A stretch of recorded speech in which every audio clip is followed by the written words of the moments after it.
Hey, hello everyone. Hello. I hope you're having like a good day. This. Uh, I'm gonna be here speedrunning Caligula Effect 2 today, and I'm very excited about it. Uh, you know, I've been like just like excited to do this, just only as a showcase for you know.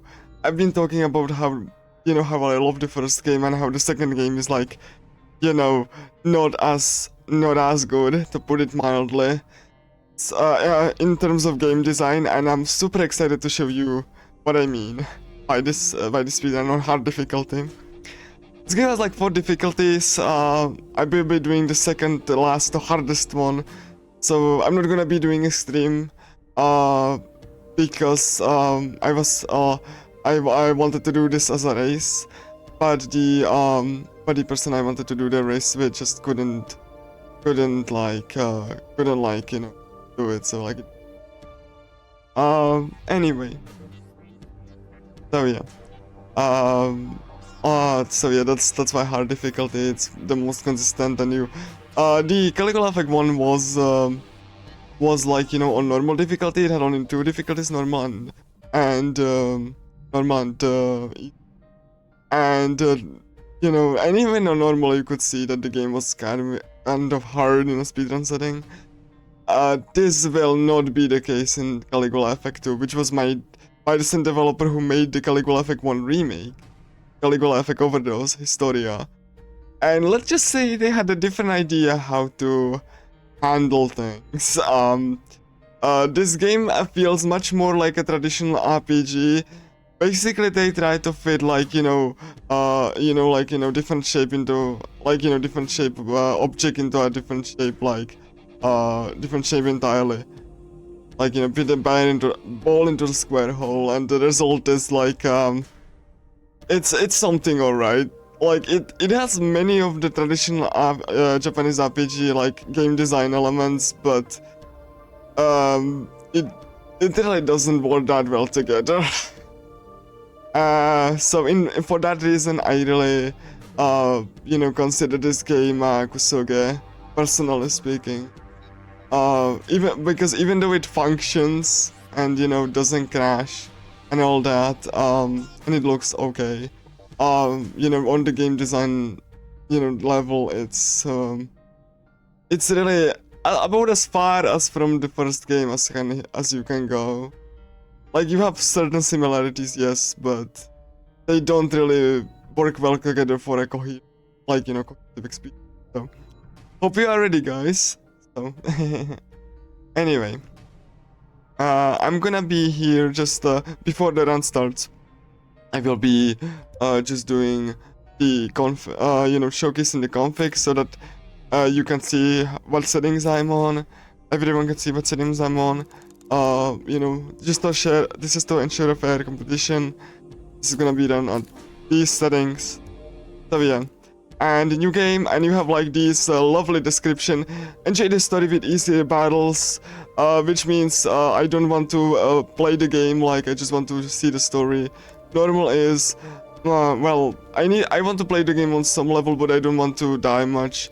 Hard is I can die, but it's unlikely. And extreme, yeah, sure, I can die, but the game is still easy. So difficulties only affect multipliers, they don't affect anything else. So even extreme has enemies have slightly more HP, which is why is it separate, but the core game design will stay the same. So I'm gonna be doing on hard, and once I select hard, we can start the timer. So yeah. So if everyone's ready, and and I know it's very early to some of you, I can go with 3, 2, 1, go. Alright. So welcome. Caligula Effect 2. So we have the segment where we name our main character. And for this reason only, I need to use the keyboard. I'm gonna be dedicating this run to a person. This is the same person I dedicated Caligula Effect 1 to. So like because you know they've been like very busy and weren't feeling and particularly well. So let me put the name in honor of them. I'm gonna use the similar naming scheme. So like please game. Oh my god, please. Okay. Okay. Please game.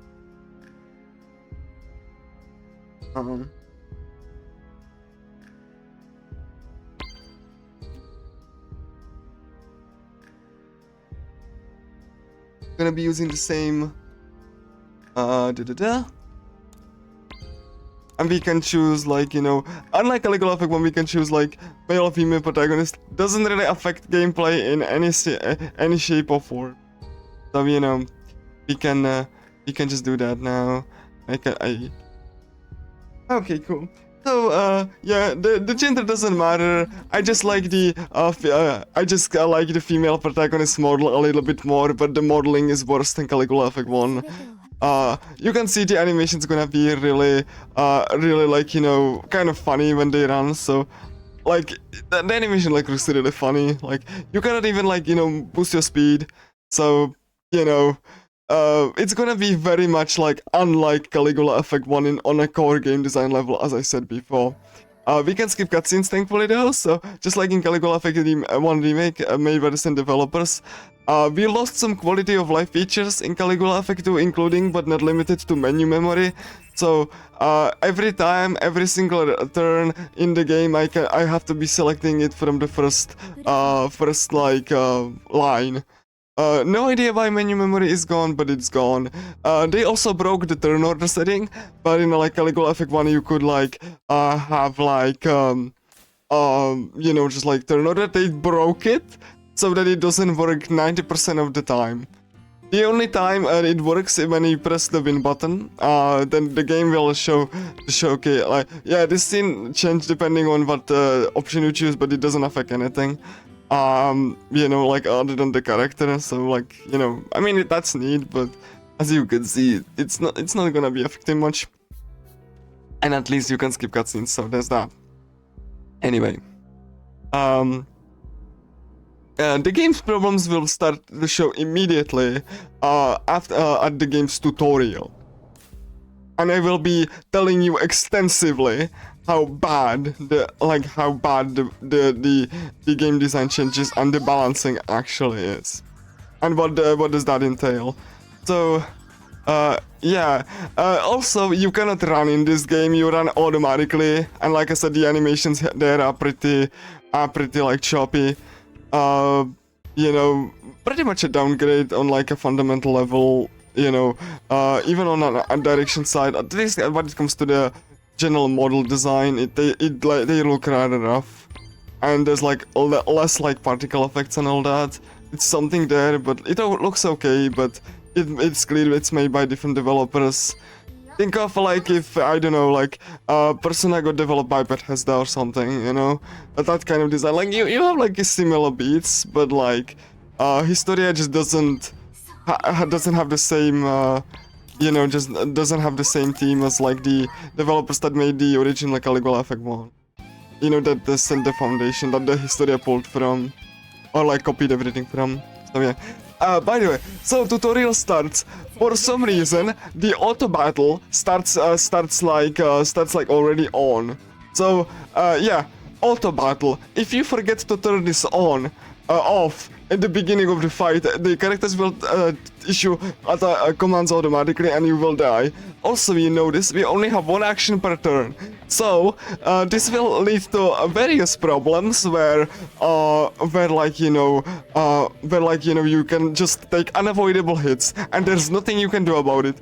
Unlike in Caligula effect 1, where like you know you could just have like up to 3 actions per turn. Up to, you didn't have to use them. You just have less now options now. So if you take unavoidable damage, that's normal in Caligula effect 2, you know, and there's gonna be multiple situations where you know you take damage and there's nothing you can do about it, because the game just is badly programmed, and the game design is like very awful in like the core fundamentals. Like they copied like, you know, what they saw, but they just didn't copy like the wide, like they didn't understand nor did they care what it is things were designed the way they were. This is the game's win button. I don't have to even like, you know, just see what the enemies are doing. I'm just pressing this and then pressing the second attack, and this will kill everything every time.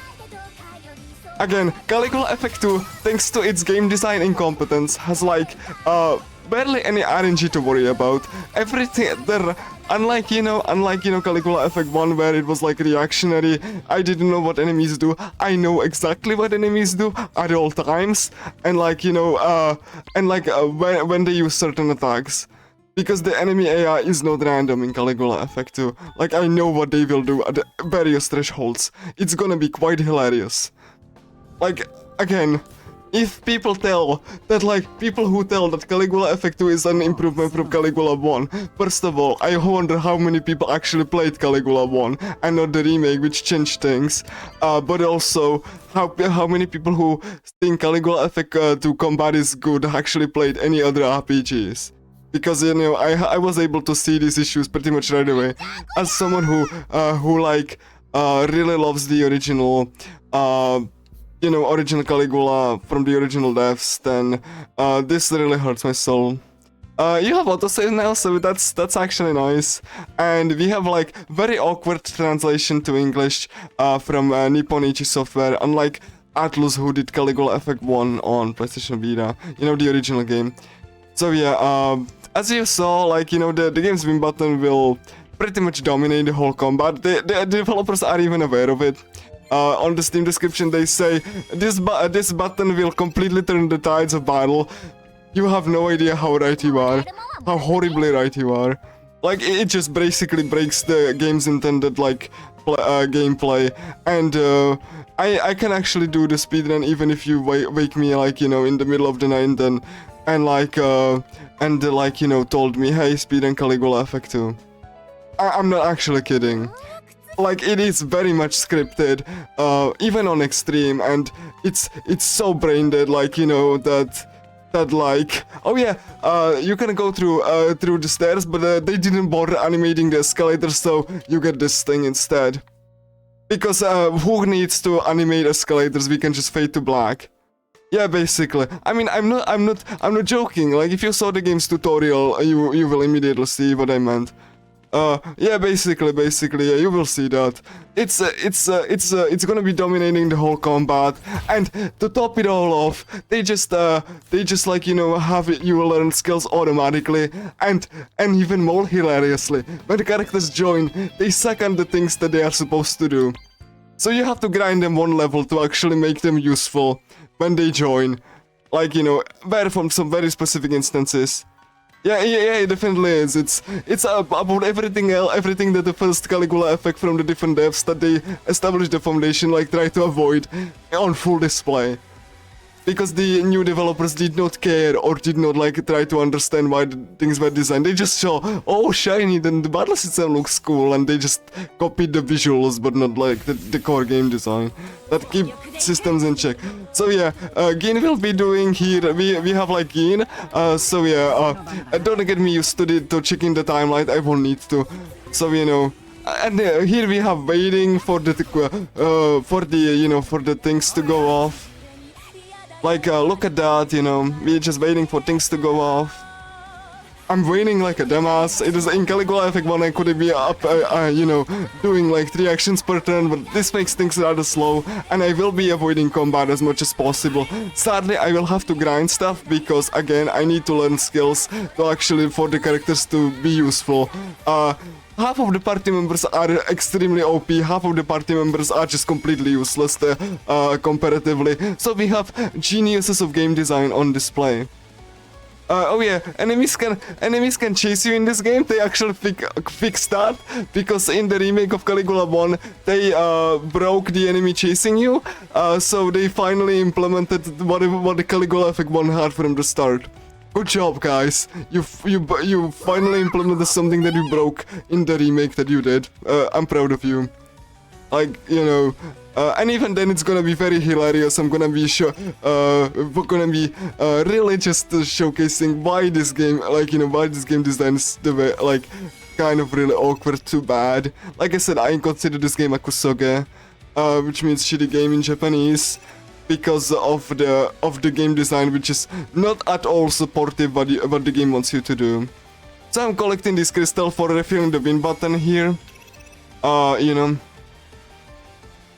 So, you know, there we go. I'm pretty much gonna be talking about the run and the game constantly, so even when grinding. So yeah, just gonna get like these, and this is equipment. I will. This is pretty much pre-planned. I'm not. There's no random equipment like that's relevant to the run. Everything is pre-planned. So I will be maxing this equipment. If you like, you know, select equipment, do a certain amount of battles, you will equip as a passive. You can have 6 passives up to a character, and you know, and you can then you start to equip the effects, and then you can equip like a stronger equipment, which is totally not broken at all, as you will see later. So you know. So we have a back attack tutorial, sucker punch. We don't have to do it actually, obviously. We can just leave. Who needs tutorial? Like, we need to do. We don't need to do this tutorial. Why would we? Like, you know. Why would anyone test the game design of or anything? Like, you might seem I'm negative, but that's because I really do love the original game, and I'm just speedrunning this game just to how awkward it is, and so I can laugh at it. It's my only joy in this game, really, just to laugh at how awful it is. So yeah, this is pre-planned. Again, as I said, I needed this to happen, so like I'm just gonna be doing like this really quickly. Don't worry about it. This is gonna be already, everything is pre-planned here. So yeah, bonk, and then we're gonna just press the win button, and then we're gonna go here and just do that, kill the enemy just pretty quickly. Bomb, bomb, bomb. Da-da-da. Yeah, and it also not only gives you extra turn immediately, but also, and I do mean immediately, whenever you want, but also it actually like it actually just boosts the character's attack and defense. There's like, you can actually choose like different like music in this like limit break or whatever on the win button style, but we will be using the default because the default is the best. That's gonna be a yeah, we fight a god quite like at the end, obviously. What a shocker, right? So yeah, we dealt with that encounter very quickly, and unlike Caligula 1, you will get fully healed after every fight and every escape, which I will exploit to its fullest extent. I also will need money, because the developers of Caligula Effect 2 decided that, yeah, we need money and items and shops. You know, unlike, just so we can be like the standard JRPG, like, you know, fair. Combined with the one action per turn, it's clear that they wanted to just take the formula and make a traditional Japanese RPG, you know, without considering why things were balanced around they were. So we have another round of slow combat. This time we will learn how to counter enemies, as if we weren't doing that already. Yeah, you heal everything at every point, and even if you escape, it's pretty brain dead. Like, so yeah, let me just do that. Again, the enemy's gonna be very slow here. So we're gonna wait. Look at that, how slow this is. I just need to wait. And here's the kicker. Here's the kicker, because you have only one action per turn. I have to wait a little bit so I can actually counter the enemy attack. I'm not kidding. So let me just do that. I need to actually okay, yeah, I need to actually time this. Just because if you miss the attack, then you will take a hit, thanks to this cooldown that it is. Again, no one thought about anything. No one thought about how game mechanics are just working together. You know, it is about as kusoge as you can get. Unlike Caligula 1, which was actually really well designed for what it wanted to do. Like, look at this slow crap. Like, I have to do this, and da-da-da, and then we're gonna go one more. Just gonna, and every single end of the battle has this really nice slow-mo, just, you know, just to make things go even slower. Yeah, the background is just like a music video for the song that it's playing. It's you know, it's neat, but you know, it actually distracts you. Fun fact: the developer went on record to say that the music videos were so hard to implement, they had to be careful not to kill the whole game. I'm not kidding. Like, the developer said on record that this feature caused them so much trouble they would like they could break the game with it if they didn't implement it correctly. So like, and the director insisted on this crap. Like, not to actually make the game better, but to just like see have you as a pointless distraction, so you can like you know, just look at music videos, which can only you enjoy if you just stop and not play the game, or just press the games if you want to, like, you know, just play like you know, play the game actually, and you know, not just stand around doing nothing, or use the game's auto battle. Yeah, this game has auto combat, which I will use at certain points, because inputting commands is slow, and if I need to fight enemies, which I won't at some point, then I will just be using auto mode. Again, Caligula Effect 1 didn't have auto mode, so it actually was balanced around like much more player decision and how you learn skills. This will not be the case. Again, everything will be pretty much Meltfest, and I will be saying this was a boss 90% of the time. And if you think Extreme is gonna make things better, it just Extreme makes the first boss slower because, you know, you get one shot, but after that it's Meltfest again. It's beautiful, how incompatible the game design is.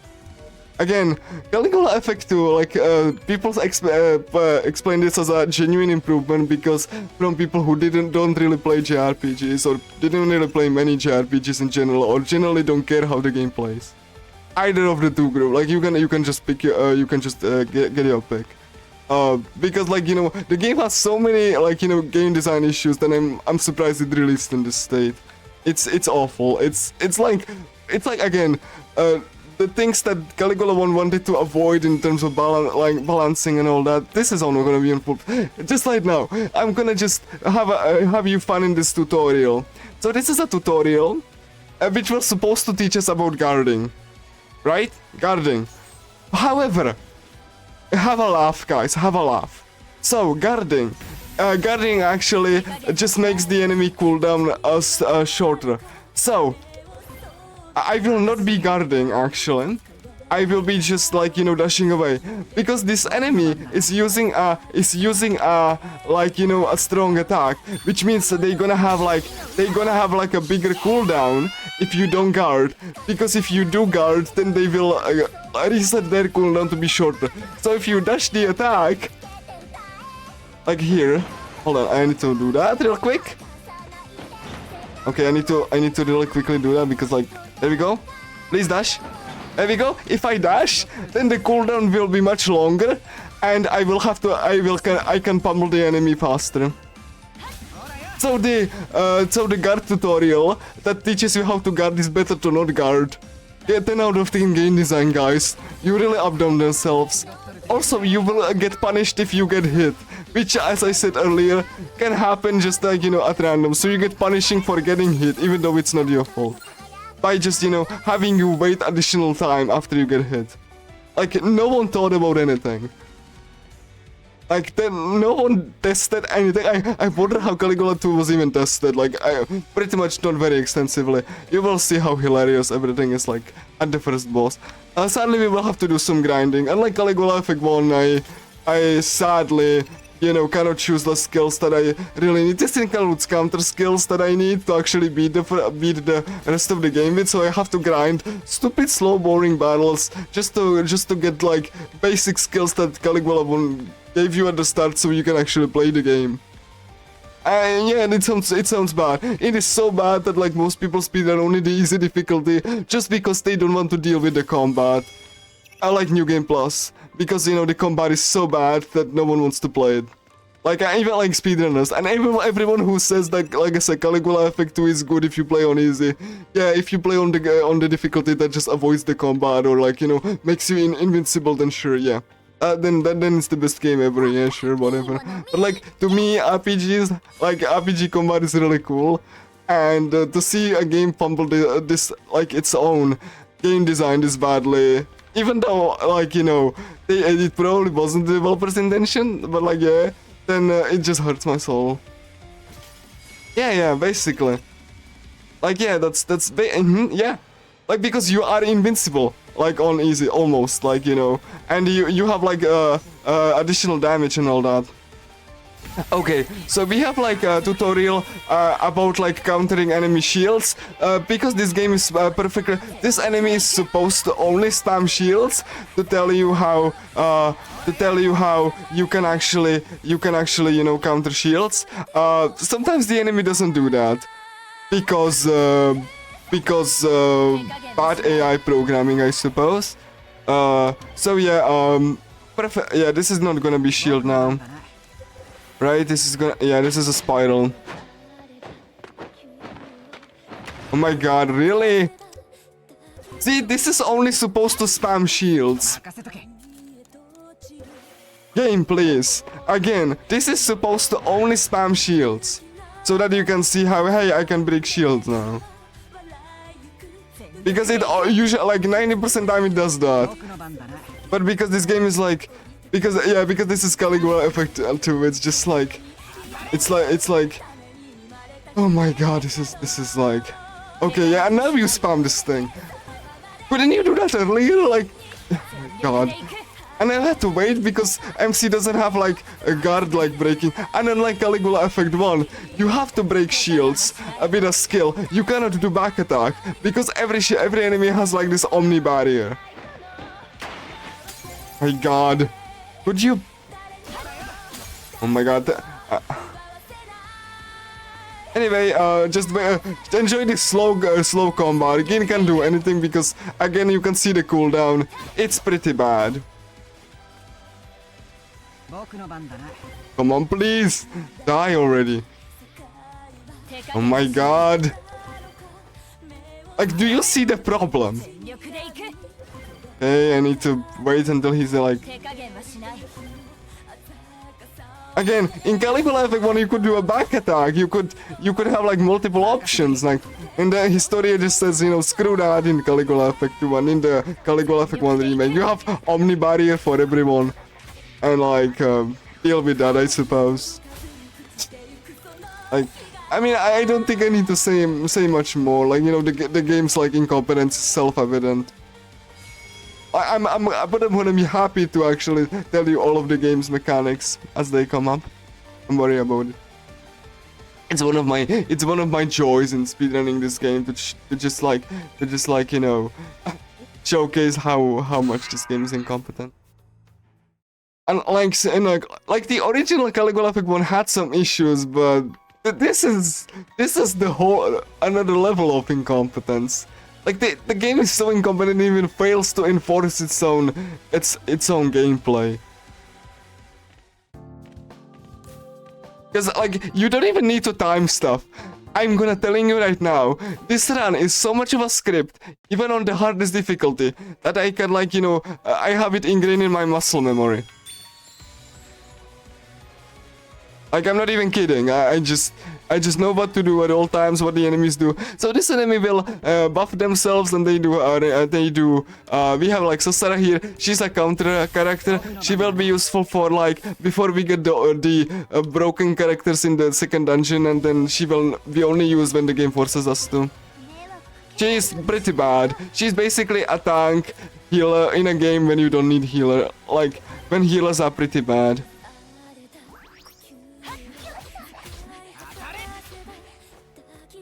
So yeah, there we go, and that's like the counter attack. Oh wow, I actually knew that. You know, screw a random enemy AI. That would make things too unpredictable and too fun and too reactionary, and we can't have that. So enemies have like fixed AI now. So if you expect, oh, Caligula effect 2, maybe there's gonna be like much more reactionary combat and all that. No. This is basically completely static. I know, like.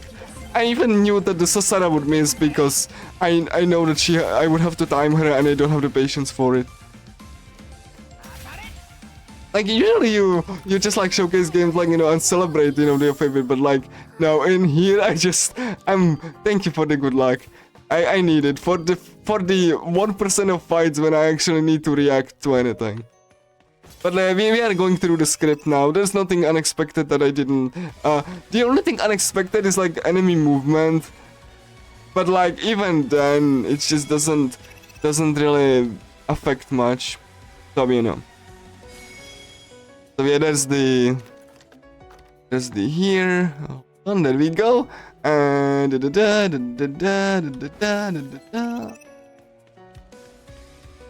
so yeah, again I will have to get this this equipment. This is fixed. Fun fact: if the enemy will jerk around if they cannot reach you, and they will leave you alone if a text box is up. I know that this can happen because that's how the game is. So yeah, there we go. So we will now go and avoid fights, and then we have to do force grinding because I need to get a counter for melee. Because you don't get that, for a character that specializes at it. Or like, you're supposed to, so you have to grind because of that. So, there's gonna be a forced grinding thing, which always makes me cringe so hard. And it's also why most people who speedrun Caligula pick to play it on easy on New Game Plus because they don't want to grind. Basic skills to play the game. Understandable reaction. Especially comparing how Caligula Effect 1 was, much more of like, hey, you can have like, your own like, little character builds and all that. Now, screw that. Everyone will learn the skills at the pace we want you to. So yeah, enjoy this really kind of awkwardish animation. Fun fact, these animations of characters were made by an open source plugin called Kawaii Physics, and they proudly display that in the credits. It's why the animations are kind of the way they are. Yeah. Okay, I need to actually not fight these enemies because come on, what is this enemy? Turn around, and the hitboxes are. I would get into a fight. Yeah, I need to actually leave these enemies alive. There's nothing I could have done there because enemy movement is just...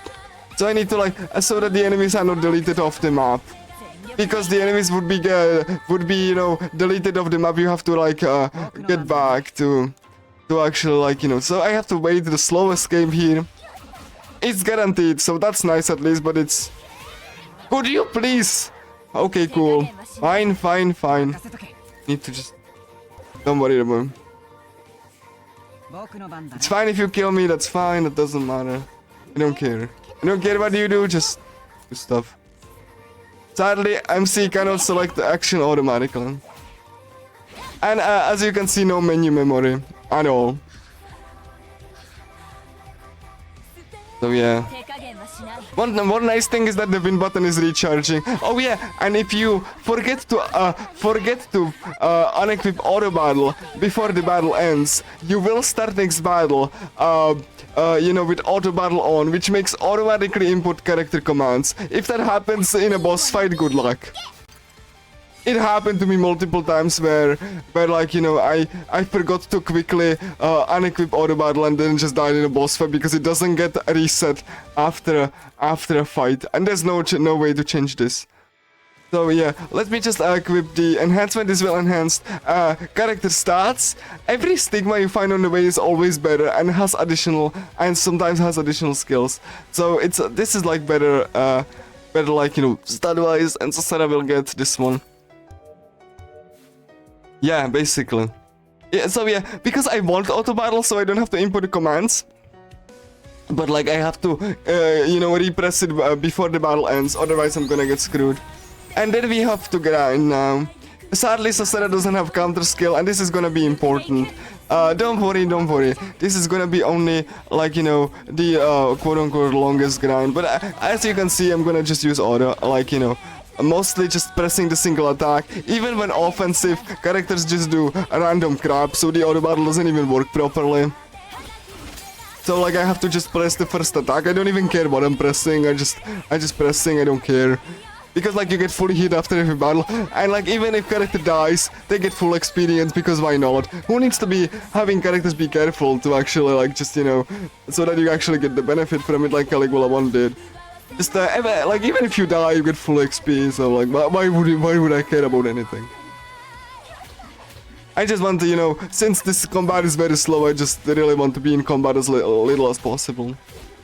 Which the game will allow me to do about halfway point.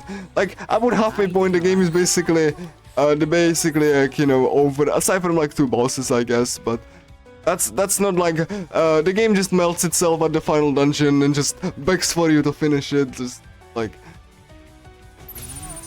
because, like, you know, to put it out of misery, like it's pretty bad.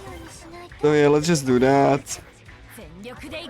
Because I didn't get a back attack, like, you know, like an advantage, I have to wait if I want to counter skip because the enemy cooldown gets pushed to. And yeah, because for some reason any range attack causes a stagger when doing a range attack. Then again, I will take a hit now. Because, like, you know, MC just couldn't counter and I have to wait. Like, there we go. I took an unavoidable hit. That's great, guys. Like, unavoidable hit that I couldn't avoid, even though I knew it's coming. Because MC just, could you please, like, God, sorry, like, this is the worst part of the round, like.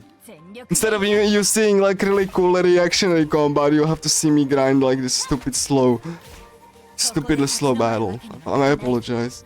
Don't worry, we will make up to it by melting everything like as much as possible. So don't worry about it. We will get back to the game. At least the game let's itself be broken. So doesn't make the combat good, but at least it's like less painful.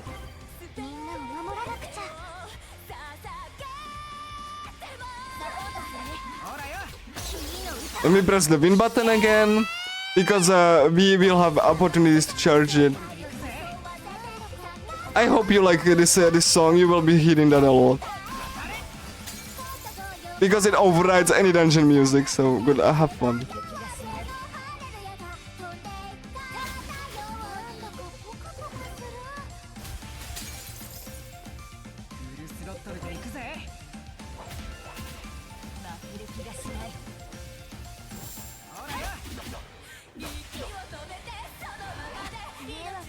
Any missed, oh my gosh.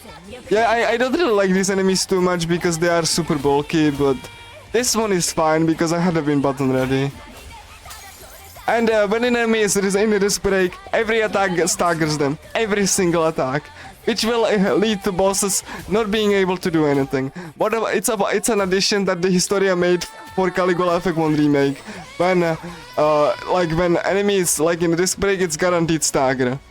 And in Caligula Effect 2, it makes the combat very hilarious, because it's just completely not they did not through this the game. Basically, they did not think this through the game, or like they did not care. Take your pick.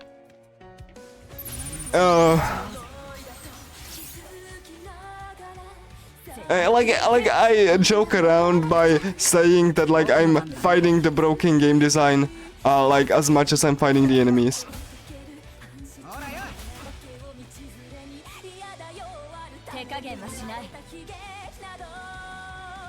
I'm sorry for this segment, by the way, guys. You know, this is the only segment that's gonna be that long because I have to fight a strong enemy, which will add additional time. I'm actually very sorry. This is the worst part of the round.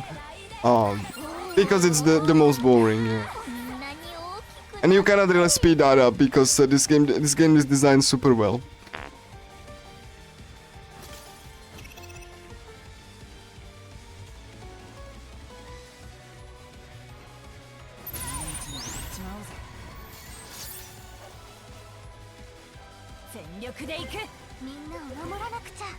And if you're thinking, oh newbie, you're not looking at the timeline to see what enemies do. I don't care. I don't need to care. Even if I kick the bucket, I'm just gonna like, yeah, if I just went for the counter, I wouldn't be able to do it. Because you don't have like after invincibility and they added like additional cooldowns to the scrap. Or like, you know, pre-startups. What a wonderful design.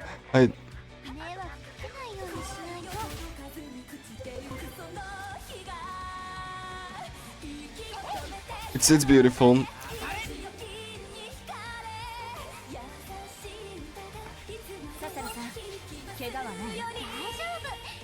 The music is fine, I guess. Like, it's really cool.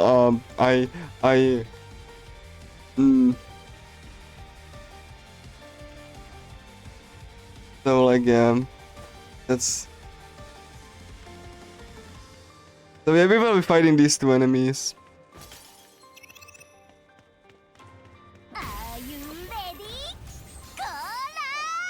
Again, this is pre-planned. There's nothing I don't expect.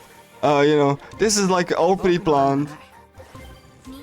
I will fight these enemies in the order that I'm supposed to. There's no surprising equipment. No, like, you know, additional skills that would make or break a run.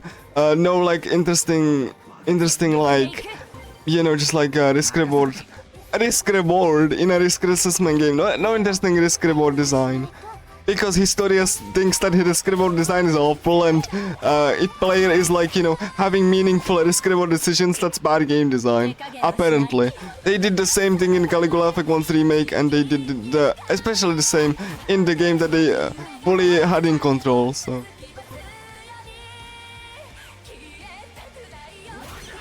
Oh no, I got interrupted attack. Oh no, that's bad. I definitely don't press auto battle to just. If I sound sarcastic, that's because I'm trying to be. Oh, you know. Ta-da!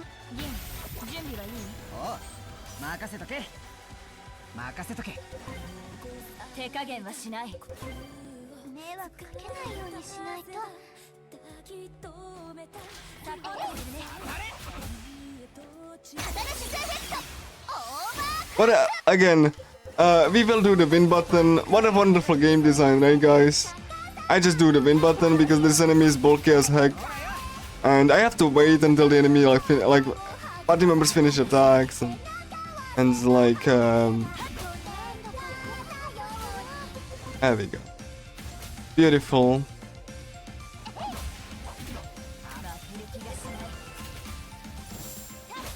Keep in mind, I'm doing all of this. Oh my god, please do. There we go. Doesn't matter.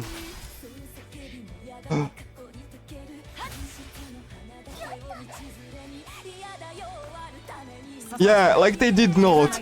Because one playthrough of the game, or like, you know, 1.5 would tell you why the game was designed the way it was. Swapping equipment time, because I learned passive, so there we go. And then I just gonna go pumped up here. And prying eyes is here, so I'm gonna just get accuracy first, and then yeah, that's fine, because I don't have anything else to actually equip. So yeah, bonk. I think Sarah has like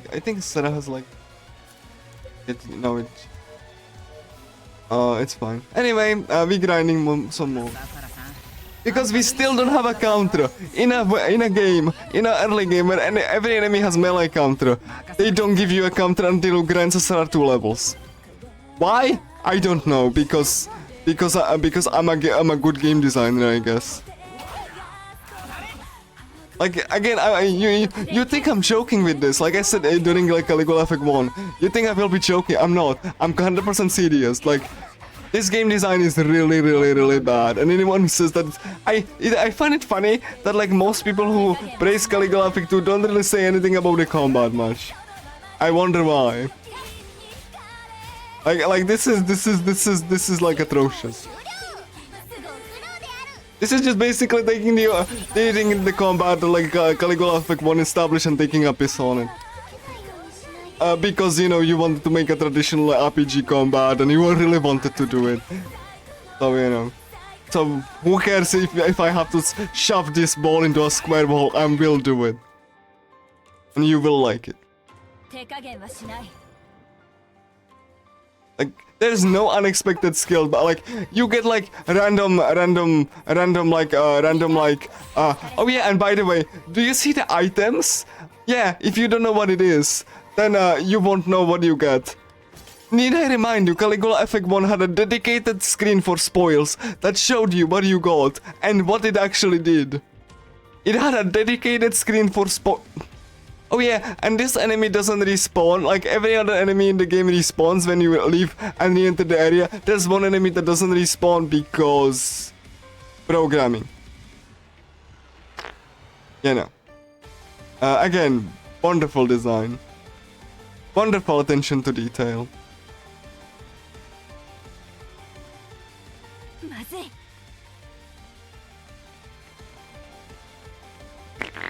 Yeah, they always will tire up after a certain time. So yeah, there's nothing really unexpected that would make me ooh. I need to like this can make the run easier, or I can just do this instead. No, there's nothing unexpected. Everything I do is expected and planned. Enemy AI fixed static. You know, I know like what they do exactly. You know what attacks they will do and all that. Like. You know, who they gonna attack, everything is like starting and pre-planned. Like again, I like this game is just so bad with it that like again I like have it in my muscle memory by this. Like I don't need to play around anything. Like there's like 2 fights, like maybe the final boss fight if I'm being generous that I actually have to, but even then you will see how hilarious that is. And this will do all endings this run, I'm pretty sure. So like, you know, you will see even the bad ending final boss is so bad and so hilarious. It almost feels like a parody of like a normal competent Japanese RPG. Like that feels like a joke. Like you know, that's not like they haven't been serious with this. But no, it is. So get this. The final boss has like a strong attack that like, you know, is supposed to deal damage to. You can get an upgrade which is very cheap for the win button. Every time you guard a hit, then you will refill a little bit of the win button. So not only you can like, you know, you can actually like, you know, refill the win button to full from empty when you guard the boss's attack, but you also are completely safe. So what happens is that like, you know, you guard the attack, you are completely safe, and then you have fully functional win button that you can melt the boss with. Like this is a joke. This is a joke. This is like a part. Like I refuse to believe like you were serious with this. Like. This is a parody, unintentional parody. Like I said, this is a kusoge, like no one thought about anything. Like this sounds bad, this sounds really bad, but it is. Like it actually really is.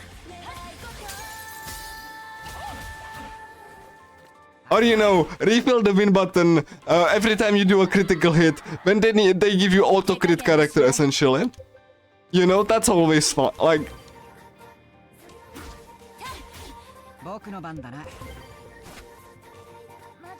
Again, like, Caligula Effect 1, which was by the original devs, actually had like really cool design, and you could tell that the developers actually thought about how things are designed, even though it was like sometimes inconvenient for the player, because it was for the better of the game.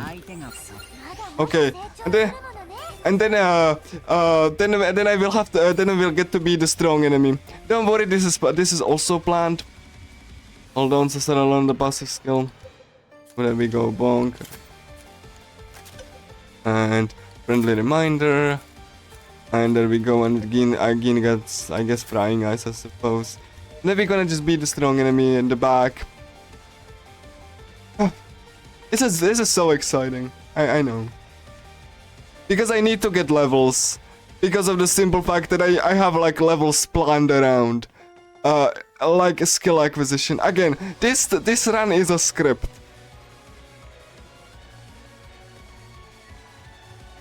And it's not because I'm playing on hard.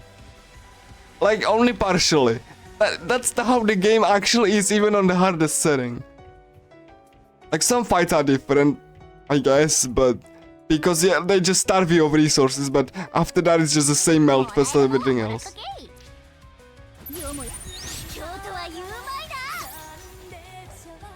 So yeah, that instance, I will have to actually see what the enemy is gonna do.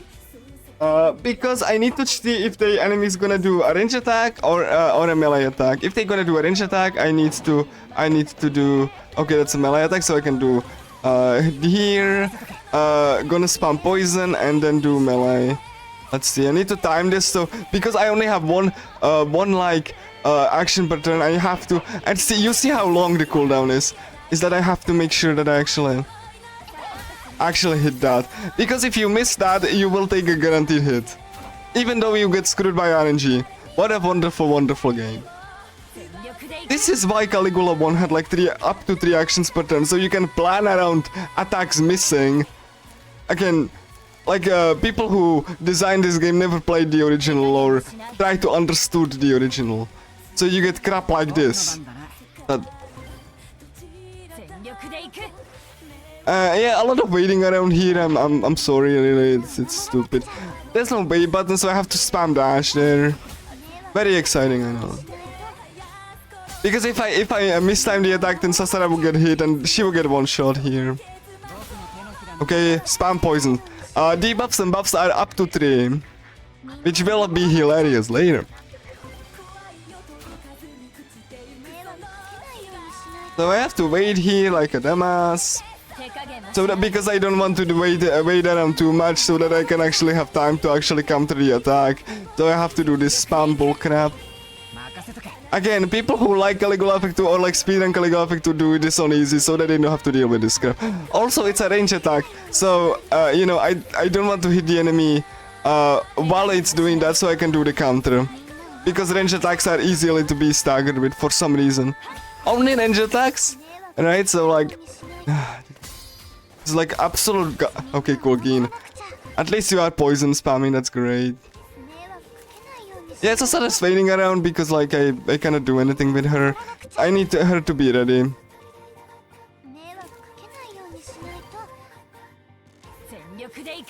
I'm sorry about that, like again, we have to wait around. So, Geen spam is poison, at least he's like spamming good. Hold on. Bench, there we go. Yeah, Sasara is not gonna do anything because like, again, she would not be available when I need her to counter. Thank you, Geen. Geen has been a charm with the poison land.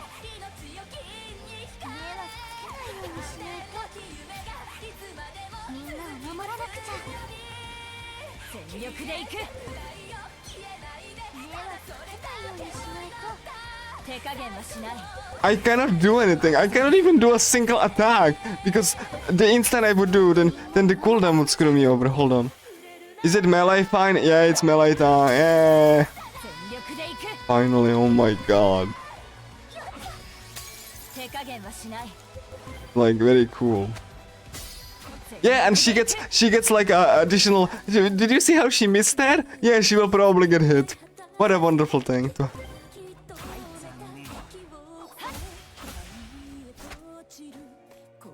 Please get a turn, please get a turn, please get a turn. Okay, that's a range, that's fine, that's fine, that's fine, that's fine. Cool. And I cannot do that, otherwise I will screw the counter and screw myself over. Now I can do that. There we go, thank you, Sasana. So we fight the strong enemies, we get like a couple levels and we get this reward. Which will make it so when I press the win button, then my attacks get faster. Totally not broken at all.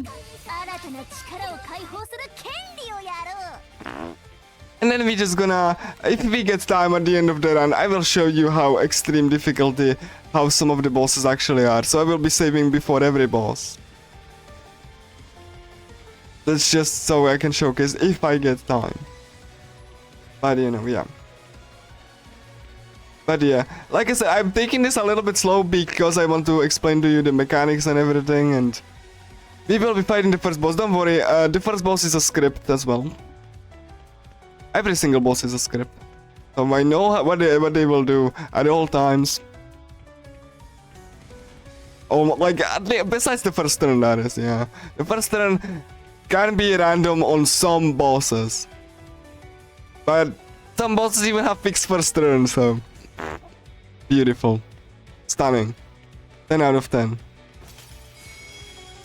Okay, I get like a revive item, which is the most of the items you get from these are garbage. Most items in the game are garbage. A life nectar is basically a revive, so you know, yeah. Okay, let me check if I have everything now set up. Yes, yes, yes, there we go. Let's go. So first boss time. I will explain to you exactly what it will do. As you know, since you know this game does have static, but like mostly static boss AI and enemy AI at least. So let's do that. So yeah, I will do concentration. So Sarah will not do anything. She will restore SP because and then I will do crit up. Yeah, so he will summon a drone. Their idea for handling difficulty is just... Oh yeah, this analyze can actually hit you and knock you out of the attack. Oh my god, arranged, okay, so dash. I cannot even counter this, because I would have to wait around. So I just have to do this instead. I just have to dash. Like, again, this is expected. I cannot do any like I cannot do any. I have to wait with Sasara too because the next attack will be like melee attack, and I cannot be like having no turn. So.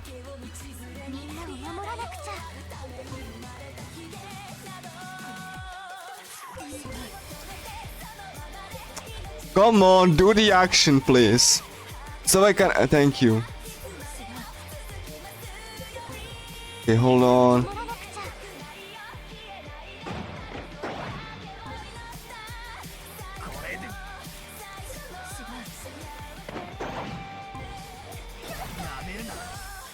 Yeah, I need to get the enemy to risk 5 so I can melt him. I will ignore the bot because if I don't ignore it, then he will summon that again, and like yeah, I will just increase crit chance to make it like, you know. Again, everything I do is expected and planned. And yeah, you get punished by you know, taking a hit, like a good game. Like, as if you could predict it if you attack missed, right? Come on! You see the problem. Like, if you need to time stop, you just have to wait, and... because you only have one action. Remember how Caligula 1 was like more swift in its combat by design? Remember that? That was nice, wasn't it? That was like much more reactionary than this thing. Can I do it? Okay, cool. I'm still... My god, this is so dumb. There we go, and now I will do a limit break here. Like... I have to wait and so that I can actually hit the attack. There we go. Again, this all is expected. This all is pre-planned. There's no reacting to anything. This will melt the boss. Unless I get super unlucky damage, but I should not.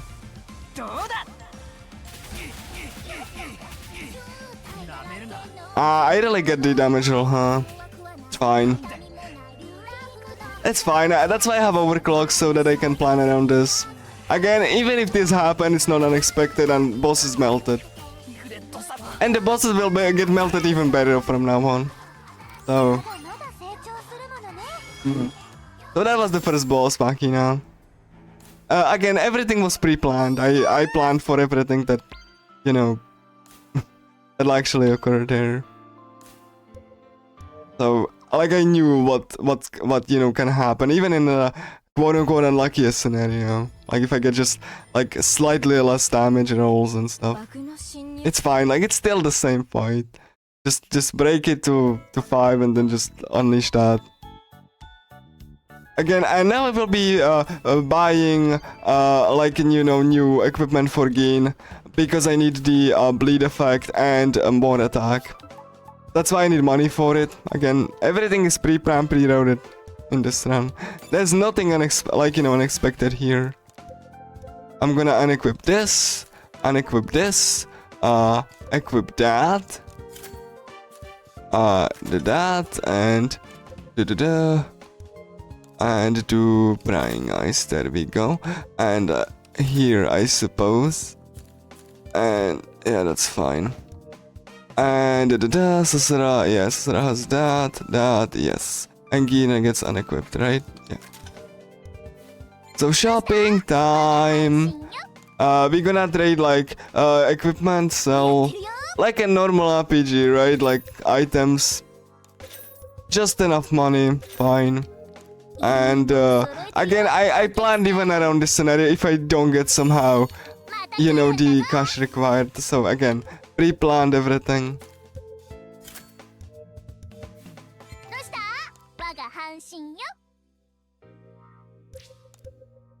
So we're gonna get into the station square. The game wants you to do side quests. We won't be doing any of that.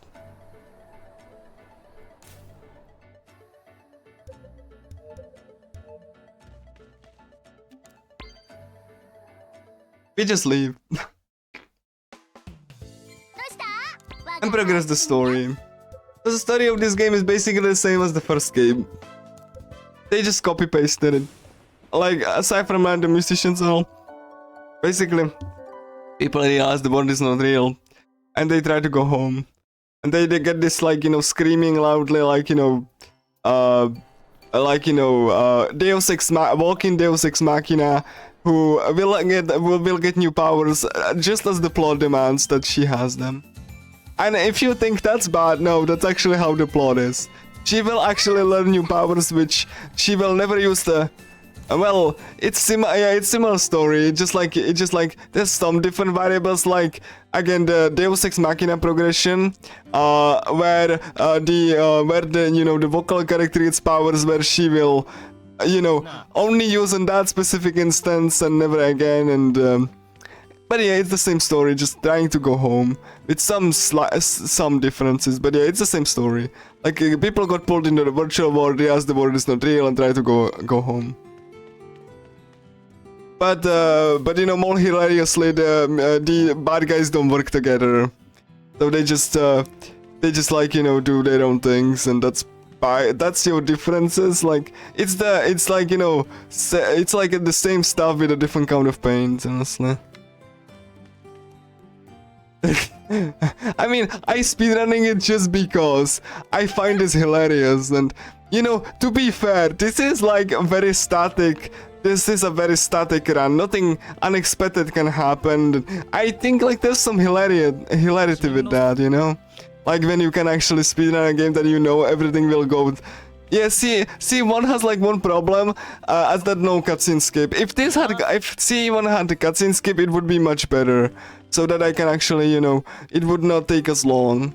Because I do like the gameplay, and just that the cutscenes are just like there's a lot of cutscenes that you cannot skip, and I just like, again, even the enemy movement and everything. So yeah, here we have Kobato. We will see him later. It's one of the worst characters in the game. Written characters again. It's basically like a R18 antagonist in an R18 hentai. Like like if it would be like it would be like an antagonist. He's like a womanizer that has very like rude behavior. It's the epitome of like a villain in like a adult anime, right? So like that's basically the character, but you're supposed to feel sorry for it, for the character, and the character is basically retconning the story too. Like I don't know who finds this character. Like again, if you have like a female protagonist, he constantly hits on you, he's angry, and like he even said that if he had one day to live, he would do things that he would rather not say.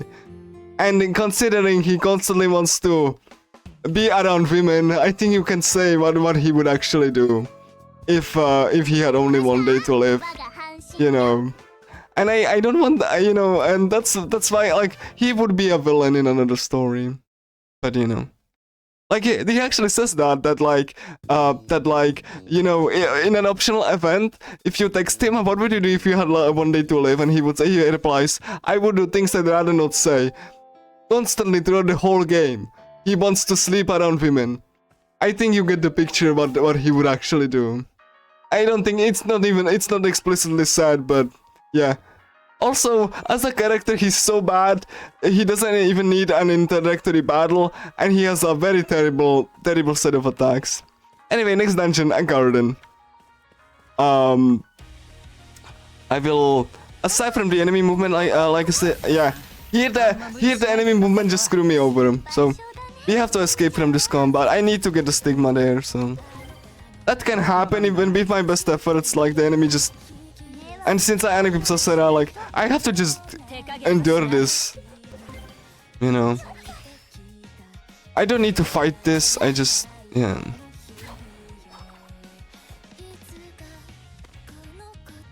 So yeah.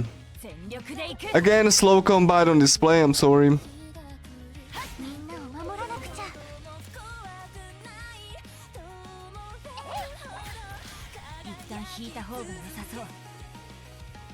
I need this stigma. Come on. Turn around. Yeah, the enemy movement is random. One of the things that it is. Oh my... Could you please just... Thank you. Like again. There's randomness in the game in times that it doesn't really matter. It just irritates you. There we go. So even for this and for the slow combat, you have to wait around to actually, like, you know, to actually not get into combat for this reason that I just demonstrated. Imagine RPG that just kind of, like, you know, gimps you so hard you don't want to get into combat. And the game is like trying to celebrate its combat system, but it doesn't hold a candle to the first game. And could you... Okay, there we go. The reason I waited there is because I don't want to get combat into any of these enemies. I don't want to grind now. There will be quick grind later. Because again, game just gives you characters that are borderline useless. Until you grind them one level. Like...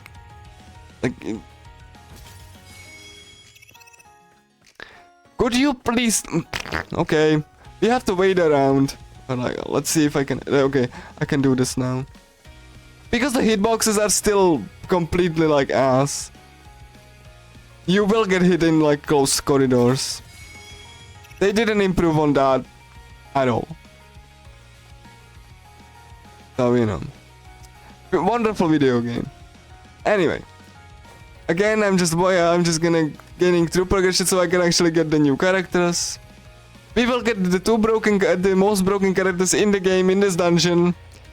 Because the game said, you know what, newbie, you suffered enough. Like, here you have the characters that you melt the rest of the game with. Like, yeah. I wish I was joking with that, but no, I'm not joking. There's not a hint of joke in any of my statements here. Unless intentional, but, you know. Okay, please, turn around so I can go through the... Thank you.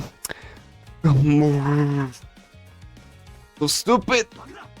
Okay, there we go. I got it. Because they cannot... Party members and enemies cannot, like, you know, follow you off ledges. They will constantly teleport. Sigin's not there. He's gonna be there. He teleported. Because they cannot climb ledges. Nor the enemies. They just teleport around if they get lost. And you can... It's so bad, you can sometimes notice it even in cutscenes like here. They just teleport around. Who needs pathfinding? Pathfinding is almost non-existent in like Caligula Effect 2. So, you know. Wonderful. You will see enemies teleport behind you constantly. Like, because who would... Like, keep in mind, Caligula Effect 1 had like a very good pathfinding system. Caligula Effect 2 just doesn't. Yeah, just like... I mean, yeah, I guess, yeah, it is. So, yeah. Again, I need to get the stigma because of Then I need to avoid this enemy because again it will be slow. Please. Okay. Come on, this is... Come on, just chase me around, please. My god, this is like... Please, I don't want to get into fights because like it's a tight corridor. Please, thank you. I mean, yeah. They even in during this Steam Winter Sale, they increased the price of the remake by 30%. It used to cost like you know, $10 or whatever, and now it's like 25. So the overdose is like now more expensive in this sale, after being like discounted like to heck. So you know, fun trivia there. So yeah. Please chase me around so I can actually have to press that button. There we go. There we go. So yeah, we're pressing buttons to drain water. Again, I really like, I'm very passionate about Caligula Effect 2 because I really like to point out its incompetence. Because I do love the first game, the very first one, and you know. Thankfully you can actually warp behind, between points here. So that's one of the good things because you need to do that sometimes.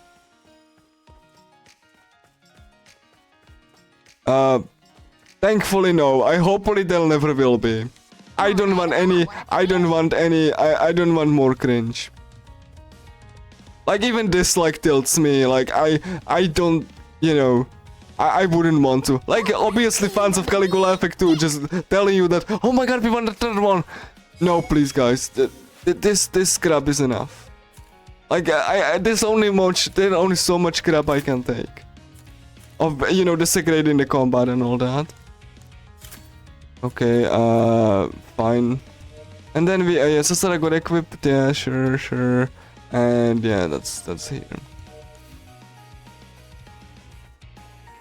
If there's gonna be, then I'm gonna buy it and like, you know, I'm gonna play through it, but like, because out of obligation, but like, I honestly, Historia just like fumbled like things like twice already. I don't have any reason to make things changing. It's probably gonna be some nonsense that like you know, is gonna be playing really awkwardly again, and there's nothing like really. I don't have any hope for it.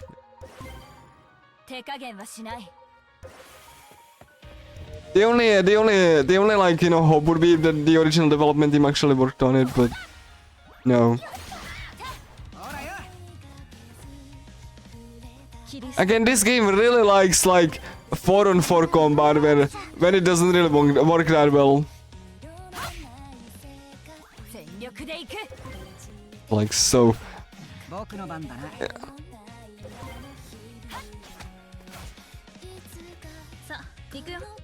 Yeah, Kiriko here is very underwhelming. She just joined and she just does like total crap. Because Kiriko, but don't worry, after you level her once, she will break the game. So like she starts up really slow, but like after like 2 levels, or after she gets like the attack or whatever, then she gets to break the whole game. Basically, Kiriko is the main character without telling you it's the main character because, you know. Okay, what is that? Sure, whatever.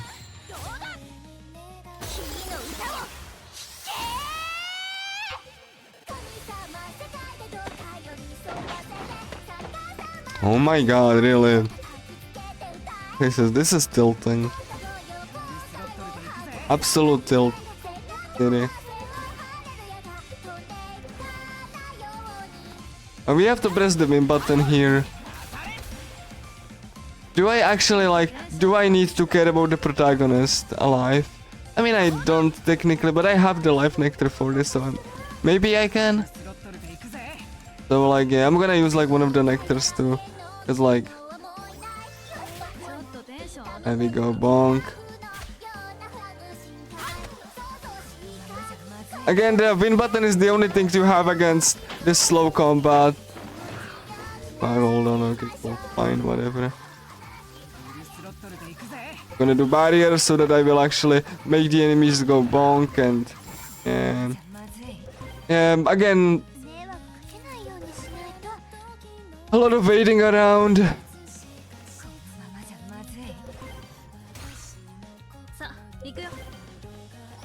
僕の番だな。 Gengiriko like looks underwhelming because she is currently.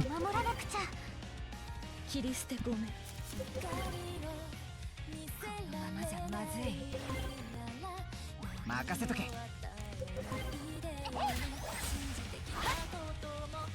Hey, and it missed. Nice. さあ、行くよ。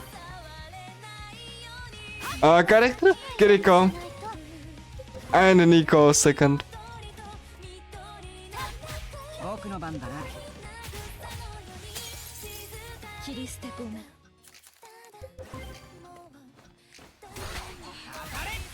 There we go. And the default pose for the character is spread legs face up, so that you can see their crotch.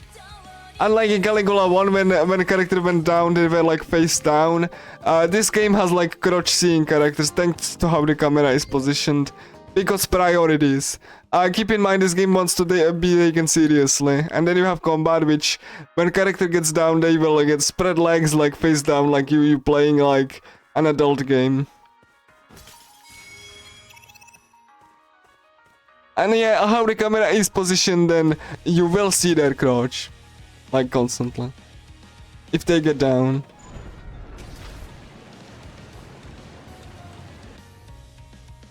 That includes bosses.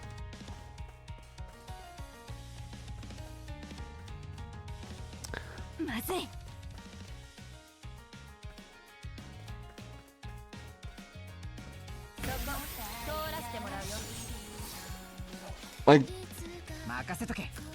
stupid enemy, like, what is stupid enemy positioning here? さあ、行くよ。みんなを守らなくちゃ。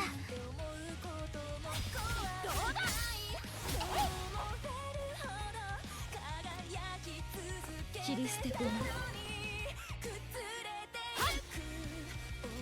手加減はしない。 Oh yeah, by the way, if you finish the fight, but the display result screen is not displayed, if you have escape up, you won't get the reward.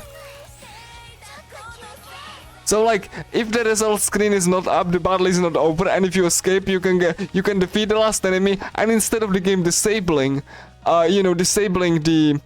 disabling the escape so you can get the rewards like Caligula Effect 1. It just doesn't. So you can be like, I defeated the last enemy, but because of the slow-mo that happens, and like, the way that it's, crappily designed because they didn't disable the escape, then you will defeat the last enemy, but because of that you just don't get the reward and you will escape instead. Again, like, this sounds bad, it really is. Because, like, Caligula Effect 1, if you defeated the last enemy but you escaped, the game disabled, oh yeah, I didn't press the button. So, like, yeah. Who needs good design? Am I right, guys?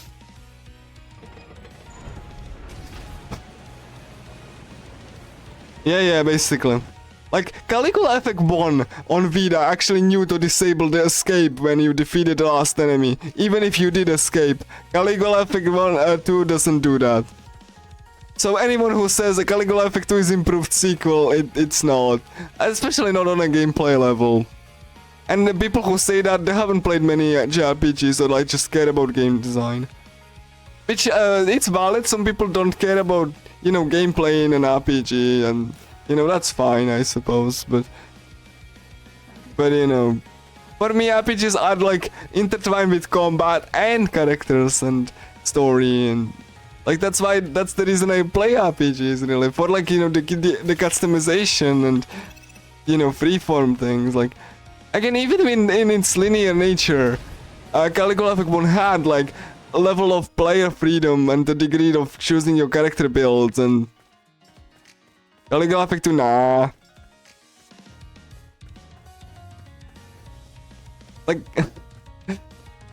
the characters in Caligula Effect 1 were balanced so that every single party combination was viable. you know, they had like certain edges of one another, but like Caligula Effect 2, they straight up, they are good characters and bad characters. Like, because the Historia cannot balance crap. Like, they fumbled the balancing a second time. First the remake and then this thing.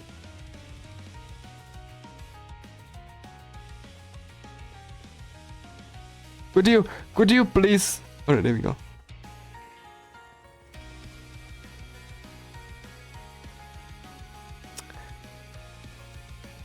Really. Oh my god. Yeah, like I couldn't even avoid the enemy here. Because like... 全力で行く僕の番だなみんなを守らなくちゃさあ行くよ This is so stupid. Like, could you please? どうだほらよ切り捨て込む I'm gonna defeat the enemy because it's technically faster than just like escaping. Because escaping is so slow. 任せとけ But like I don't need to fight this enemy. Right? Again, I specifically wanted to showcase Caligula Effect 2 alongside Caligula Effect 1. Just to see how things are, you know, completely insane and backwards on a game design level. Like, this is not how this system was supposed to work or was designed and balanced around. At all. もらえるもんはもらっとけいおいいもの見っけ Like, the more I play Caligula Effect 1, the more I'm appreciative of the game design elements, even the ones that like push back against the player. Because then I remember Caligula Effect 2 exists and how it's everything you want to avoid. This game should be studied in a game design level. What not to do when you know, just designing something you inherited from someone else. Like, this is like epitome of bad game design. Like, yes, it functions, but like it definitely just like, could you please? I'm gonna try to like escape from this because like I genuinely like it. みんなを守らなくちゃ Like everything that Caligula 1 wanted to avoid, and while keeping this like interesting combat system like it's on full display in Caligula Effect 2. And you don't even get like that it's like doing anything different because like you have like one action per turn, like any other RPG. Characters like learn skills automatically, like every other RPG. You have items like every other RPG. You have shops like every other RPG. But Caligula Effect 1 like try to go against these conventions. どう使おうかな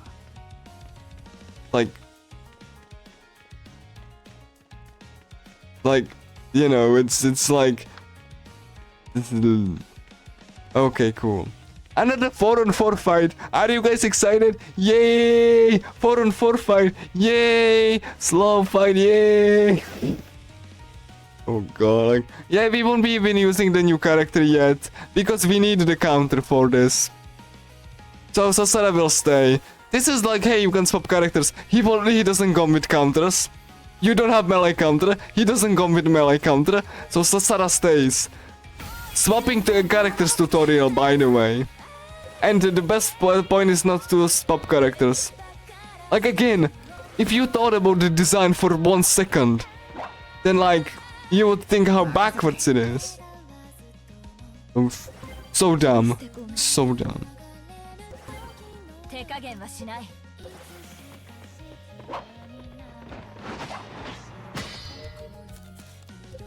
Gonna be a spiral too. At least I have like the 全力 the で win button ready. Okay. Leave me alone. Please. 手加減はしない Hold on. I need to do extra turn because I would get less characters. Again, 4-on-4 fights are the worst fights in the game. I'm not even joking. Like, what the f... ちょっとテンション上がってきた I pity the soul who had like Caligula Effect was their first RPG. Japanese RPG. If there is someone, I'm sorry for your loss. ちょっとテンション上がってきた負ける気がしない正体だらけの希望を思い出すふわふわな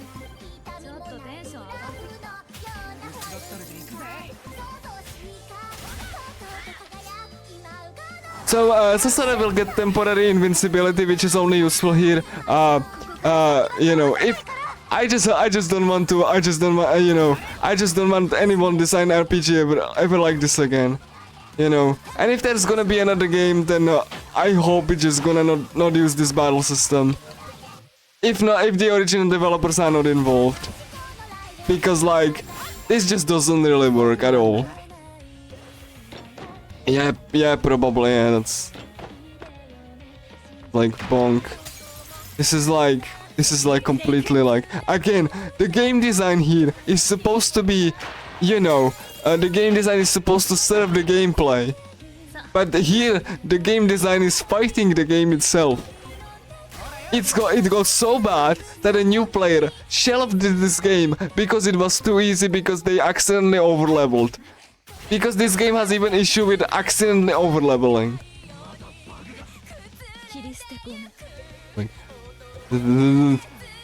Like,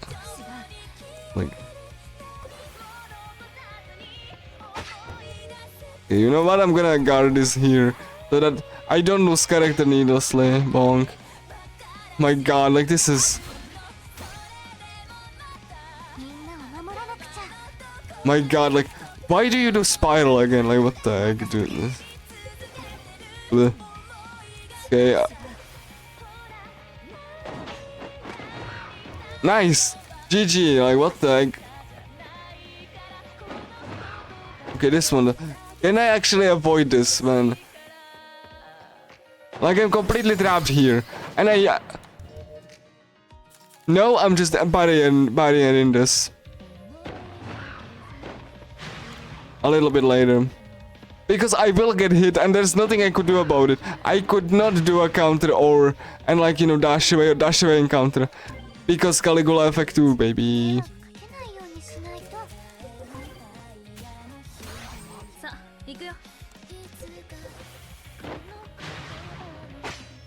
Like in Caligula effect 1, you had like up to 3 actions per turn just to you avoid this.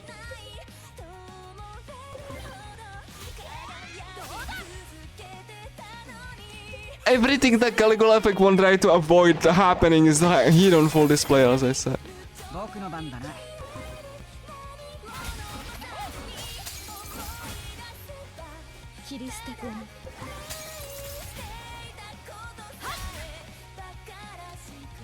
Get over it, like, again, I don't blame people who speedrun the game on easy, because they just don't want to play through this, like, broken garbage. Like, it's understandable, I just don't like it, but like, you know. If you really find genuine joy of, like, nuking the game's combat for a speedrun and, you know, in an RPG that's supposed to be around the combat, then, you know, you do you.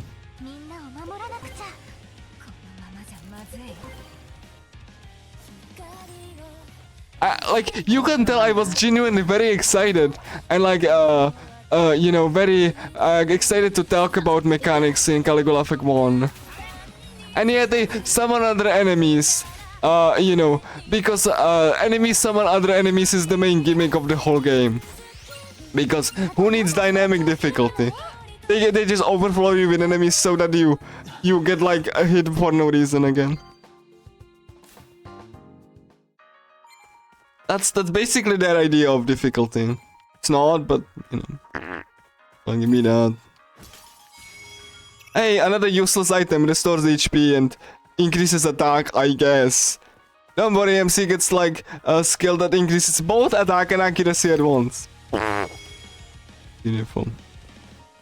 Like, most of the items are useless. There are even like coupons or anything that are just completely useless and they sell for so little. They just hog your inventory. 90% of the items in this game are completely situational and useless. So they added items, but like, most of them are useless, so good game design, guys. You really outdone themselves. You really outdone them yourselves. Like, the whole game is basically, you know, I'm passionate about Japanese RPGs, and I know how they work.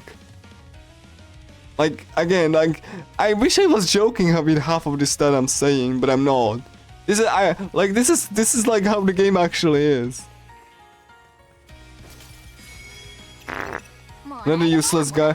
I'm only like breaking the crystals just so I can get like, you know, the win button charge. Like this game only functions well when you don't know how to play it well or you don't overlevel. I guess if you play like garbage, then this game functions well, I suppose. Yeah. But like to someone who is very used to Caligula 1 and wish it had cutscene skip, because I want the game design, I just want to able to skip cutscenes just so it's faster, you know. Then like this is just an insult. Like every time I play this, I just like, you know, this didn't used to be an issue, and now it is. But you know, like this is my least favorite Kusoge, but at least like the speedrun is hilarious, so I guess it balances out. I mean, like you can like you see the game's issue on full display, like, you know, when you watch the oh my god, I don't want to fight any of these enemies until I get the, because they would get deleted, and I need those enemies because I need to max certain skills for the characters. So you know. Oh, I can't wait to talk about Kiriko here. Kiriko here basically has high crit rate, higher attack by default, can boost herself further, and has lowest cooldown of all of the characters in the game. Does she have any downsides? Nope, she does not have any downsides. Maybe she cannot boost her own accuracy, I think, but like that's the only thing I can like, you know, see. She has basically no downsides. Oh, she has like, you know, AoE limit break for good measure, and I cannot kill this enemy because like if I do, then I won't have this enemy ready for killing later. I will be killing these enemies momentarily. I just need to get this thing. Kick out. Then we swap Shota. Goodbye, Sasara. Thank you for your service. We won't need you anymore. And then we're gonna get Shota doesn't get any equipment.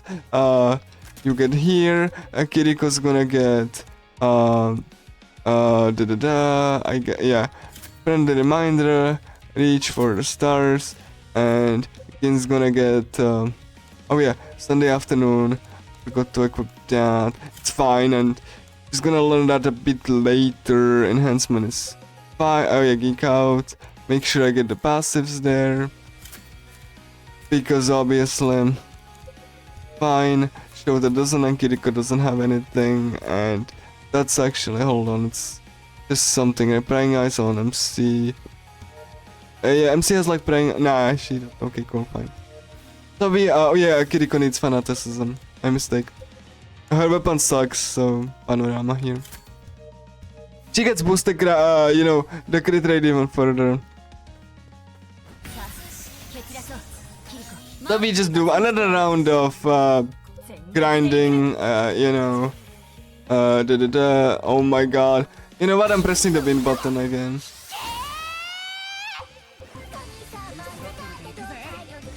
Hope you enjoy singing.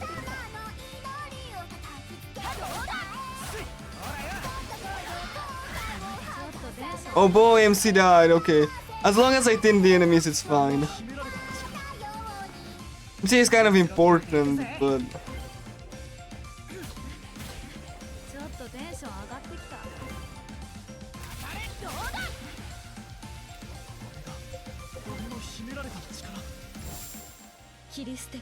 Yeah, and Shota sucks because he actually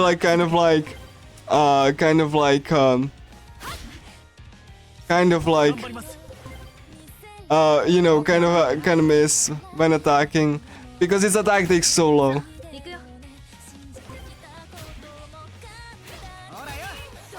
No, this game has like cutscene skips unlike Caligula 1, which has like only fast forward.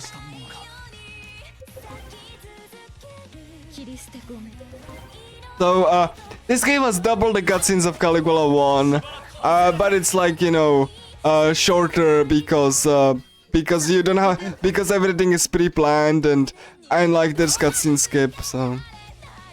again, the game design and cutscene scheme actually, like, you know, make sure that, that, like, you know, this is sure, like, sure, despite double the cutscenes. I like Caligula 100%, it's my favorite, it's one of my favorite categories because I never know what I get.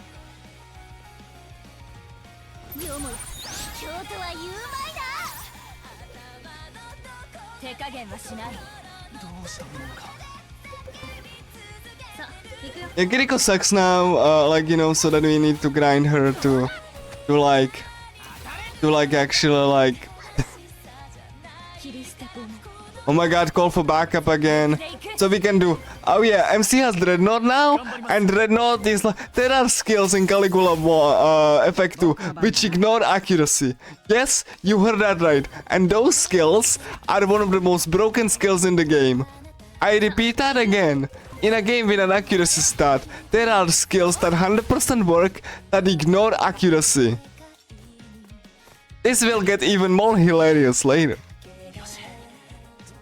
次行きましょうか。 So you can have debuffed accuracy to oblivion, it wouldn't even matter. Because these skills will always hit. Yeah, they are also good damage wise, and like, so a lot of them push risk too. So like MC can push risk and Shoda especially will be able to. So yeah, it goes both ways. No, they don't. Because there is a skill.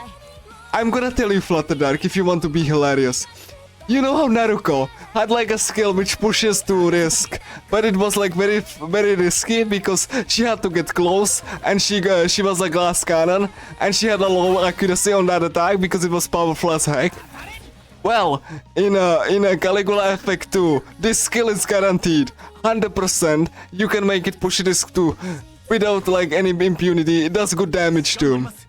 And Shota learns it, like, and he will learn the enhancement as soon as the dungeon is over. You just buy this off of a store, the enhancement that pushes risk, which, need I remind you, in this game is guaranteed stagger when it gets risk break. And risk break is the same number, like, it's 6. Like, do I need to explain how as backwards this is?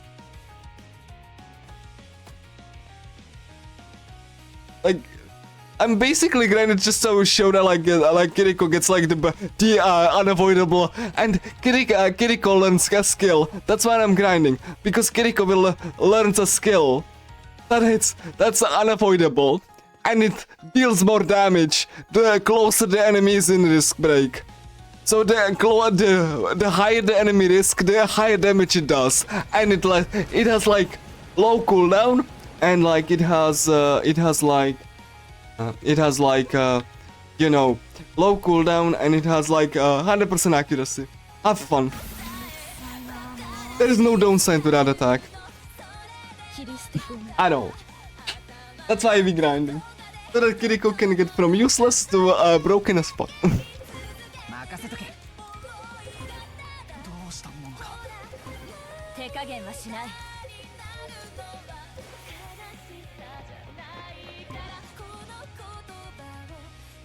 Because Kiriko doesn't know that yet, so you know it's さあ、行くよ。 again it's very hilarious. どうだ。全力で行く。 Yeah, I'm gonna like because enemies summon other enemies is the gimmick, so like yeah. Oh god. 切り捨 I て。 now have 3 enemies on the field. And ほらよ。頑張ります。 like yeah, unavoidable damage everyone. 手加減はしない。 I couldn't do anything there. Even though enemy just spawned on top of me. 行くよ。 Great game design, I love it. 10 out of 10. I would the game design again. 任せとけ。 Like, enemy just stops, can spawn on top of you and you take unavoidable damage. There's nothing you can do about it.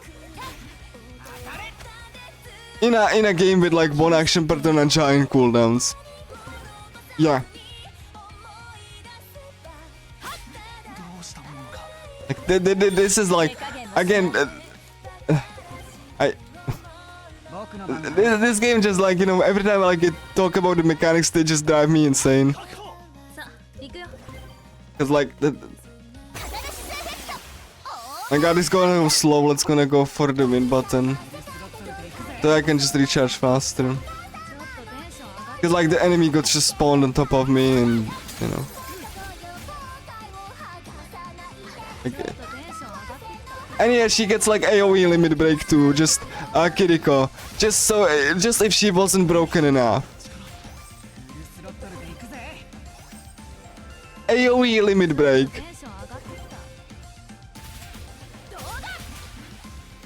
Nah, いる気がしない nah. You just have like unavoidable attacks. Have fun. 任せとけ Every character has their one unavoidable attack, which is unfortunately the most broken. Like the effects even are just broken for that attack, so like you don't really get like 頑張ります it's really bad. 僕の番だな And very sporadically, yes. But you can just dash them away. Well, no. You just dash them away, so it's not unavoidable. But yeah. Enemies do have unavoidable attacks that you cannot guard. But like, you can just dash away from them. So, yeah. さあ行くよ Which also like happens on the party unavoidable attacks, right? But like, again, you can just dash away, so 切り捨て wait, what's the point? Like, どうした fine. Even Kiriko takes hit, it's fine. It's just like, I just don't care. Genuinely do not. Yeah, I'm grinding just to get Kiriko a skill that she needs to learn. ない気分だわ Mirage, there we go, she learned it. And I need to... I have a very specific encounters I need to take for Shoda and Kiriko to learn skills. Then they need to. I'm gonna be fighting these two encounters just for safety, and then I'll be moving on to beating the strong enemy.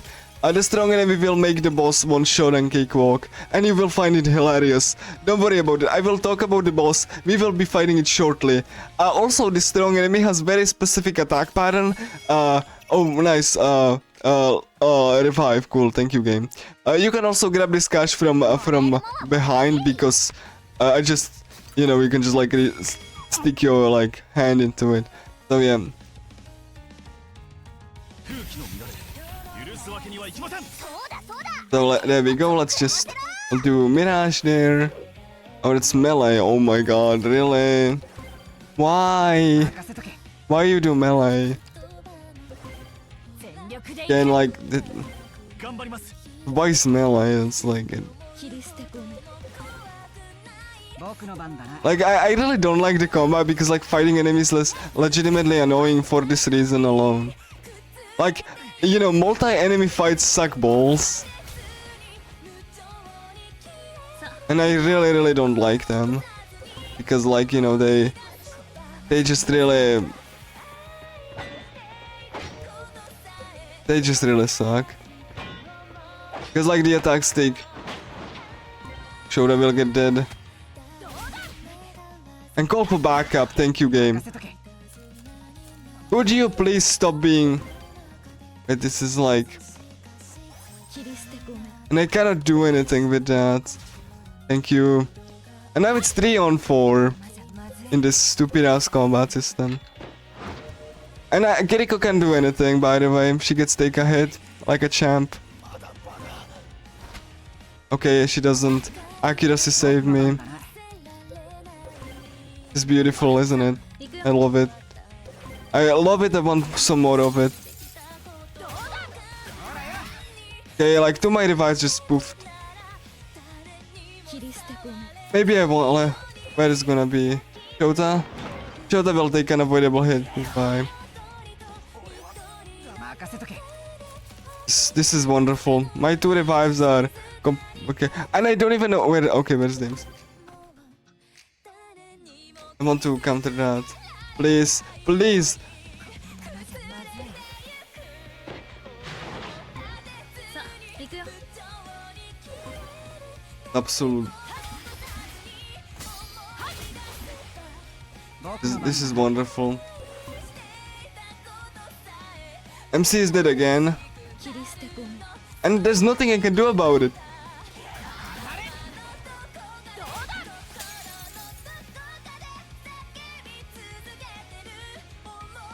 行くよ。 Would you please? 任せとけ。こ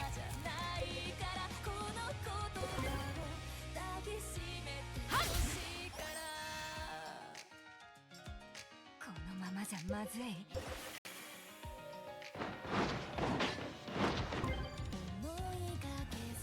切り捨てごめん。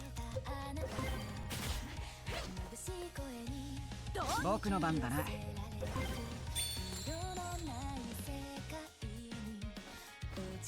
ほらよ。さあ行くよ。 Okay, cool, that's fine. このままじゃまずい。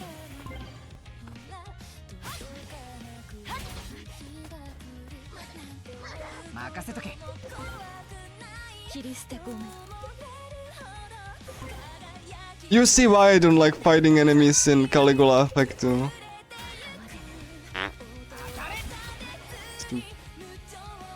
Like unavoidable hits for this guy. 切り捨てごめん。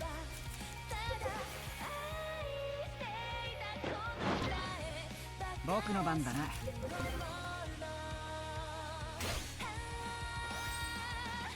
さあ行くよ。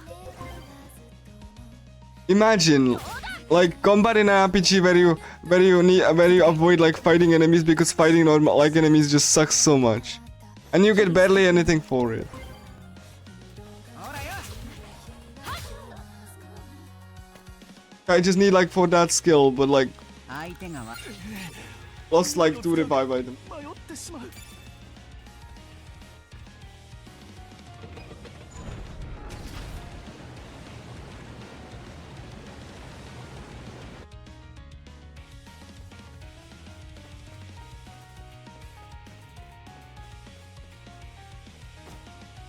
Yeah. Like, you only get experience which you get from bossy XP anyway. You just need the you just need this to get, you just need like to get the skills that you need and like the win button charge. Like, again, I only need specific skills and like the win button charges. So like that's why I'm like fighting the things that I do. I will be skipping fights after I get to dungeon 4. You know, like, could you? Okay, fine, if you want to be fought so badly, I will fight you. 僕の番だな。 Whatever. You wanted to, so you know.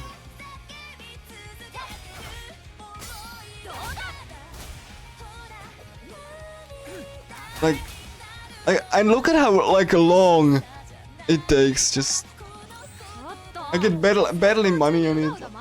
135. Whoop-de-doo. 命がかかってるんですから。 I need to defeat this thing. So, the strong enemy here. He will have like 2 attack patterns. Kiriko needs to learn like... Oh yeah, there we go. So, he can do range attack or he can do melee. I want the range attack, obviously. And I will be poisoning it. And crit evasion down.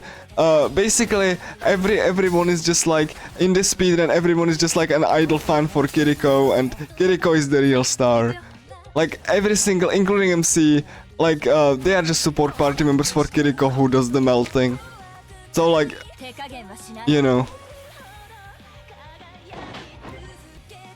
So basically, due to this crappy game design, you know, the combat revolves around just like everyone being like a fan of Kiriko because Kiriko's an idol, and like, you know, or like ex-idol, and like, you know, and everyone just like, you know, kind of like, you know, buffing her, and because it sounds hilarious, but like, yeah, enemy will do mandatory summoning other enemy, so I'm just gonna wait, so that I can negate that. Bonk. Oh my gosh, that sounds like this game, alright. Oh my gosh, this is so... This sounds like us, like, again, the combat I'm doing for is because... Just because of the fact I need the skills, but... どうしたものか。 Like, さあ行くよ。僕の手全力で行く Can I even get the counter off? Yes. しばらく反省なさい Like that. This is absolutely like you can see why I don't like 僕の番だな。切り捨て込め like you need this win button recharge so you can do the one shot. 手加減はしない Like everything is pre-planned. I need it for later. So 頑張ります さあ行くよ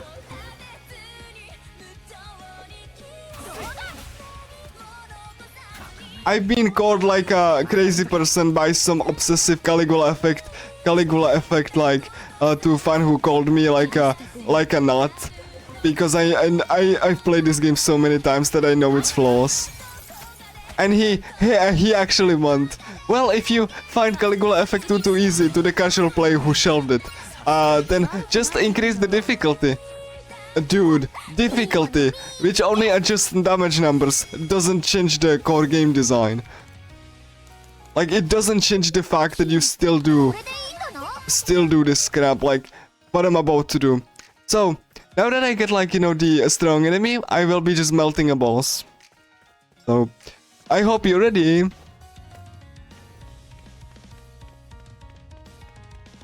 Super item, oh boy.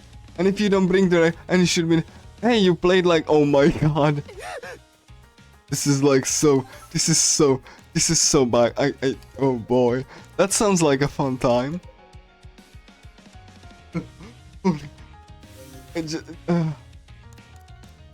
Anyway, let me say before the boss and prepare for the melting. So, let me just melt this boss. Every attack I will do is pre-planned. There's no unexpected anything. Wonderful, Flooded, wonderful. So, buff crit rate. 受け入れるわ受け入れる Just you know, do the risk pushing attack, Quicksilver, and do the dreadnought.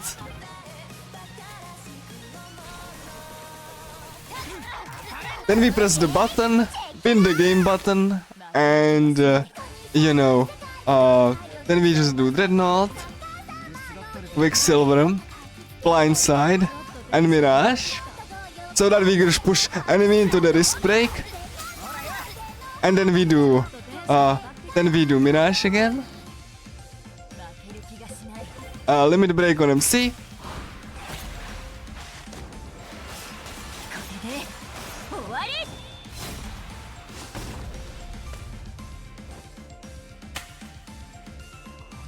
Blindside. Limit break. ワン、ツー、スリー。ってな。ヘイ、ピース。ちょっとテンション上が Mirage. And boss is melted. What does the boss do? No idea. It gives you instant turn. It gives you boosted attack, accuracy, and defense.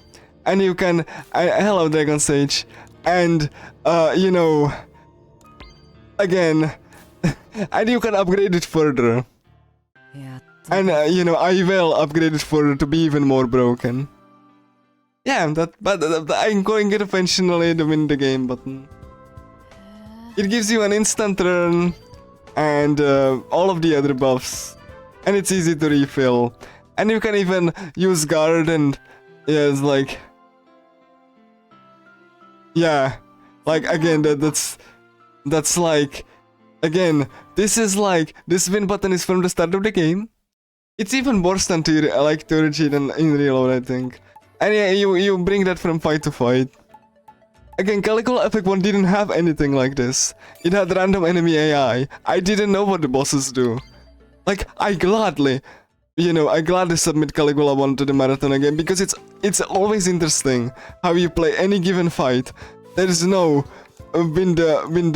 there's no like upgrade risk. So remember how I said that risk is like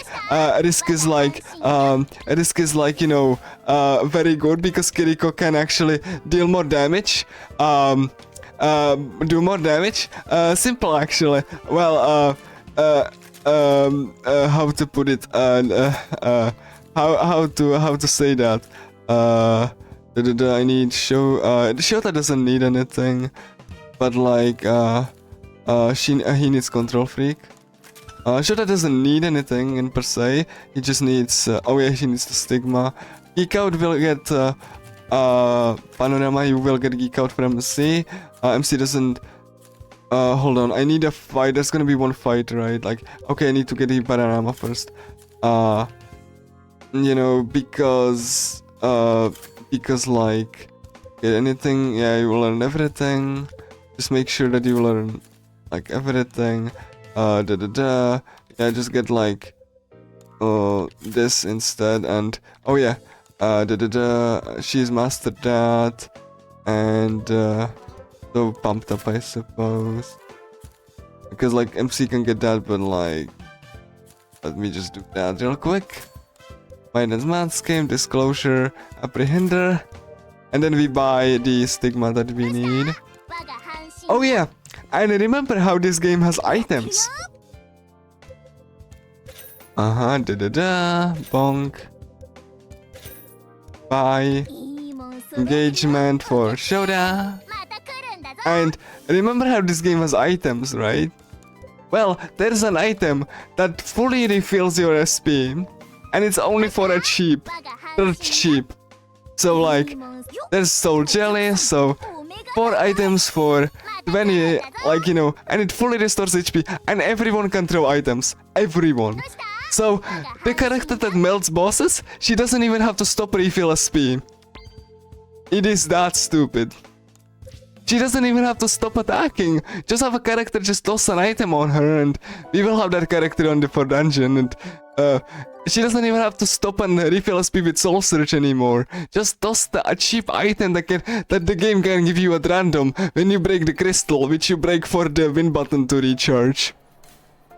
So the game give you like at random, like just hey, restore SP just fully, and like again, and the support tank that we have, like we will gonna have he's gonna be tossing items too, and they support characters that only just push risk and do defense down. They're just gonna be tossing items for Kiriko, so she doesn't have to stop attacking at all. Like, you know, why stop the character that can melt the bosses like in one hit? Like that would be pretty silly, you know.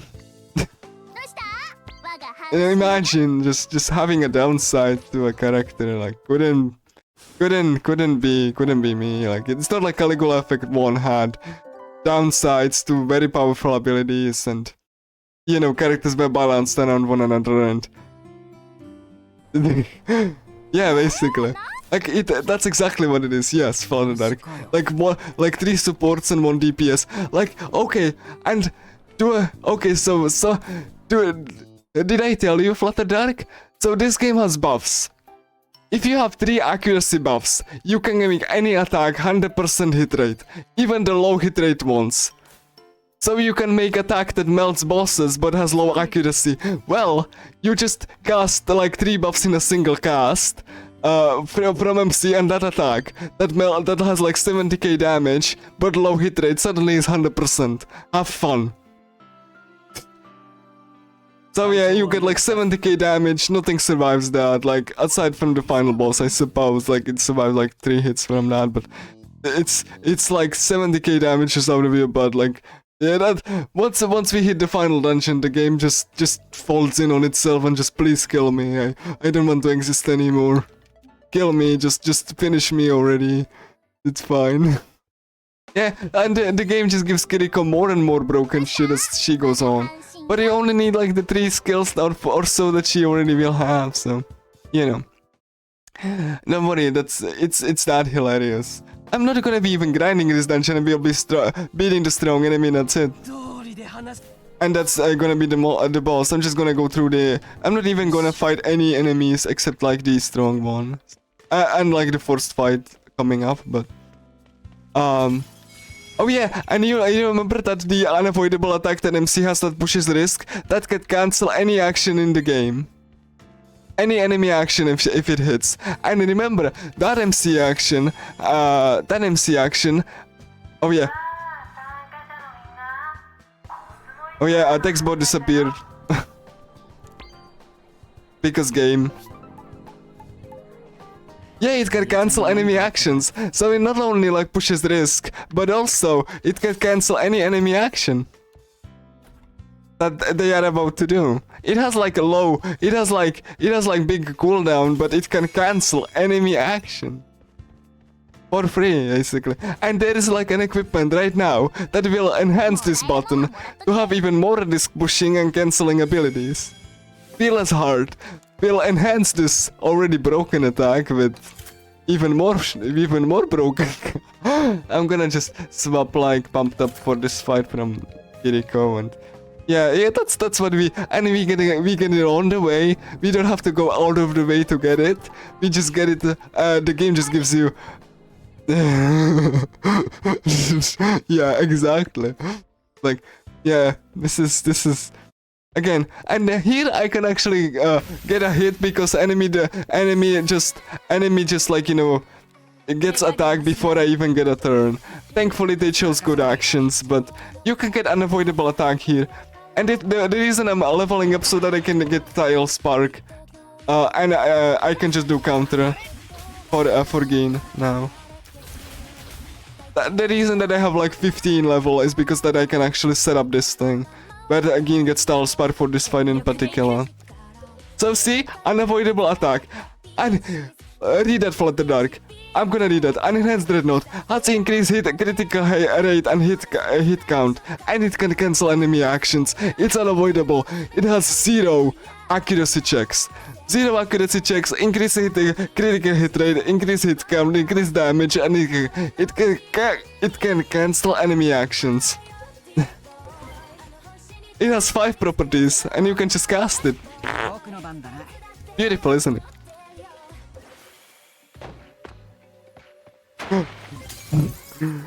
Yeah, like I'm not even joking. That's how it is. Caligula epic to everyone. There's no downside to this. Maybe the cooldown, I guess, but that's not really an issue when you can cancel enemy.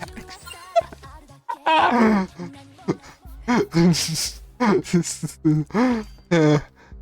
And we will basically be spamming Dreadnought so Kiriko can get risk up, and it actually has like 2 risk again and no downsides, increased attack, and just unavoidable, so ignores accuracy, and wonderful, absolutely stunning, isn't it? Beautiful game design. Yeah, it's not. Okay, hold on, I need to get around this enemy so I don't get into fight. Because I don't get into a fight in enemy, like, when like I have like 2 party members and giant cooldowns. There we go. Hold on. Come on, I need that stigma for gain. Because more attack. Come on. Nah, that's not how, there's no downside to most like any attacks in Caligula effect too. Only the cooldown, which is not a problem, honestly. Okay, Ging gets this thing. But yeah. Like, I was not kidding. Do you see why this game makes me frustrated? Like, remember how Caligula Effect 1 was? How you had like downsides to your actions. You had to consider getting an equipment because that had a downside. The equipment doesn't have a downside in this game. Like, it's only upside, its stats and increased ability. Like, increased abilities, like, there's no downsides to any of this. Like, why would we have downsides? Like, it's, you know, on powerful, that would be silly. Oh yeah, Sasara will get inserted into our party, which we will get into with Shoda immediately. Like, Sasara goodbye, Shoda gets this, and Gin's gonna get the equipment here. I'm just gonna get the passive up, there we go, and Kiriko's gonna get, Kiriko's not gonna add anything because, actually I'm gonna get her pumped up, you know, to get plus 11 attack, and there we go. We have the true party now. Yeah, there's gonna be the tank instead of Gin. But like, yeah. Anyway. So yeah, there's no downsides to any of this. It's just upsides, and that's why you have the passive. So I mean, you don't even have to consider keeping a weak equipment for the effect. You can just equip the effect as a passive, and you know, and equip something stronger. You have 6 slots for 6 passives on every character. Do I need to explain how? Like, you don't even have to like get the like crappy weapon for the effect. You just get the effect and equip something stronger, and you negate the downside that it would have. Like, like I said, you have 6 passive slots. So, you know, I was like I was stunned there. I just need to run away from the fight. Hold on, I need to escape from this. I don't need to fight anything actually. Got like screwed by enemy positioning here. So yeah, and then escape, and then we don't care. This is like, again, I wish I was joking about that, but I'm not joking. This is like actual game mechanics. Like, Caligula Effect 1 had like, you had to consider equipping like a skill on a weaker equipment. Like that you got at random. You had to consider, do I want this equipment? Do I want this effect? Like, you know, it's my stats would get weaker, but nah, Caligula Effect 2 is just like, nah, that's too much brain power required. Like, well, how about no? How about you just get it and, oh yeah, basically that's Historia's game design. It's present in Overdose, and it's present like twofold here.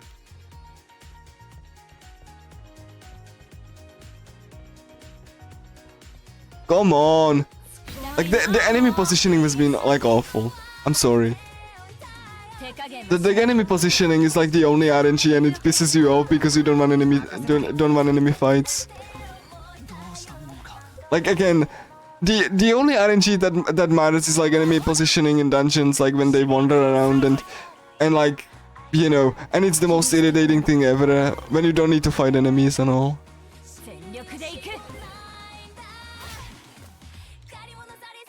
Oh yeah, and Shota has an attack that can cancel enemy, stun lock enemy for like 30 seconds.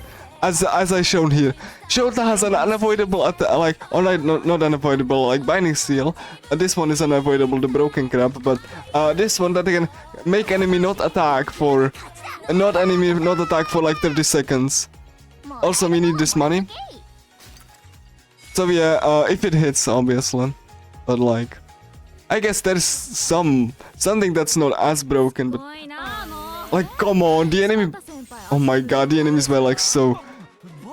I don't need to fight you, go away. I don't care about you. I genuinely do not. You can see why this game really greatly frustrates me. Like, you can see, like, Caligula Effect 1, I would be glad to showcase at the Longathon. Like, this is not showcaseable outside of a race setting. Like, this was supposed to be a race for a reason. Like, the game is that stupid. Like, I'm honestly, like, I honestly wanted to submit a race, but, like, you know, the person that I wanted to just declined. So, you know, I couldn't. So it's... Like, this is not interesting outside of a race setting, I suppose, because it's just so stupidly brain dead.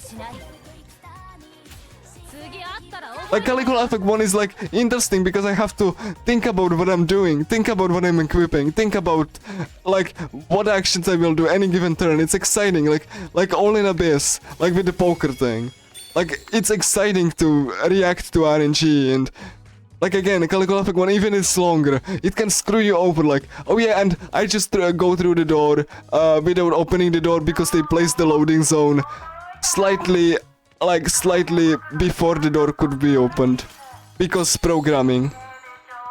So I just went through solid door. Again, like, I understand After Dark. Like, this is the reason I love Caligula Effect 1. I wish it had cutscene skip. I really wish it had cutscene skip, because it would make the game so much more enjoyable when you could actually skip cutscenes.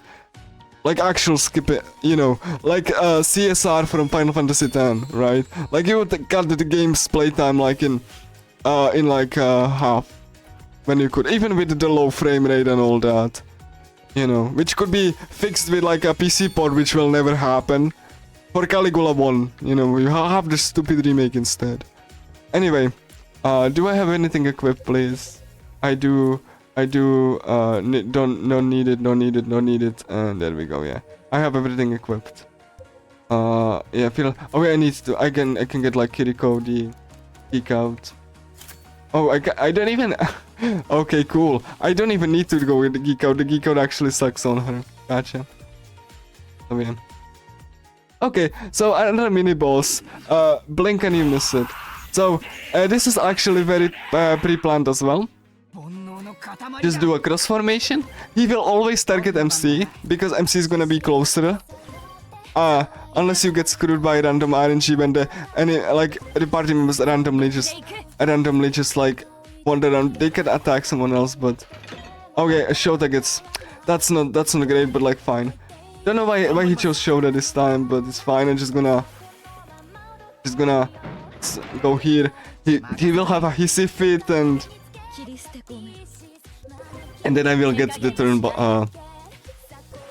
and then I can cancel the action there. Bonk. And then I can just do that.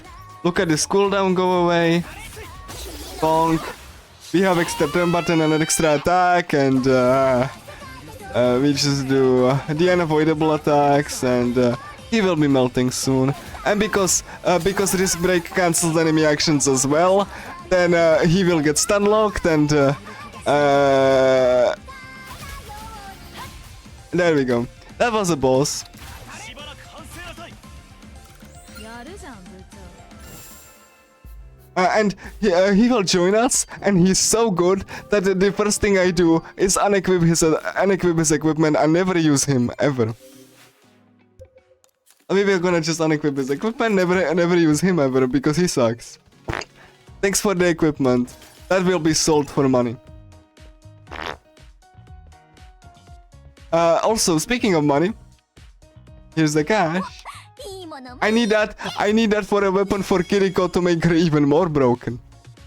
So that she can get the attack that sucked. That attack will be broken to beyond belief once she gets the weapon to be bought. And you can just buy the weapon if you have the cash. Hence why I'm collecting the cash. It's gonna be available after 4 dungeon, and it's gonna be the most broken crap ever, which will get upsold by even more broken crap in the final dungeon. But yeah, that's why I'm collecting the money. I don't need anything else. The only thing that I actually need to fight is the strong enemy for the upgrade to the win button, so I get the risk up in like the win button even better.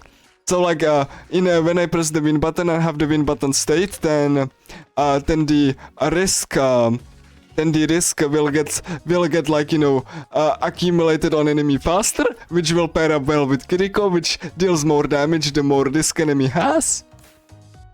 And the result of this is that bosses get like melted to oblivion. On the fights, then I can use the win button. The game might be as well. I just fold in the boss in half and just give me the victory already. Like the only thing that I cannot use the fights that I cannot use the win button for, I just like only like 2 of them, and even then I will have consistent setups. So you know, I will just wait until the enemy leaves me away. Because they cannot engage in a fight when you have the text box up. So, do that real quickie. There we go. Again, I wanted to submit this game just to have alongside Caligula 1. Just to see how stupid Caligula Effect 2 is. How disrespectful and badly balanced it is.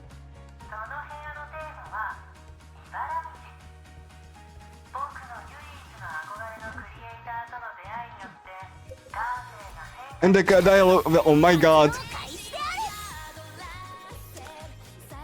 頑張ります Yeah, because like if you're opening the door, the enemies can ambush you. Because you have to stand still.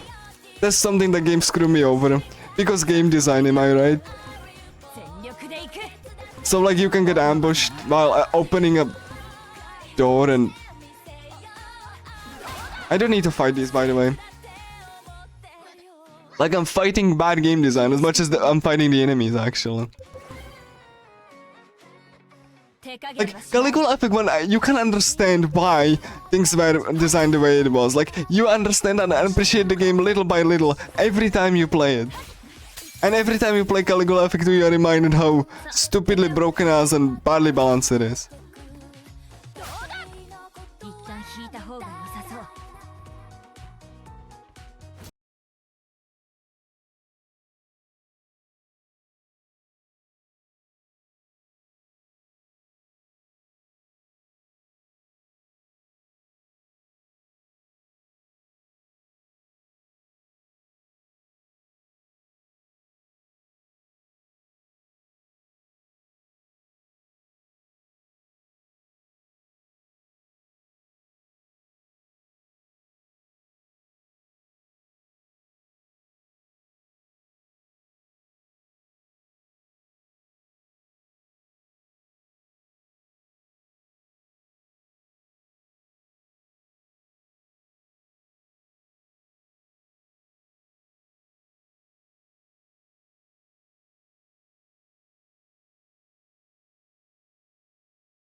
Back up.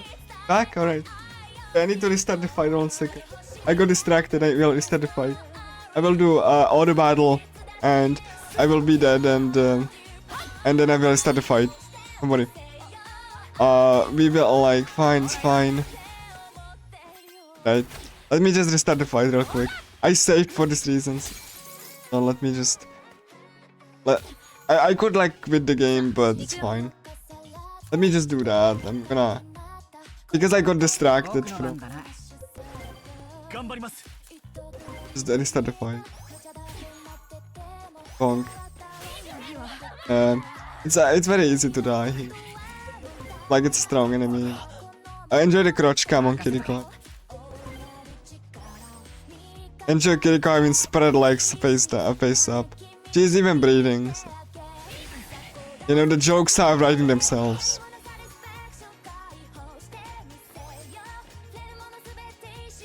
You could make an R18 game based on this though. Nina reminded the Caligula one had like the down pose, like a face down, and it wasn't having spread legs. Enjoy the models clipping together. Anyway, we back? We back, alright. So, fight. As I was saying, strong enemy here. So we will be actually fighting this strong enemy. So let me see what he's gonna do. Is it gonna be like He's gonna set things up. So 3 crit resistance down, Venom Bolt, and Calamity Prophet.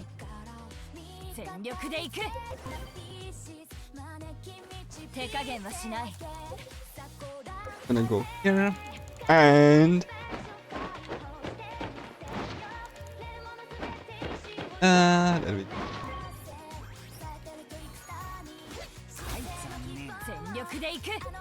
Gonna wait, and the Shota will be doing crit resistance down, and I will be countering, and then I will be using the win button to because he like refills HP. That's not a problem though, because we will be using the win button to like.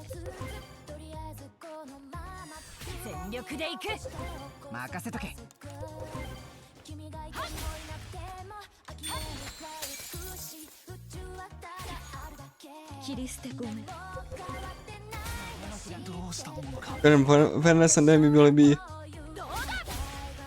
like you can see like how Kiriko's damage is like so good. Cancel action. Yeah, I mean it is a win button. Causes you to win the fight.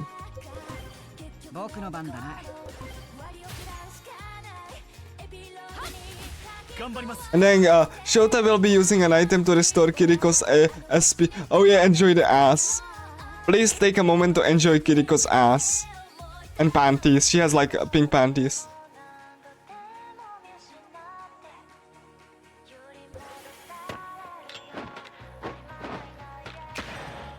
Is the stream down? Or like, is the stream is the stream okay?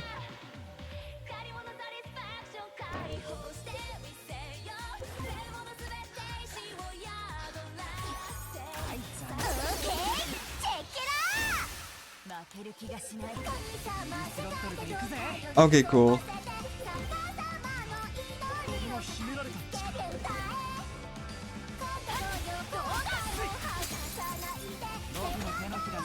And then we just melt this enemy.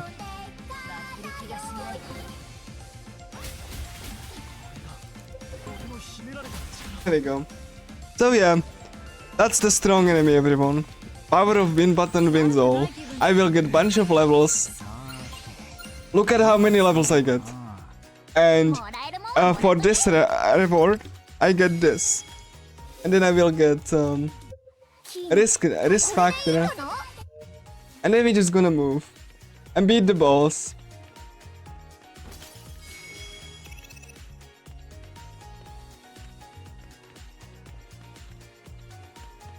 So, you know, gonna be fine. Just get all of these crystals around. And we're gonna go back fight the boss. Hold on. Come on, come on, come on. There we go.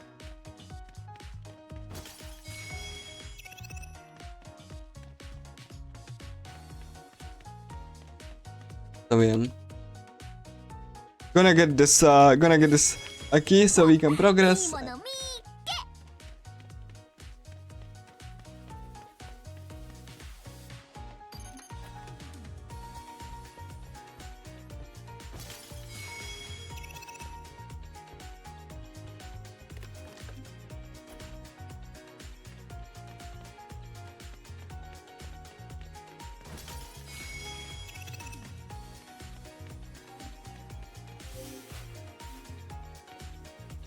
And tell me if the stream's gonna be like down again so I can adjust.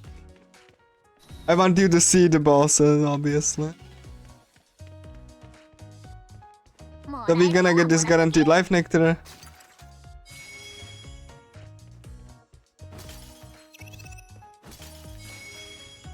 Garbage item.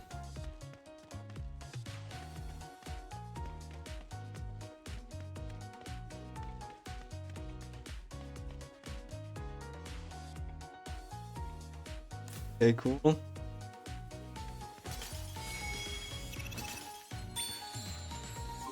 Go save. And did I get everything? We go here.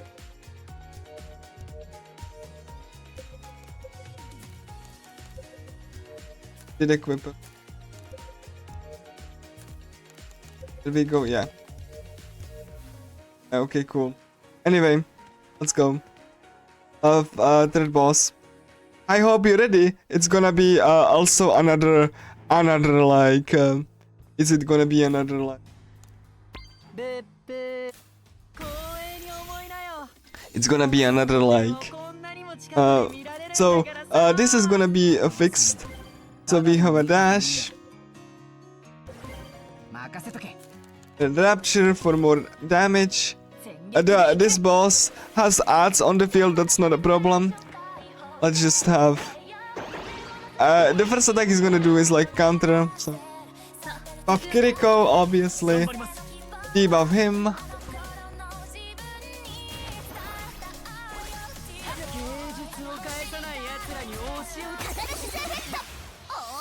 And then we press the win button. And Hawkshot. Blindside. And this will melt him.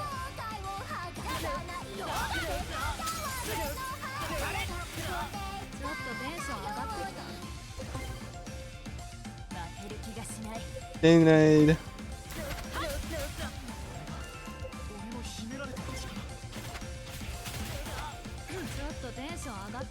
And we're gonna just wail on the boss here. And the boss didn't do anything and is dead. Have fun. And MC learned a buff where it can buff both attack and accuracy. Just this early. Which... That was a boss, by the way. That was a boss fight. This is the same thing even on the hardest difficulty, so don't worry about that. It's just, yeah, well, it's like Hollow Frag, like it's like when I played the Infinity Moment remake, the Hollow Fragment, the direct scout of Hollow Fragment. What does the boss do? I don't know, it's just dead. That's what it does. Like it has attacks, but you know, we don't need to. And then we use like extension so that the win button state lasts longer. And that's what we will be doing. Well, it's fine, and anything else. here. Gin is gonna be still there. So, you know, there's something he gonna get showed at this thing, I guess. And we're gonna... Yeah, that's fine. Like, one more sun in the afternoon and Kiriko gonna get that. That's... I need to get the key points to get more like SP restore items. And we're gonna go. That's all that we actually need to do. There's gonna be a character that we will be using because she's forced into our party. But she won't be fighting besides this one fight because we are forced to use her. She will be using as an escape bot in the final dungeon. So yeah, again, one of the musicians gonna be trying to just like stop the go home club, and it's gonna be like, you know, just like one that like likes, you know, cute things. It's kind of like the same, like I think it's the same as Oster Project, like, you know, so. You know, just like, she likes cute things, she would like, you know, a cute guy and stuff. And it's like very similar to Caligula 1 in terms of plot, and this one, Koko Yamamoto, or like QP. So like, you know, yeah, like cute P and all that. Like, you know, Dreamy Q and all of that, so yeah. Nico will be used once in the entire game. Because she's forced. But we almost have our party for the remainder of the game. There's one more character which... so, remember when I had to like, actually somewhat like, you know, react to enemies when I didn't have the win button ready, like on 4 on 4? Well, we get a provoke character, which not only has the provoke work 100% of the time, it raises his evasion, and it deals damage, and it's unavoidable. It's an unavoidable provoke attack that deals damage and raises the caster's evasion. And you can upgrade it to have like max evasion, so that most attacks just whiff on him. Like, do I need to explain how OP that is? You can redirect every single attack of any enemy to that character, and every character can block. And blocking blocks most attacks. So not only he has evasion, but also he can just block. So even if you cannot block, he can dodge, and you know, and if you don't want to do and deal with like dodge, then you can just you know, I don't know, like just like you know, block any attack. And its provoke means that like the enemies will attack it. Every enemy will attack the provoke character. And as an added bonus, do you know what the added bonus is for the character? If that's not enough, that character starts in the front, and enemies attack the closest enemy they can find. And because the character, you know, the character, you know, starts in the front, right? Then that means most enemies will target him naturally, even without provoke. And he has defense down attack for good measure. And he has AoE attack that knocks enemies into the air, if you want it. AoE limit breaker knocks enemies into the air and just makes them like fly into the air, unable to do anything. That's the character we're gonna get for our party. Too much utility to pass it up.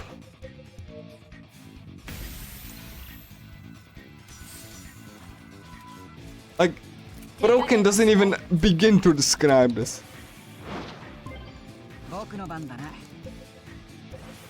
Oh yeah, and MC learns like, oh yeah, I couldn't even counter this attack because someone just didn't. It's fine, cool. And then we just use Maria. She's just gonna do the attack, but yeah, something. She just does some things, like, don't know, like. She just mostly like, you know, just like does like escape things, and she does damage, I guess. Oh yeah, and sometimes like when you break shields with MC, the game gets confused by dealing damage by the enemy, and you know, character and like MC will get hit by its own like breaking shield attack, even though that's not a thing that ever should have happened.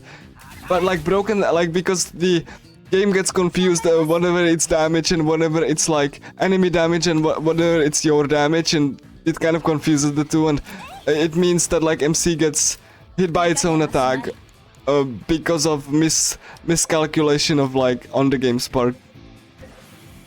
Like This like really is insane, but it really is. 僕の番だな。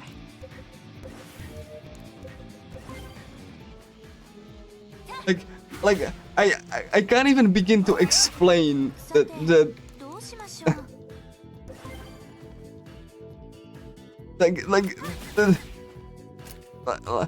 yeah, that happens for MC attack because MC just gets like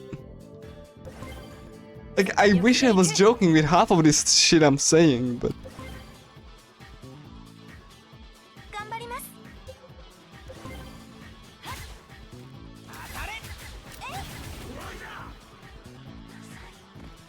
ご迷惑をかけるわけには手加減はしない this is supposed to be hard difficulty, by the way. 僕の番 But the game design is so awful. Like the only thing that you like die on extreme is just the unavoidable hits that you will take, as you saw. ご迷惑をかけるわけには Like as you can see constantly, like the only thing you die as are the unavoidable hits when you cannot move or do anything 手加減 while は you're し just ない waiting for the cooldown to. And there's no like skill to refresh the cooldown outside of the win button. You know. Like, again, no, like nothing in this game works like to the game design that the developers like wanted it to. Nothing, absolutely nothing works to support the game design the devs wanted. Like, and that just makes it a bad game to me. I don't know how about you, but Caligula 1, even though it was laggy, you know, and didn't have cutscene skip, like it was functional. Like you could tell the design decisions by having a purpose. Like here, nothing was tested. And like even though in this game only party members get new skills, they screwed that up too. They only had party member skills to worry about, and some skills just don't work at all because reasons. They only had like, instead of like the NPCs thing when every NPC can have like attack stat, they just only had to work about party member attacks and screwed up too. They never fixed it, you know, with like the 4 games the game was out. 4 years the game was out, like.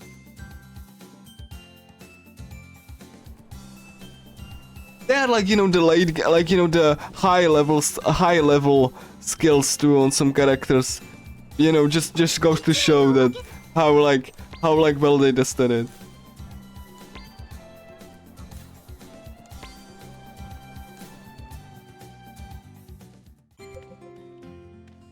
Like, you know, this game is very special, quote unquote. よっしゃ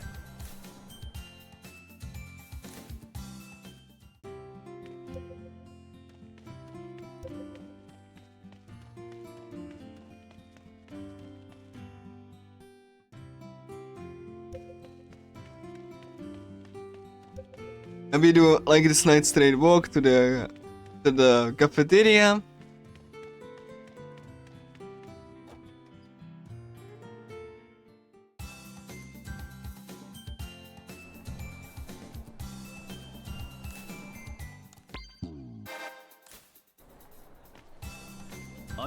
Another forced fight because we love those.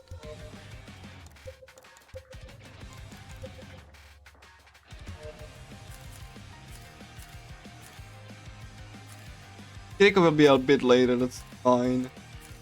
Guess I'm gonna get like Sunday afternoon a little bit. Don't forget to like, yeah. 迷惑かけないようにしないと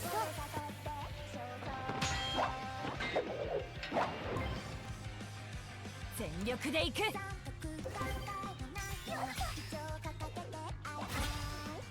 どうしたものか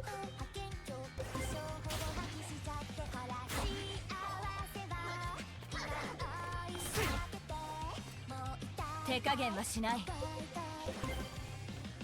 I like that Sasara wasn't even able to move みんなを守らなく because she didn't have an action to counter. Great game design. 頑張ります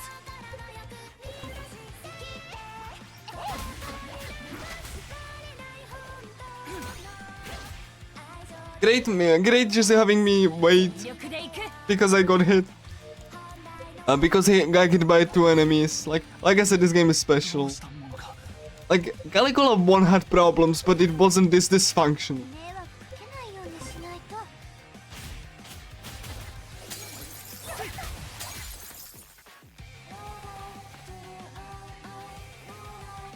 手加減はしない。頑張ります。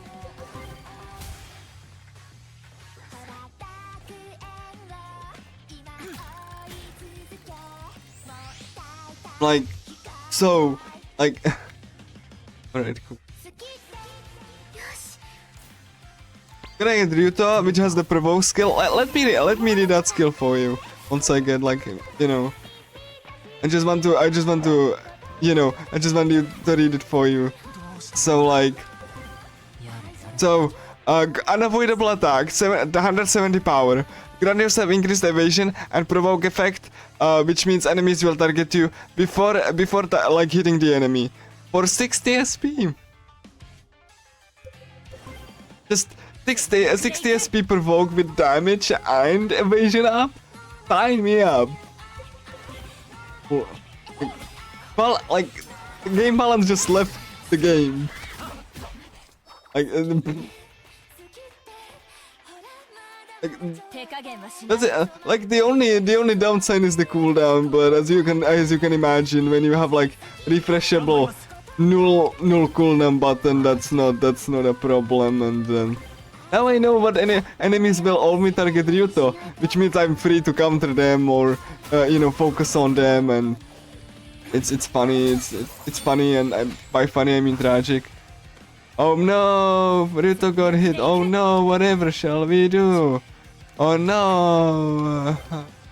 Like, you know, it's not like when you get like full XP even if you die, so like, I only need like to provoke to redirect this thing, and gonna be, it's, and yeah, even though we have a counter, yeah, just like, you know. Oh yeah, enjoy the feed here, and the ass cam. Because the camera is also very special in this game. Like, and Caligula 1 camera was a little bit unfortunate, but at least you had full control over it.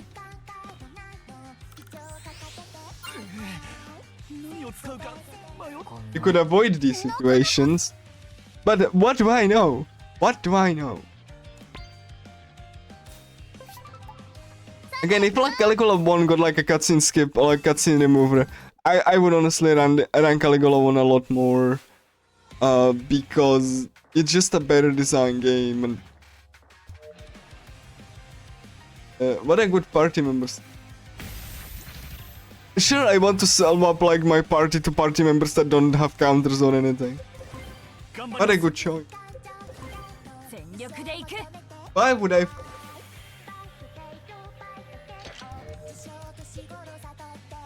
Always grieving voice.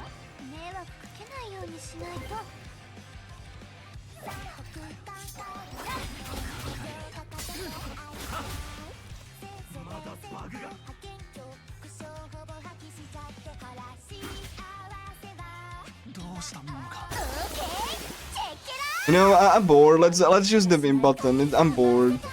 Bored already. The fights are taking too long.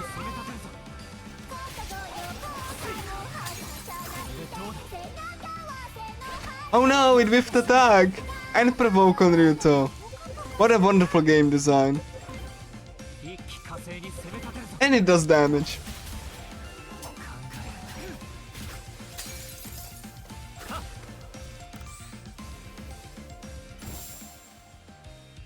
Mario head.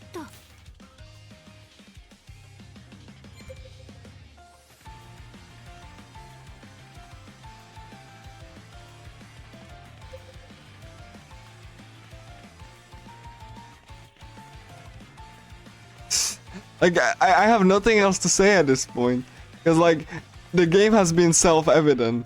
Like, I could stop commentary right now and you know, like, it's wonderful, isn't it? Yeah, now we have, like, Kiriko back, so let me just... Story Showdown. Kiriko gets the... Sunday afternoon from you, and MC is gonna get pumped up. Pumped up. Oh, And then we're gonna go. And Ryuto's gonna get... Ryuto is important. Sorry, Shoda. Ryuto is important. You know. Shoda's only purpose is to deal occasional damage with the blind sign and push risk. That's his purpose. He doesn't do... He has terrible counters. Like, the counter attacks just take too long. He can whiff them. He's like generally awful except for like his limit break and like you know, the risk up. So that Kiriko is the real main character, can do damage.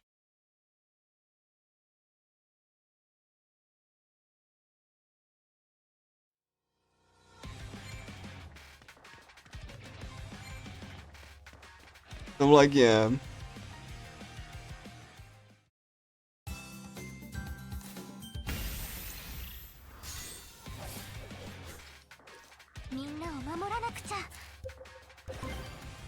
Oh my gosh. I did forget to swap Kiriko out. Like, I don't think it would be that big of a deal, but like, yeah, that's just damage. Damage Sasara, like, I hate that, so fine, I can deal with that. It's gonna be like slightly dumber because like, you know what, I can just die, it's fine. I'm gonna do auto battle. I'm gonna do auto battle and I'm gonna just die and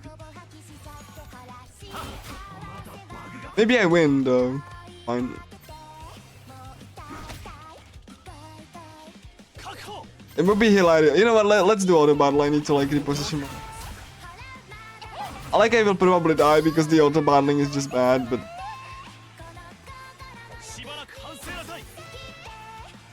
Wouldn't that be hilarious?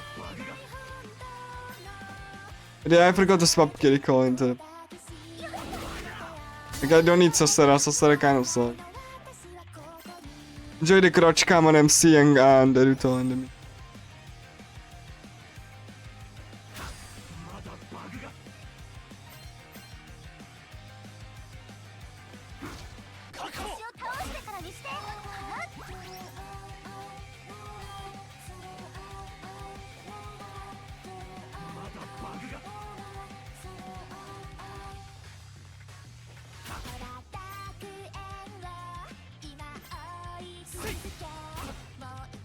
I swear, if the game actually, if I actually win the fights, that I'm just gonna laugh. But like, I don't think I. Like, the auto battling is pretty bad.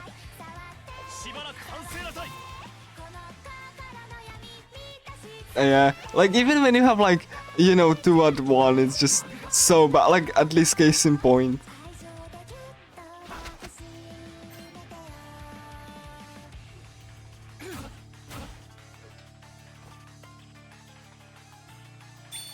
One-on-one is also pretty bad. Like, look at how slow that is. Like, at least you have case in point. Like, like in Caligula 1 you could, because you had 3 actions per turn. You could reliably solo stuff. Good luck doing that here. Shoto's dead, by the way. But he's trying, he still survived.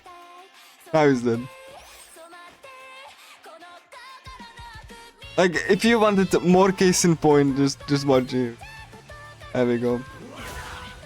Just swap Kiriko.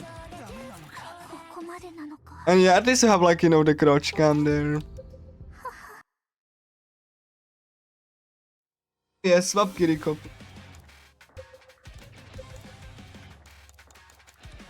Like the actual main character. Yeah, by the way, the formation doesn't matter unless you press the extra time button. They broke the custom turn order function unless you press the win button. Purely because how the battle system has like random delays on any given fight.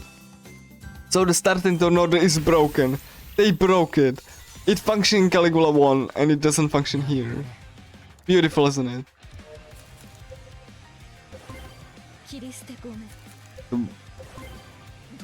Hopefully I will get like... I need to like wait... Oh, please give me a turn. So that I can... Okay, cool, cool, cool. And now I can do... Please provoke and... That's all. There we go. And now I'm safe. Because like everyone's gonna target Ryuto from this point forward. and he has evasion. He's basically like, like a debuff meat shield. Not like he, does anything special. Because, and then, you can see the whiffed attacks. 手加減はしない。さあ行くよ。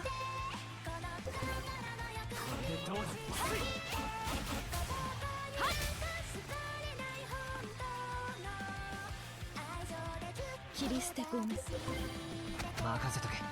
Another whiffed attack. 頑張ります。 And yeah, one thing that it like worse than Caligula 1, good luck to know how debuffs and buffs will last. There is not a counter. Or like, you cannot accurately tell how long debuffs and buffs last. You just have to watch this and, just like watch this when the debuffs are not applied. Or buffs. You don't get any indicator for like, time how Caligula effect 1 was. Where you had like debuff and buff indicators on anything. On everything, so like you could get like reasonable and like accurate prediction.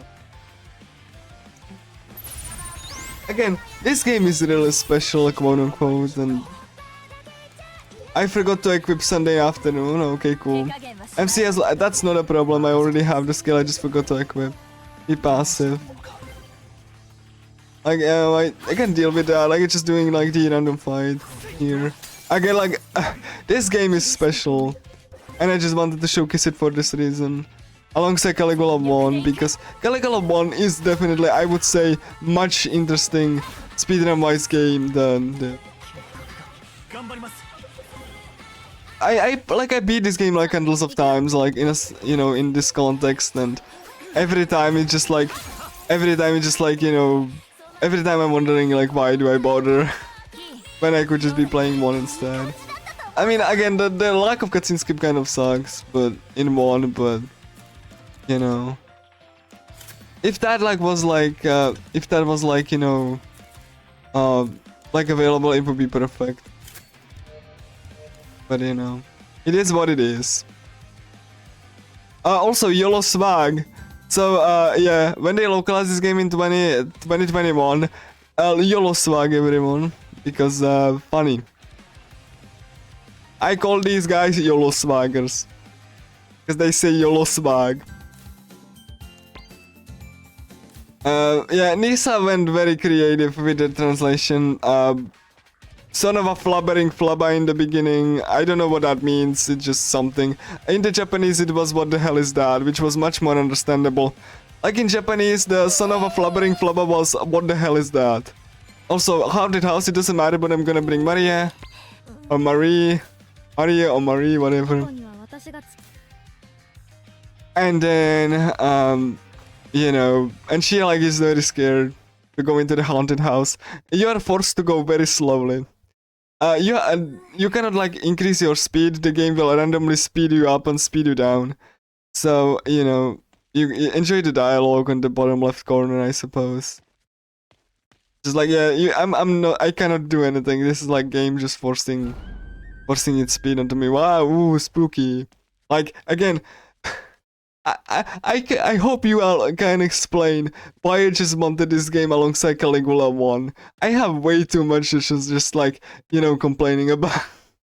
Like, especially when you know how Caligula Effect 1 was. And like how interesting that run was. Like I said, I could do this run like, half asleep. Because I don't need to pay attention to anything. So, it's definitely something.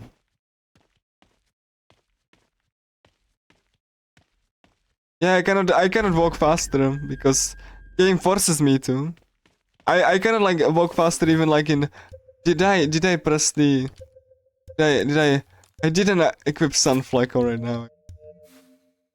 Now I have like the. It was fun, yeah. I know, Maria, I know. You're having so much fun. But yeah. So we're just going through the story, enemy attack in a school festival, and you have like the party favors and everything. Do that, garbage item like everything else in this game, except for a revive item, and anything that's not a revive item and SP restore item in the speedrun, it's garbage. And it doesn't even sell for that much. So, you know, like 90% of the game's items are garbage and you don't want to use them. There are better ways to buff stuff. One more fight because we need to set a defense down on Ryuto and then we can stop fighting enemies unless forced. This is the last random fight that I will actually be fighting in the whole game. Enjoy it while it lasts. There is not a single random fight I will take on purpose. That's not forced. So enjoy this little bit of grinding here, and every fight that we do from this point on will be just the forced fights.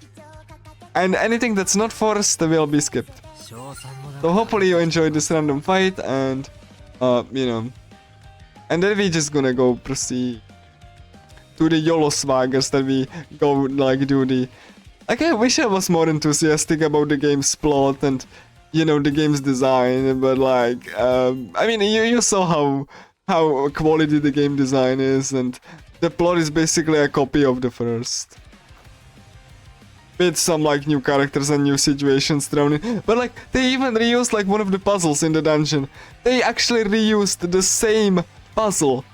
Like, you know, the same method to open the door as from the first game. Like, Caligula Effect 2 is so self-referential and so like, remember this, that it just doesn't stand on its own.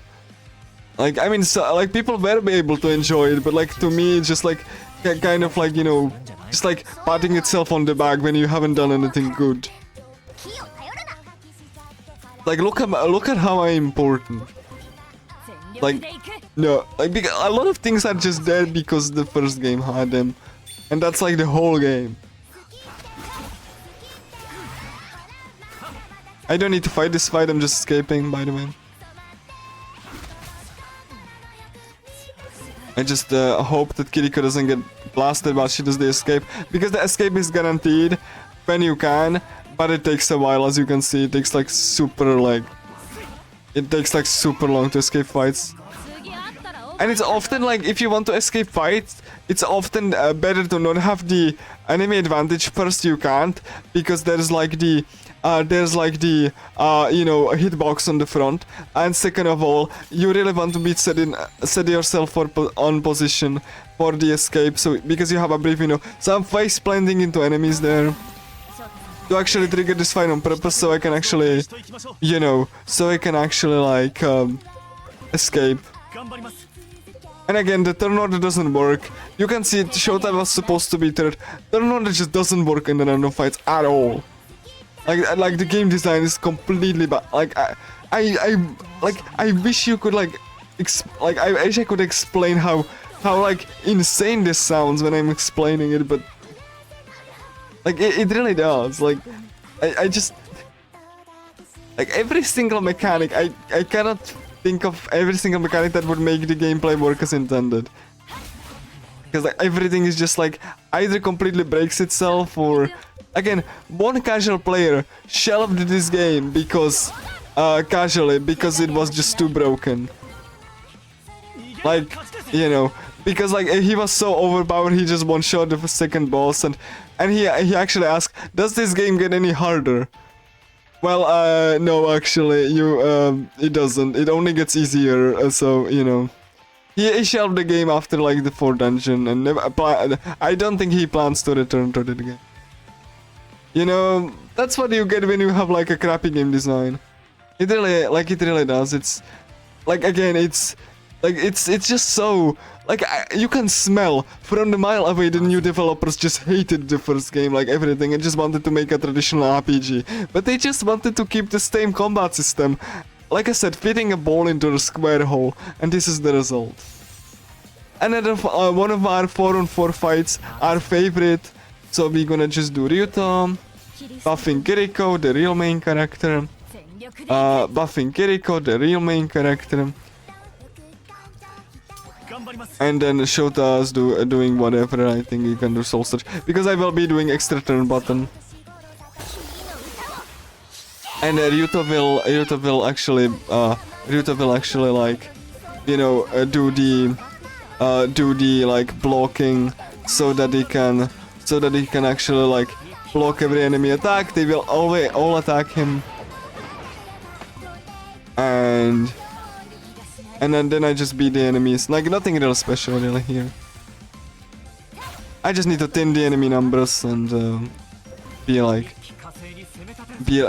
done with it.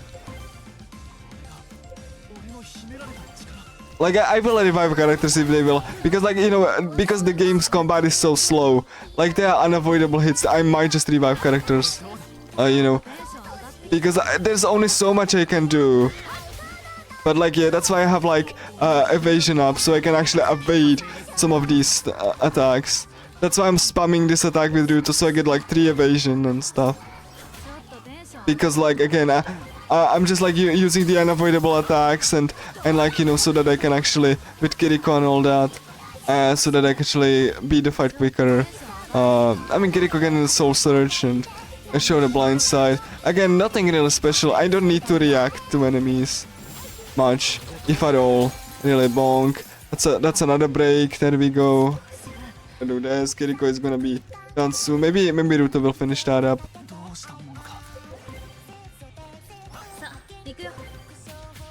There we go. So that it is. And the game actually tells you in this cutscene that like you know Ryuta will get the debuff skill which we wanted, and in this game like the game is like, what is that, a fight? Because the game doesn't have like fights in the environment like you are in, like in Caligula Effect 1.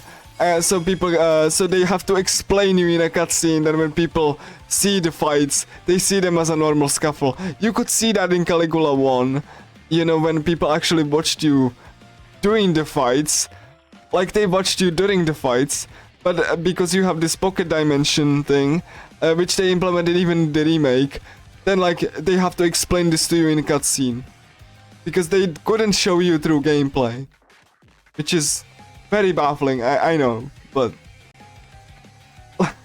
Okay, come on. I cannot because hitboxes. Go away and so I can actually kite you away. Because hitboxes. There we go. I really... Because that would be too narrow and I need to actually escape this. Another 3 SPS store item, good. I will get another equipment for Shoda, that's like a weapon. It's gonna be full of enemies. If I get it caught into a fight, it's fine. I will have to do less grinding of the win button because we are going to another boss. Yay! Yay! And you're gonna be laughing at it, so please stay tuned. It's gonna be right as I go through this warehouse to pick up a weapon for Shoda. Another SP restore item for free. I like it just when you know, a game gives me OP shit. Like it makes me... Oh my god, what the heck, please. I just want the enemies to turn away so I can get like... to the... There we go. Tell and show, yeah. Come on. Still, do you see the problem? There's like still due to nearby enemies. The game has a problem where like... because they wanted to go easy way out, there are no locks on equipment, they just made it so if an enemy is close you can't get that cash. So like, this causes a problem when enemies chase you. And like, you know, they get close to the cache and you cannot open it because there's enemy nearby. Because they took the easy way out, because they have the strong enemies like guard the cache for the reward. So you know, great game design. Like, they did not think this through the game.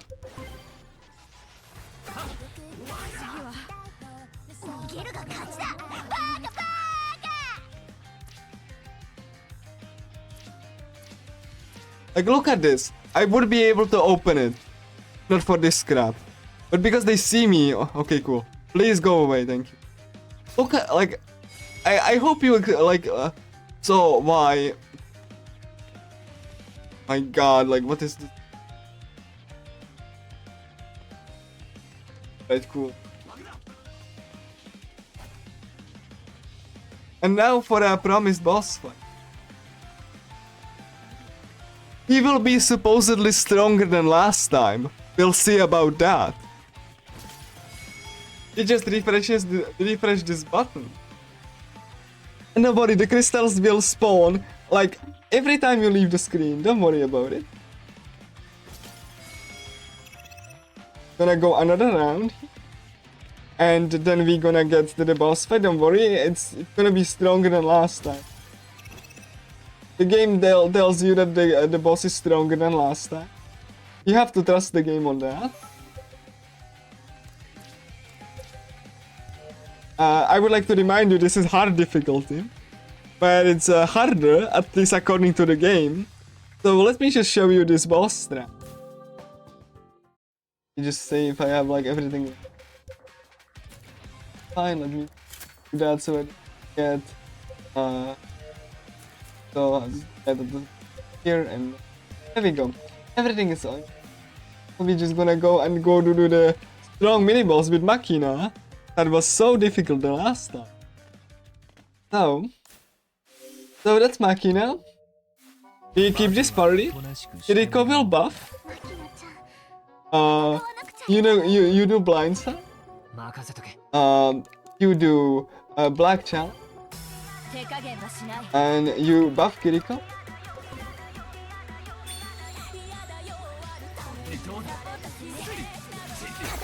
Then we press the button. And do the unavoidable attacks, of course. You know, defense down, obviously. Kiriko, Chain Raid, Black Chalice, Yoda, Inash, Dead Knot, Blindside, and that's just the. And let me just show you. That was the boss. He didn't do anything. And let me just. The game will tell you. Damn it, he's stronger than last time. Yeah, Gin, I believe that. I certainly believe that.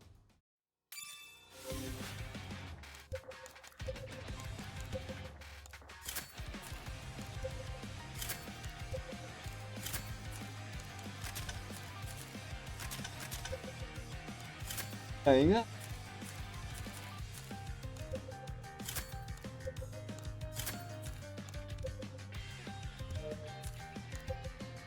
Gonna get shown.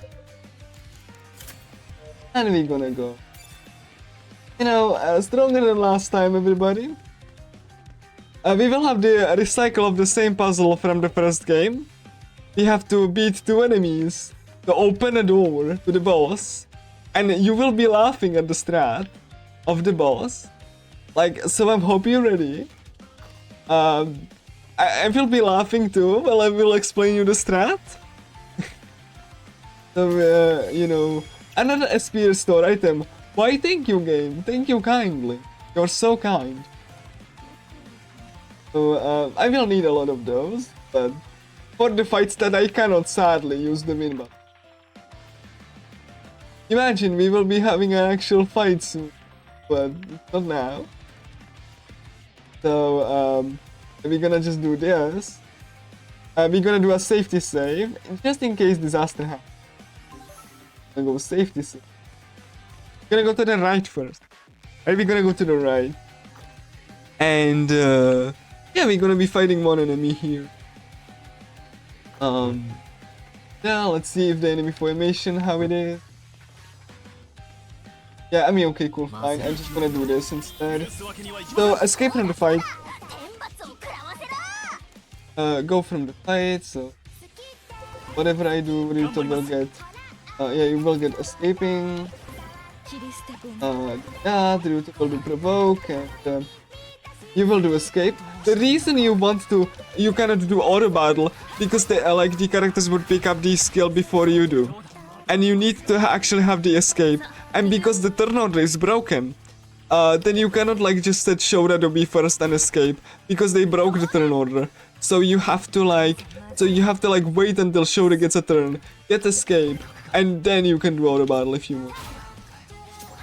Like if they haven't broken the turn order, it would be like I would be setting Shoda first and then setting escape so I can just do that. But I can't because it's broken. And they didn't, you know, so wonderful. Totally stunning. 任せとけ Just do defense down, blind side, mirage, and dreadnought, like the unavoidable skills, like, right? Like, I mean, I know that you know the general strat at this point. Oh, Kiriko almost died. Oh no! Oh no! Whatever shall I do? Didn't even get debuff. Oh no! What a tragedy! He got hit. Oh boy, no! And he got stunned and defense down, and then we're gonna go Mirage again. We're gonna do Dreadnought. 加減はしない We're gonna go auto battle because we don't care. どうだ And remember to turn on auto battle so that you don't get like blasted again. 何を使うか There we go. That was a fight. That was a very difficult fight. I was so scared that I might lose. So scary. So reactionary. I'm definitely not spam the same attacks over and over and you know they will ま work. ずいな Definitely not that. Like, why would you hunt that, you know?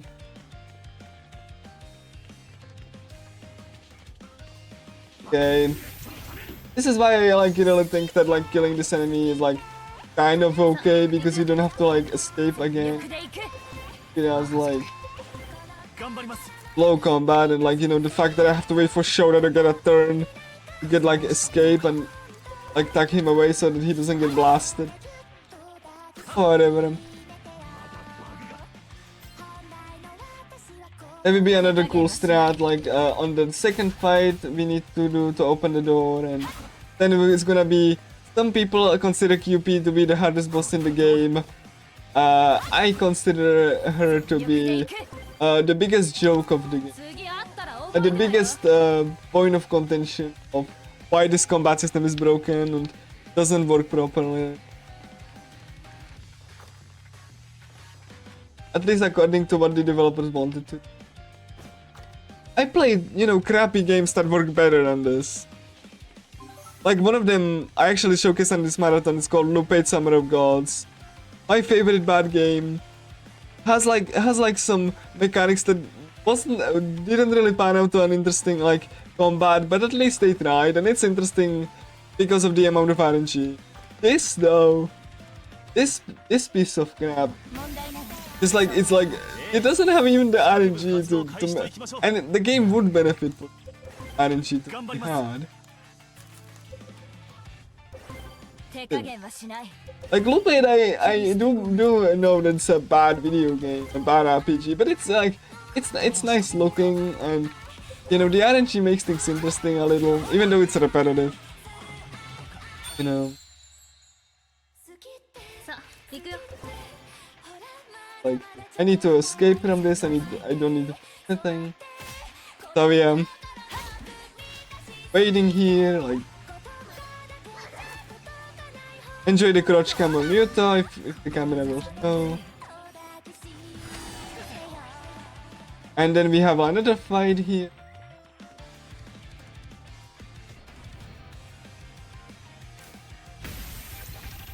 This will also have a certain script. I just need to. Oh my gosh, 3 times melee? Really? I never seen this happen. But I hope. Okay, 頑張ります do that. Yeah, 切り捨て込む that. Buff kill. 全力でいくどうしたものか頑張ります And they even whiffed, even before me do. Ah, I forgot to buff Kiri. Finally. ちょっとテンション上がってきた Then I will do the provoke strat. So that enemies will always target you. ちょっとテンション上がっ And then I will do the AoE limit break. 痛くないよ一瞬で終わるから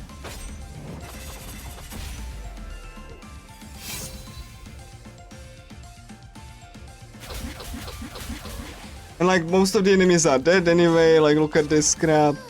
Ryuto will do another like guaranteed like 100% accuracy attack and do chain raid to help him out, and the enemies will be dead. でどうだ Oh no! Look at all of these enemies. What a dangerous fight this was. 一気火星に攻め立てるぞ ちょっとテンション上がってきた It's definitely not brain dead, I promise. You just press the same attacks over and over, and every fight has like a fixed solution. But it's not. It's reactionary. Like one review said, the combat is more reactionary when you have one action per turn. Yeah, sure, buddy. It really is reactionary. Like, tell me that. Tell me that to. Tell that to Caligula Effect One, who actually had mechanics that actually pushed against the player, and in an interesting way, and had like random equipment, and you know, up to 3 actions per turn. So you have to like consider doing that, and a risk reward system. Like, tell me that to the face that like Caligula Effect 2 is reactionary and it will laugh you off. Like, this is not a reactionary combat system. Because Caligula 1, like, you like, those of you who saw the speedrun, like, know that I actually was, like, focusing for the majority of it. Because I actually needed to adapt to what the game gave me. This is not that. Okay, and we don't have the win button. Oh no! Whatever shall we do? We don't have the win button ready. Well, we have the crystals here, which will not only give us items for free, or like the currency to get SP restore, but also you can just save the game. Then you select load from the menu, go from the autosave, select yes, and magically the crystals will respawn. So you can just do that, like, and then you do that, and yeah, exactly. And then you save the game, and do load the game again, and do, and like, and respawn the crystals again. Like, and just do that. They will give you more items to bring the SP restore currency. Then you save the game again. And then you do system load. And you just repeat that until you are full. Another more currency for SP restore items. Thank you kindly. Thank you kindly, game. You shouldn't have. No, yeah, seriously, I guess it's really like that was definitely enough of it. Maybe some like reactionary like. Exactly, like, Alu, you get it. You actually get it. Like, okay, let me see if I get like one extra like revive. Okay, and thank you, game. You shouldn't have. Okay, so we save before this boss. And then we just do prepare for the most hilarious strat you've ever saw. So QP. Previously, the strat involved prevent her from summoning the ads, and while you can do that, it requires Ryuto to have limit breakup, which he doesn't have. But you know what Ryuto has there? Provoke. So, go put Calamity Prophet here, debuff QP, do Provoke, and then buff Kiriko.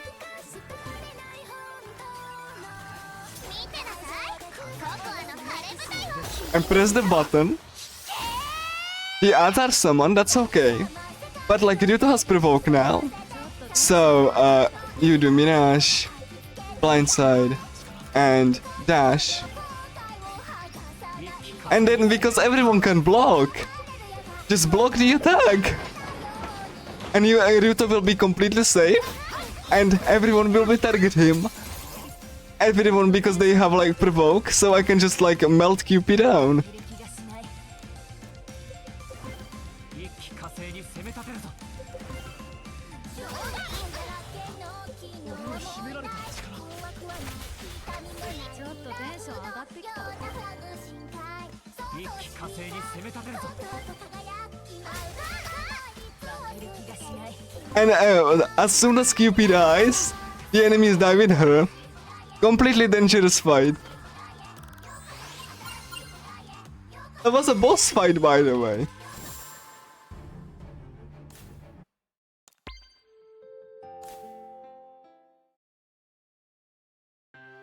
She didn't do anything, she just summoned dudes and then she died. The dudes tried to do something but they got blocked by a barrier that everyone can have. Need I remind you that in order to have barrier in Caligula Epic 1, only one character had full-scale barrier. It was SP costly, and everyone else could learn the barrier that only blocked one way. But you know, who am I kidding? Like, you know, I'm not the genius game designer that made this game. So who am I kidding? Like, I wouldn't even want to play this game if, like, you know, if you fix the balance issues, because, like, you have only one action per turn. Like, the game is only playable when I break it, or when you overlevel. Like, the game is playable only, like, when you completely break it and go against the developer's intention. Like, that's a sign of a bad game. You would have to, like, scrap everything this game does. Just go straight to the toilet and use the first game as a base. Like, this is unsalvageable at any point. Anyway, yeah, Kiriko was broken before, but we're just gonna get this instead. Let's see. Ryuto's get on it Sunday afternoon. Shoda will get this. Like, it doesn't even need to, but like whatever. And yeah, everything is now in order. Kiriko gonna get the sun flagged. Everything hell, and she will get. That's why we got the money. First up, we get like the 45 points. Oh boy, 9 items. Holy crap, 18. That's more than enough. I'm just selling everything that I have. I don't even need to, but like I'm gonna sell it anyway. You know, in case I need like one extra, you know, and I need daybreak. And that this will make Kiriko even more OP, because that enhances like that enhances that enhances her oh my god, so that the attack will toss enemy into the air and does massive damage. That's the upgraded version. Whereas like, you know, before that, right? Before that, the attack only did damage one way. Now it has like toss enemy into the air and do a bunch of hits as a follow-up. And because it triggers at risk 5, then it will almost certainly get the enemy into risk break, and the enemy will get like stun locked. So, you know, good stuff.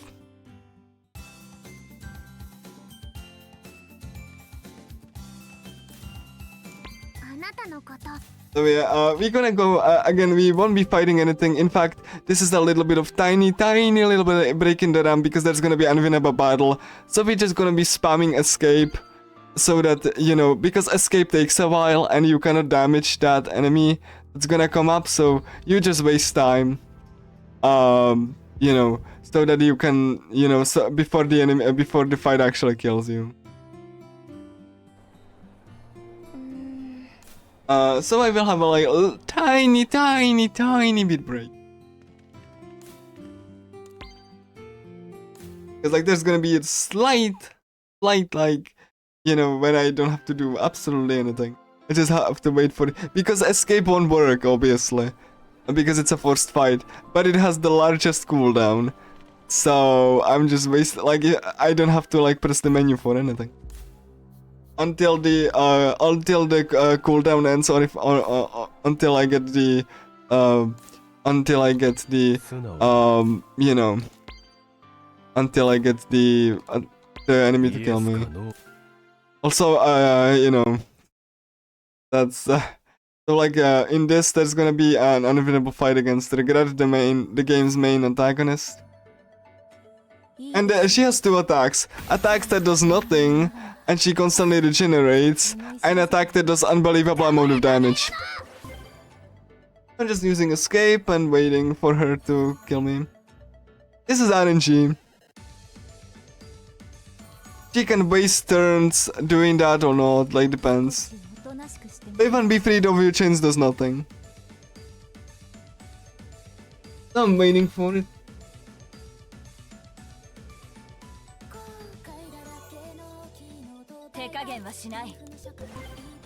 The game doesn't have menu memory, so I have to do from the first menu every time.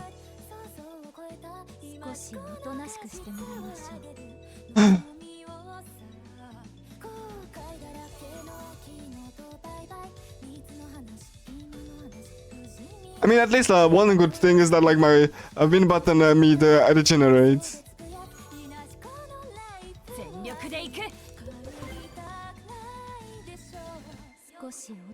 She is wasting time today. She can do that like the first one, but she's wasting time. It's fine, the win button gets recharged, so take your time, regret.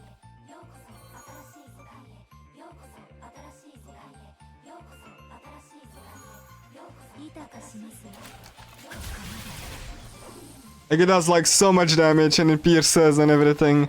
They really wanted to make sure you don't survive this even on New Game Plus.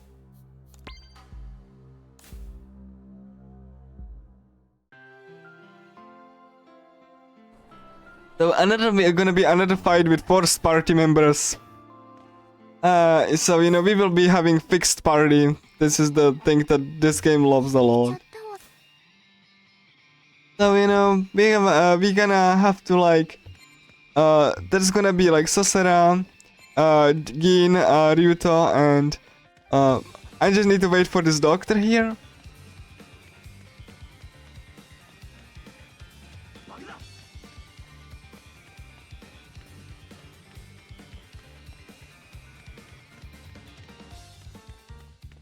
There's even like in this dungeon there's like one funny glitch that I hope to showcase. Visual bug, but gonna get like this instead. Garbage item by the way.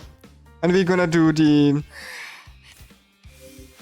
so we have fixed party. Nothing I can do really. So you know the strat, counter, provoke, and just do I'm gonna like you know I'm just gonna like I'm just gonna do provoke and use win button when available, so to make this go faster, because I don't have Kiriko.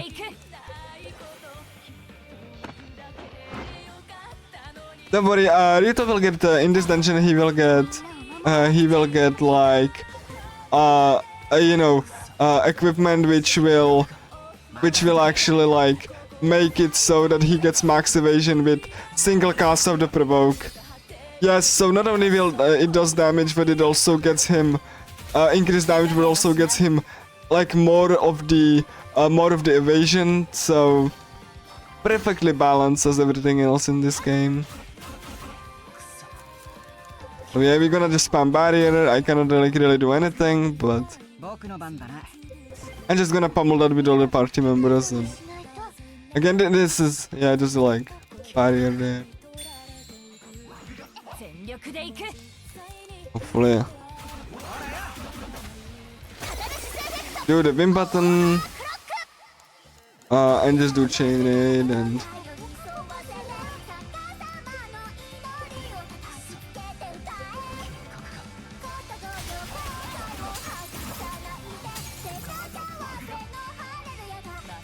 oh no, Rita died. I'm probably not gonna revive. It's fine. Like I do have like a party member. Like it's a bit scary though because I don't.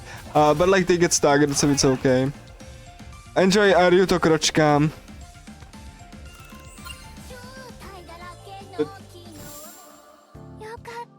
So that's basically the fight.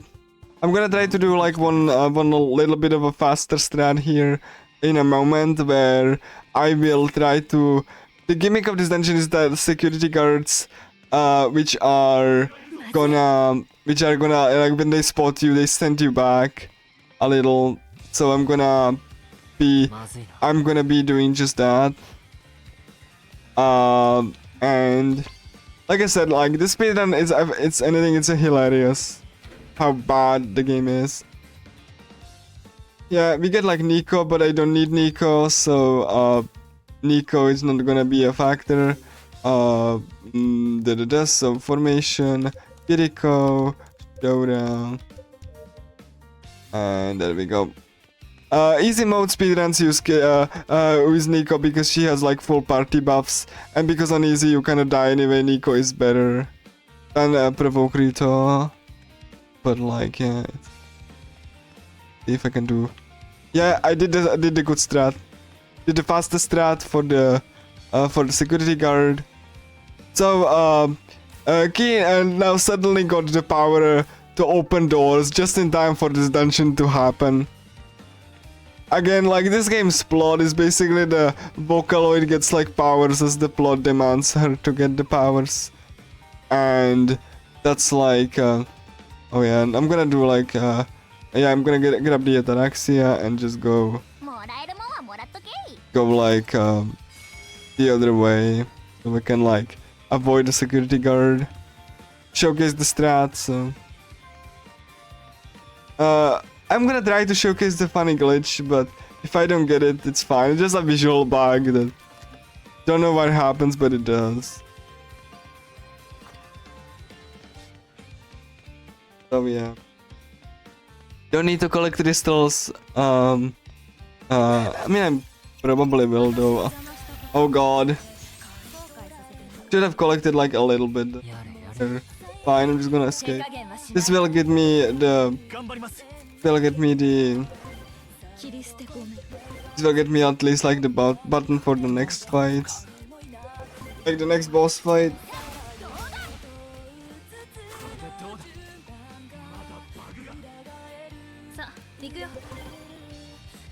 I usually like don't equip like Ryuto.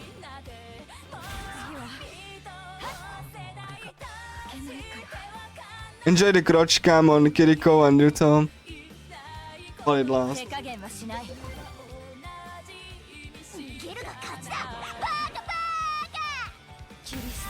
What the heck was it? Like, why is there so many enemies? Like, I don't get it. Like, I never seen that though. I don't know why there are suddenly so many enemies. Oh my god, I could like show that to.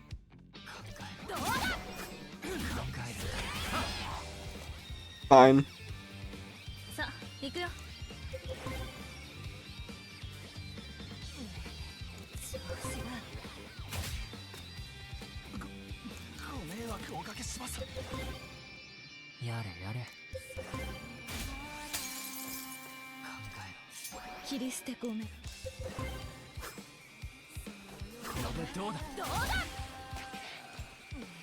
Like I hate the one action per turn.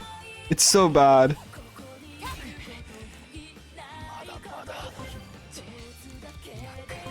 I'm gonna kill this enemy if I can. Like, you know, pisses me off.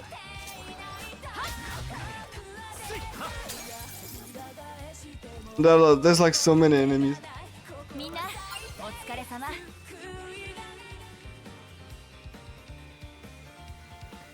Didn't really need to do it, but you know, they just like spawn on top of me, so. Like, come on, like I hate the hitboxes, it's serious.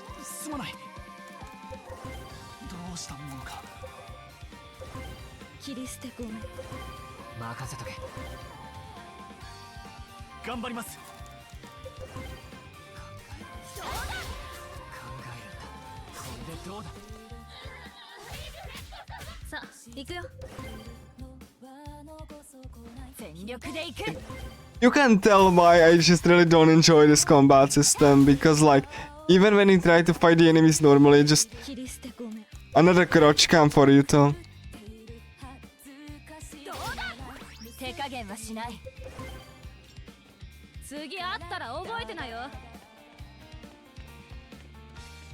You really don't want to fight if you can help it. Yeah, it really does. Like, I do. Like, every single part. Okay, the security guard here. Don't worry, there will be the funny thing soon. Don't worry about it, guys. I'm gonna say, like, do the funny glitch. I don't know why that happens. Like, it relies on enemy RNG movement, but come on.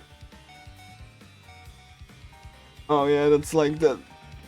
Like, imagine, right? Like, okay, that like, you know, you really like you really like, you know, game in a series, and then like the sequel comes, and it's just like everything that like the first game tried to avoid. It's just now on full display because it was made by people who didn't even make the battle system or the first game, and they just wanted to try something, wanted to do something else with it.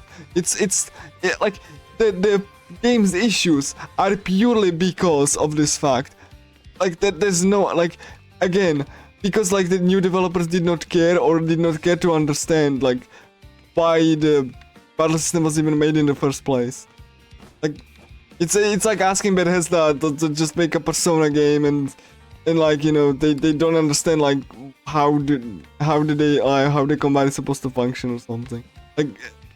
Like it, like, you know. Okay, hold on. I'm gonna try to do the funny, but I need to have like enemy to chase me. Need to get into the other side and then chase him. There we go. Okay, I'm gonna try to do the funny. If that, you know. Please chase me. I'm gonna open this door. Need to chase. Oh my god. Okay, cool. Well, I guess I'm not gonna do the funny then. There's gonna be an enemy. Shame, I wanted to do the funny, but the game didn't let me.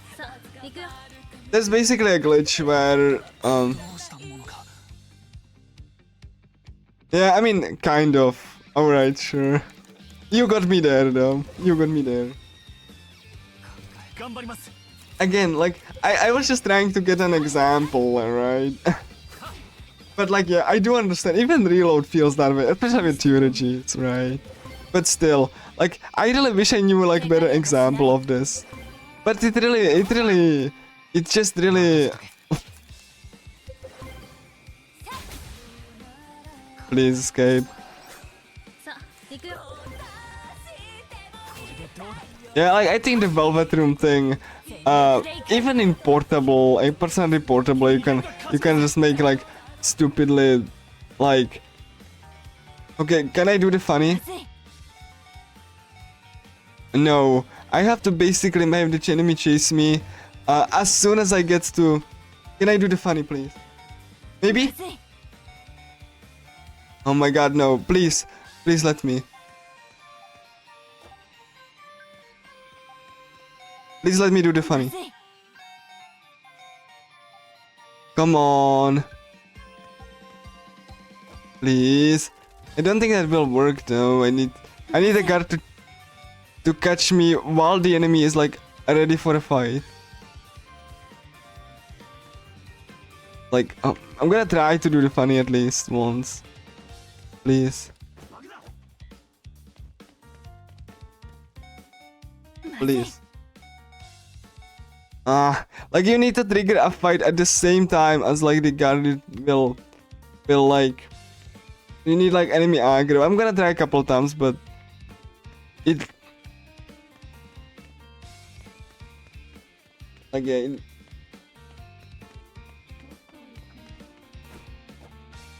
I just want to trigger the fight like. Oh, let me.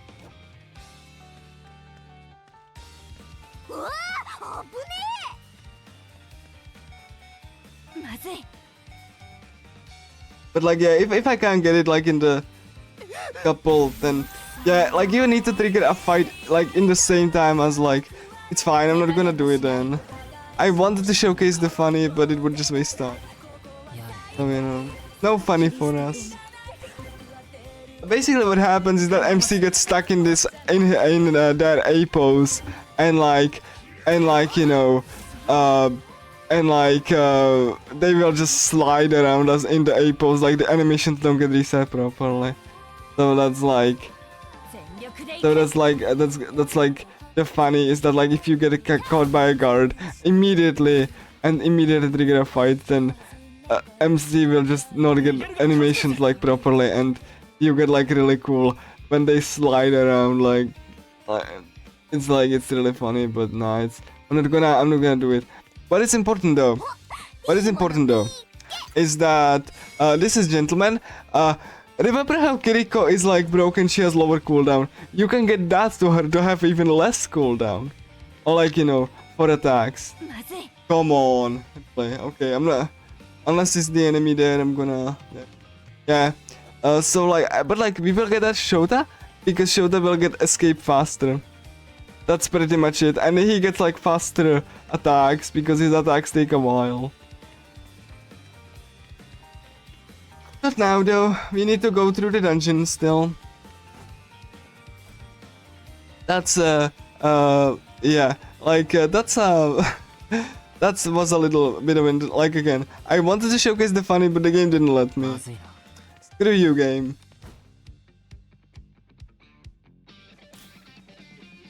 ここにもマリ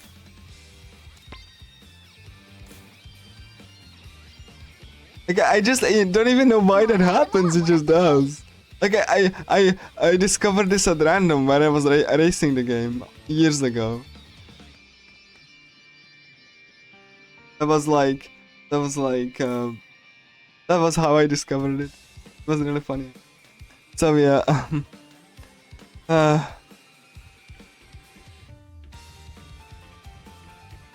So yeah, we can get through the dungeon. There's like a cutscene on the door, but you don't need to actually trigger the cutscene on the door because that just wastes time. So we just need to go through the dungeon. That's like a non-mandatory cutscene, you know, in the game. I wish I was like talking more about the game's story, but I have so much quote-unquote fun talking about the gameplay and the glitches and everything. It's just that like okay, cool. I need to actually make sure so that the enemies don't chase me into the door, because they if they caught you into the door, then you would get into a fight, and you would have to do it like you would have to like do escape from the fight. So it's like yeah, and the items you get are just complete garbage. Not really necessary at all. There's like some like additional equipment, but it's really not needed.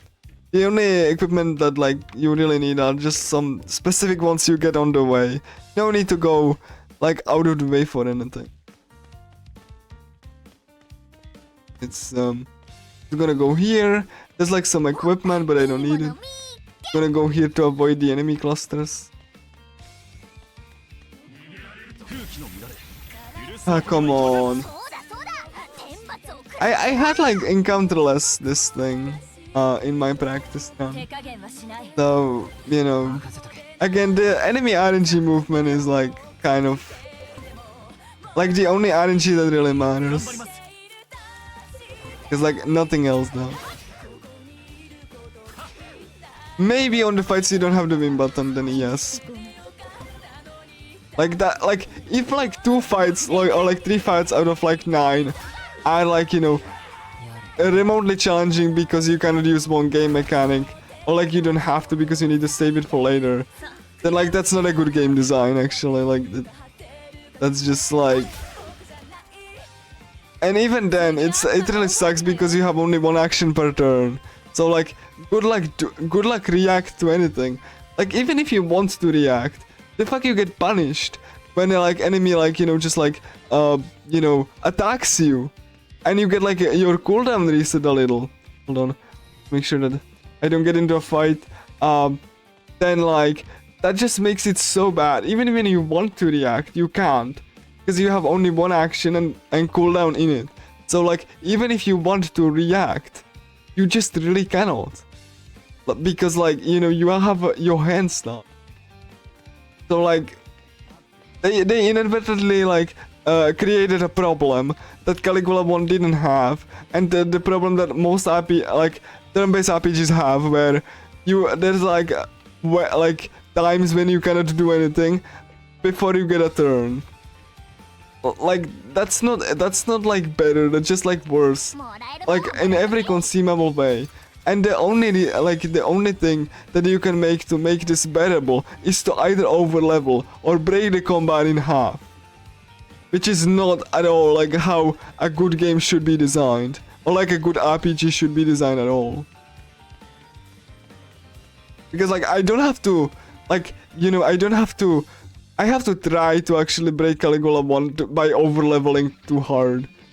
because like if I want to, but like it's not necessary to even grind like all that much, and you can just beat the game like the main story without the grinding. You need the grinding for post game, but like the game is balanced enough so that if you play smart, you don't have to grind at all. This game though, this game you just get the broken shit and break the half so you don't have to play it. which is like the difference. And like I wish like, you know, I could explain this to people better. Because like, you know, Caligula Effect 2 fans just like think I'm crazy or something for suggesting that their favorite game has flaws and that it's just like this broken mess that it clearly is. Caligula 1 also was a broken mess, but you know what's the difference? It was the first game and they were trying something new. That like, you know, they were trying something new and like, you know, interesting. And I do respect that. Sure, it was rough around the edges, but then you have a sequel, which not only makes things worse on a balance standpoint, but like makes things worse on like, you know, quality of life stuff and everything. You really can't get the same courtesy. You should have learned from you know the flaws of what are you trying to imitate, quote unquote. And you just get the wrong. Like, look at that! I was not able to do anything. I need to save this win button for the upcoming fight. And I just got like 3 hits to the face. Thank you, game. If that was on extreme, I'm dead. Actually. Like, again, I was not able to react to anything.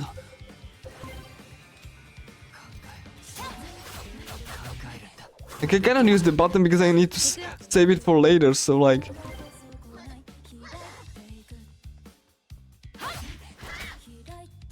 You know what, let's reset the fight. I don't want to deal with this. Like, kill me, please. Kill me if you're gonna be such a... I'm not playing this. I need to equip like Ryuto and others anyway with like Gentleman and all that. It's like so pissed off that I forgot to equip. You need to get like Ryuto Ataraxia to at least like dodge all of this. Like, again, I was not able to react first turn. That's not reactionary, that's just me being screwed by the game because I wasn't even given control to the characters. Before the enemy just smacked me in the face. Which, like, Caligula Effect 1 had, like, that happened once. And, like, maybe, and it was on MC and low damage. Because EKP was faster. Okay. Axia. Trying, guys. Gentleman. You Kiriko gets Masterman. Good at that. And nothing else is very sure. In order, yep. So yeah, let me save the game just in case, and there we go, bong, and let's do. Hopefully I don't get screwed first turn. Hopefully. But like, as you can see, I'm not like just talking out of my butt when I'm talking about this game's issues. And like I said, I do respect Caligula 1, even though it has the flaws, because it was the... Caligula Effect to everyone. Nothing I could do about that. Like... You know, like you had like... It's not a problem on the easy difficulty that like makes you borderline invincible. Yes, but like on any other difficulty this is a problem, yes. Unless you overlevel, of course. Then obviously you probably won't have that problem. And like, keep that in mind that like in Caligula 1 I didn't have to do any of like, you know, oh my god, the game screwed me over. Like, I had options that I could use. Like, this really feels like you have like your hands that Nito died. I think like, fantastic. Like.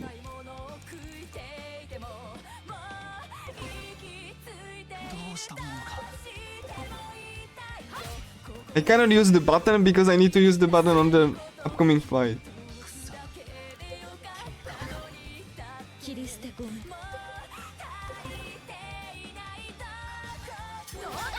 Spiral Magnum. Absolutely fantastic. Okay, cool. I didn't have like time to do anything. Thank you. 手加減はしない Can I still counter this? Oh, I cannot. 頑張ります Thank you, game. さあ行くよ Like I wouldn't revive with it, but I'm worried that like, okay, you know what? Like, because I have like, 全力で行く because like you only have one action per turn, 切り捨て so that like you know, I cannot do crap.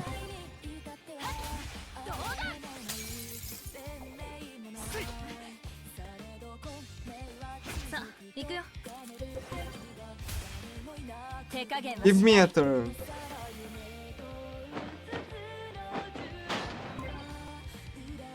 So stupid. We're gonna revive you. Though.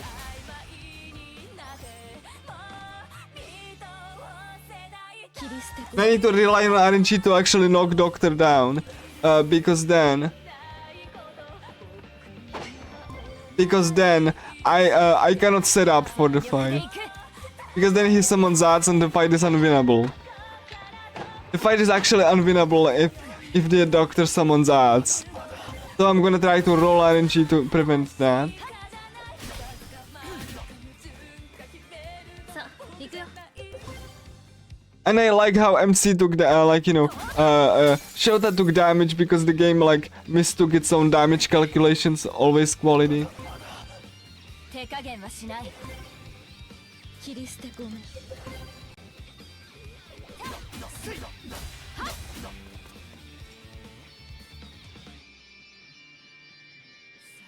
さあ行くよ全力で行く Final Magnum. What a wonder. MC dead. Oh, it's not dead. Okay, cool. Thank you. Thank you, game, for not killing MC, actually. 手加減はしない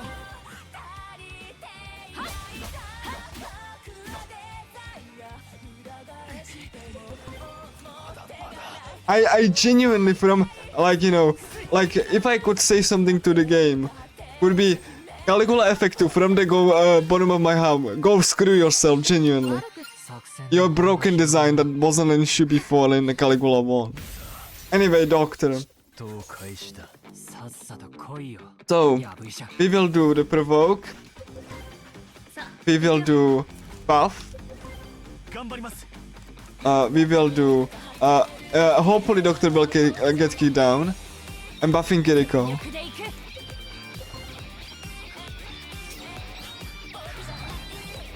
高速違反は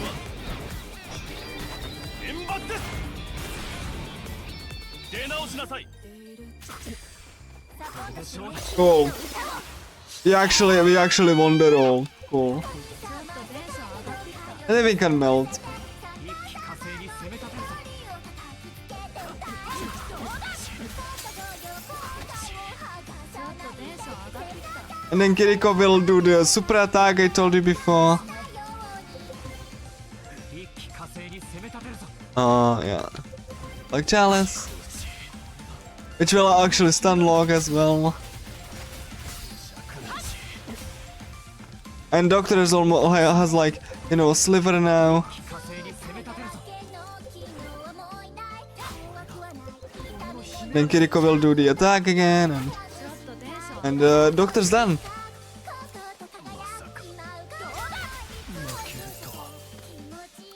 また強くなったみたい Alright.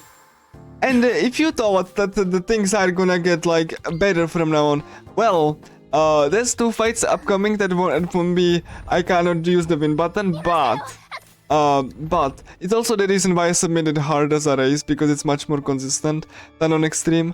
The stats are the same, by the way. But like now, you remember how I can, like, you know, cast one buff with MC, right? Well, I can now purchase equipment, which when equipped will make any buff or debuff the maximum cast. And you know, 3 casts of accuracy is 100%.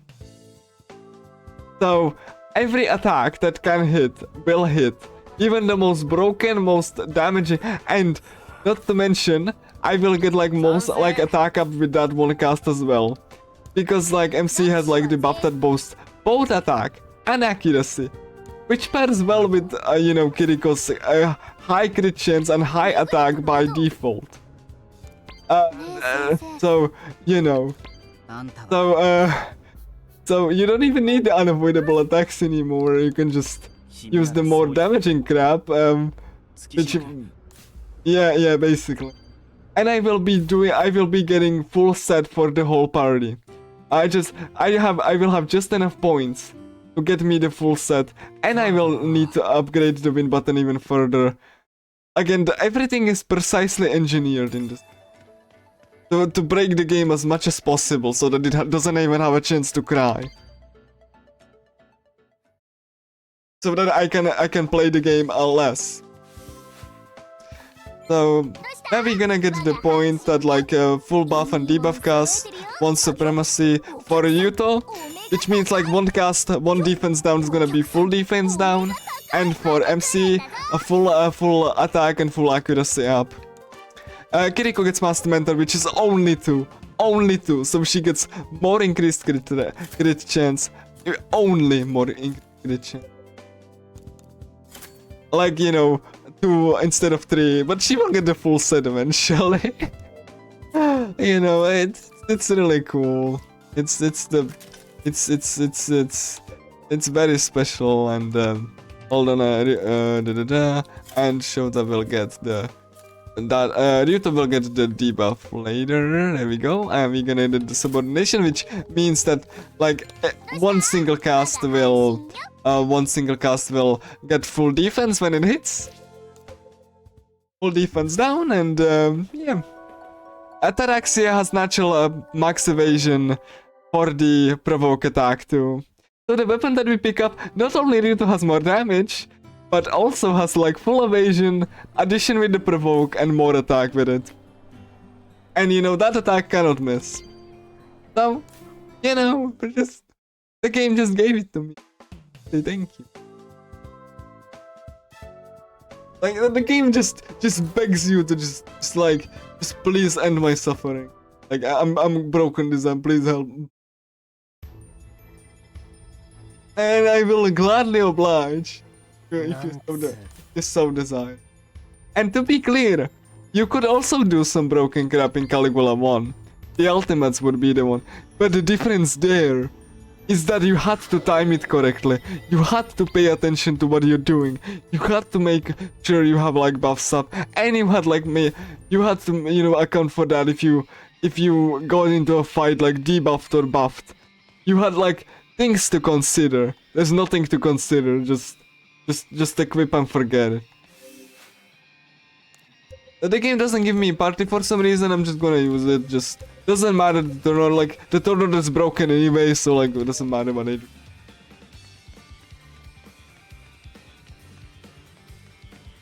Like, it's supposedly you can just press the tornado but the game is so broken that that doesn't even work, so the first turn is random because like programming and stuff. I don't even want to know how this game is programmed. Like, I genuinely don't want to know.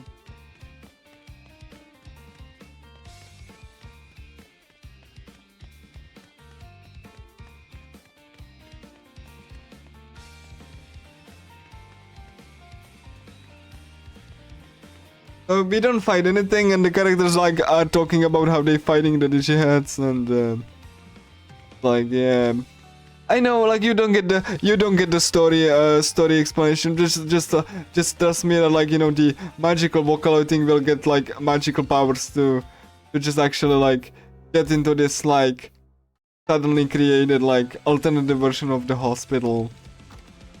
You know, it's not really that exciting. I actually did like a cutscene percent speedrun of this game on hardest difficulty. It took me 24 hours and half of it was cutscene. Well, more than half of it actually. We're gonna wait so that I don't get into a fight. And I got into a fight anyway because this game is cool. 切り捨て込む手加減はし I was trying to react to the enemies, guys, but no, the enemy just saw me because random positioning. Thank you. 頑張ります Let me escape. I'm gonna be escaping with Shoda because Shoda has the gentleman. And escape has like the same chance of like, you know, the same cooldown. Oh my god, no! 行くよ I wanted to say escape. It's fine. 全力で行く Fine, I'm gonna just do that instead.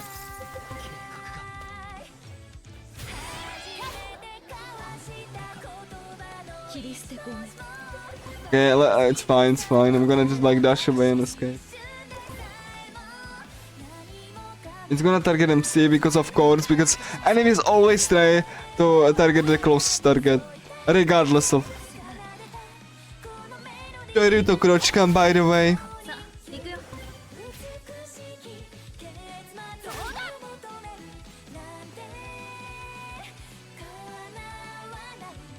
You know, extreme difficulty doesn't even have like different strats beside like the first two bosses. So you're not missing anything. The game is just faster. You know, the first two bosses take like slightly different strats and there's some fights that take longer, but general strats you see in even in this hard run. Like I'm showcasing the broken game design either way.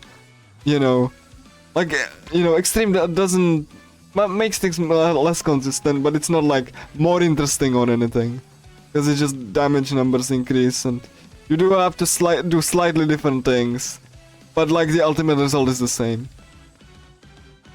So you know, like I think this showcases the game design even showcases the game design like perfectly actually.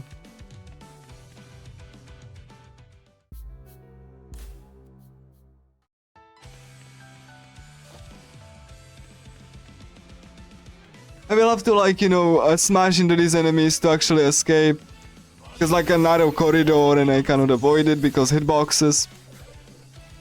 さあ行くよ Again, a random turn order. As you can see, Kiriko was supposed to go third, but screw that, I guess. 頑張ります Shoda is like last because okay, cool, it's fine. Like again, who needs like turn order if you just... The only time the turn order works is when you press the win button, because that resets the starting position of everyone.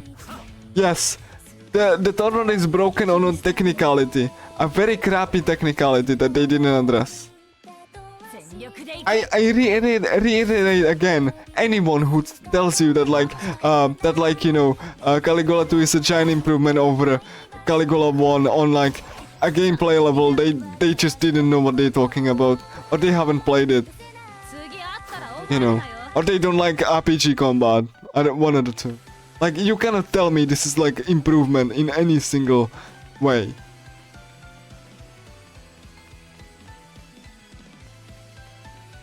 It will also put me, you know, in front of the enemy, so that's fine. I'm gonna get like, you know, better equipment for Shoda, so that he does like. Hopefully, I don't get chased into it, because otherwise I would have to like go back. Okay, fine, and then we leave. And we leave. We only need that item, and then we're gonna leave. Like, I know that I'm very passionate about this run, and I'm explaining the flaws. Like, you know, you usually like you just like when you speedrun, you just like talk about the game's like, you know, good stuff. But like I cannot like not acknowledge this game design, especially when like I showcase Caligula 1, and you saw me react to enemies and like consider equipping like equipment I got at random and everything like that. And in the speedrun contest, when you don't overlevel, it's just like a very cool like reactionary experience that just is only like, you know, it's only also player respecting, because you can learn skills at your own pace, and like, you know, you only need to have the points for a skill, and you can learn any skill that you want as long as you have the points for it. No need to really grind much. Like again, I really love this player respecting and risk reward design. Like I love that. Like this is the complete opposite. Like this is a complete script that I memorized because I ran this game like a thousand times. Exaggeration, of course, but it was a lot. Like sometimes, you know, just like if you want popcorn, sometimes I just pop that this game in because, you know, I just don't feel like doing anything and just we want to do a refresher on this wonderful combat, sarcasm. But like, yeah, I mean, it's like, again, if the game is gonna be this awkward, then at least I might have as well some fun with it. Like, I kind of had like, you know, kind of like just like I couldn't. I had to take an extended break from this because after like multiple, you know, like continuous like making fun of it, eventually it got tiring, so I just a little bit of like stop playing this. But like, you know, I get back to this because, you know, it's not a good game or a well-designed game at all, but at least it's like, you know, at least there's some merit of just like melting, like seeing the game unintentionally break and the choppy animations and the non-existent pathfinding. Like, there's something really special about it. It just like really frustrates me that more people don't really see the. I cannot even go because like the corridor's too narrow. I will get into a fight. Like that. Okay. That there's no way I can avoid this. Thank you, game. Thank you, game. I couldn't avoid this even if I saw that coming. Thank you. Yeah, like you can avoid this if the movement is like enemy movement is not ass. I did it in practice. But yeah. Like people ask me like, you know, Caligula Effect 1, why do I like Caligula Effect 2? Well, for this reason and many more. I rather play like, you know, the laggy and you know, and like the experimental original tanks. Because it's like more interesting and actually functional. And it actually looks good. Even though like the frame rate is awful. Like genuinely awful frame rate. Too bad that game never got a chance and you get like a remake that just wipe everything interesting that the original had.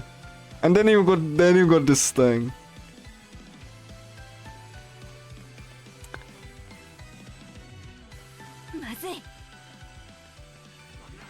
So yeah. Like I still laugh when I see the like running animation here. Like it just looks so bad. Like it just like looks less fluid. But you know, I honestly am really just frustrated with this game because like if this was, oh yeah, I'm actually starting to be underleveled. It doesn't matter though. Like, you know, the enemy is like 35 and like higher level supposedly, but I don't need to care. I just escaped from this. Actual fight coming up. Like, it doesn't even have the,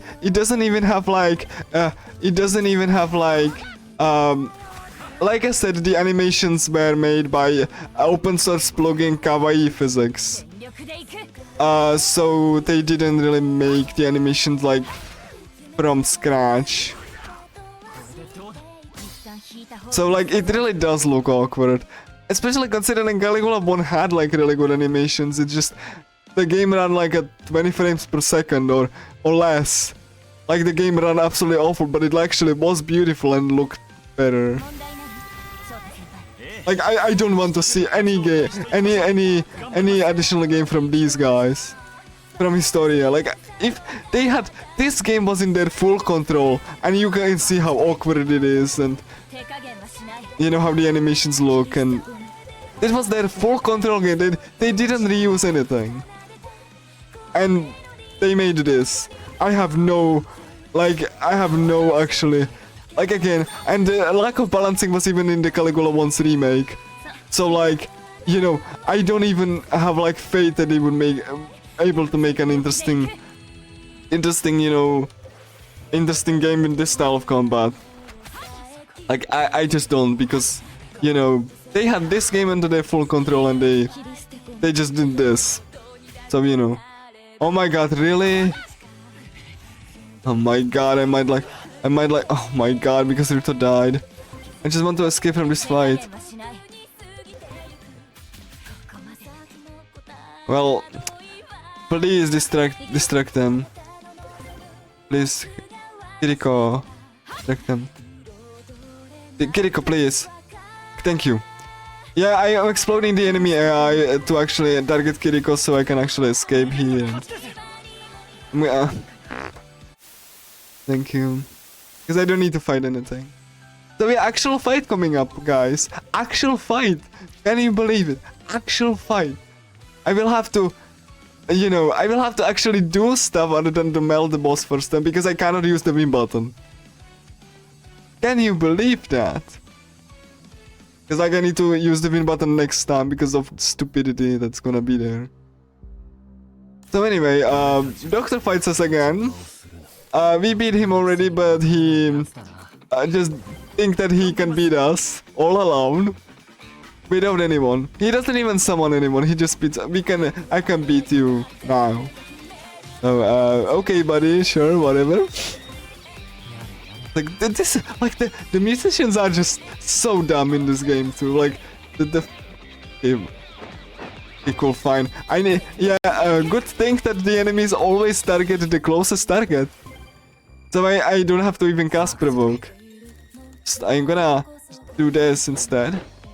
Hold on. I need to time this so that like Doctor just like starts to throw this trap and then I get like the lower dash and then I'm gonna use the provoke. It's gonna be a bit scary because like you know, I need to rely on a dodge. Otherwise I'm just like, oh my god, this is...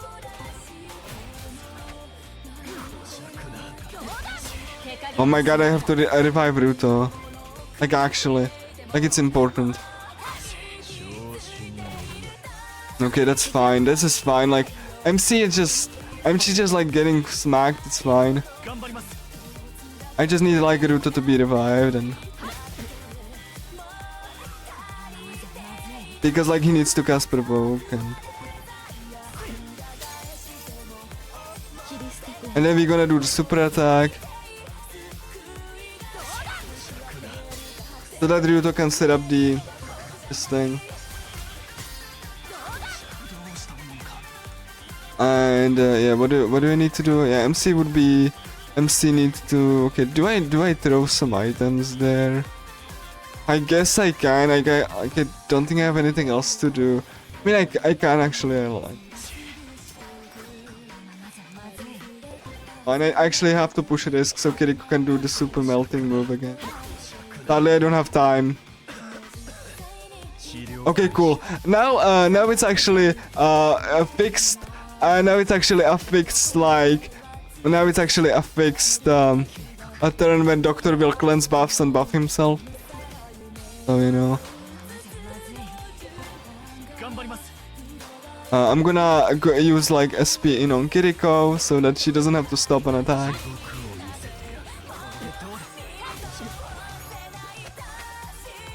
Okay, Kiriko will now get the Omokiri. Go get him, girl. Because that's the real main character of this game.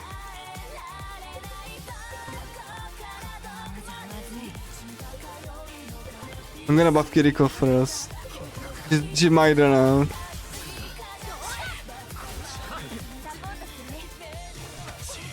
Ryuto, you could have like, you know, you could have like done the... Okay, will Ryuto get a turn? Probably.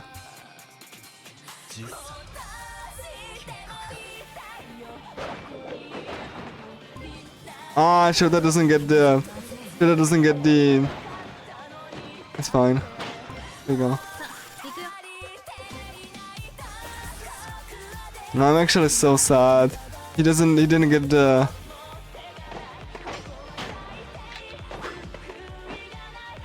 Do I have the time? Yeah, I do. He wastes time with the neutral inhibitor. It's just funny because he cleansed the debuff immediately. I hope I get like the...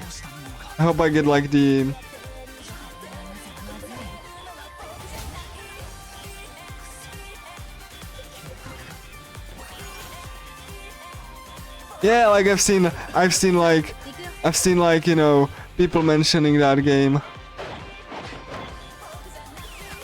頑張ります。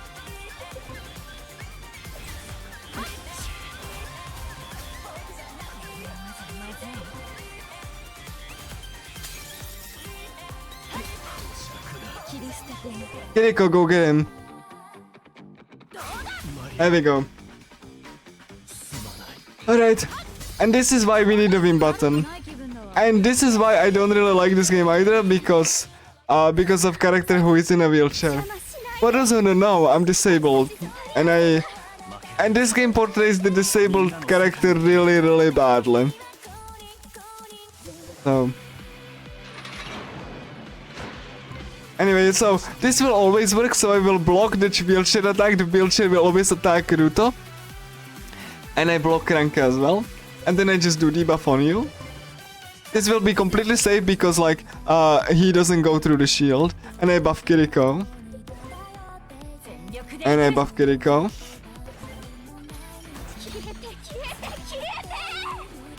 Press button. And just kill the wheelchair first, because it's annoying and I really don't... ちょっとテンション上がってきた。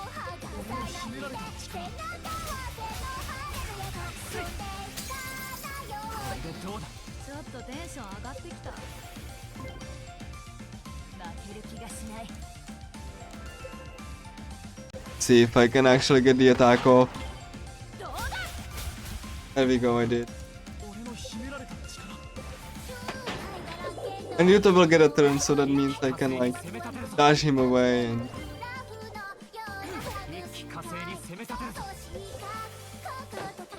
Yeah. She can't cut shield, so I cannot block it sadly. I have to... That's why I set up provoke, so that I can do this instead.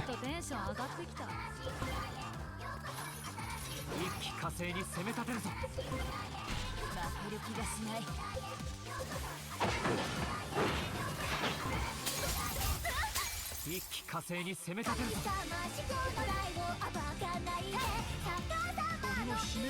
But Kiriko's stolen on him.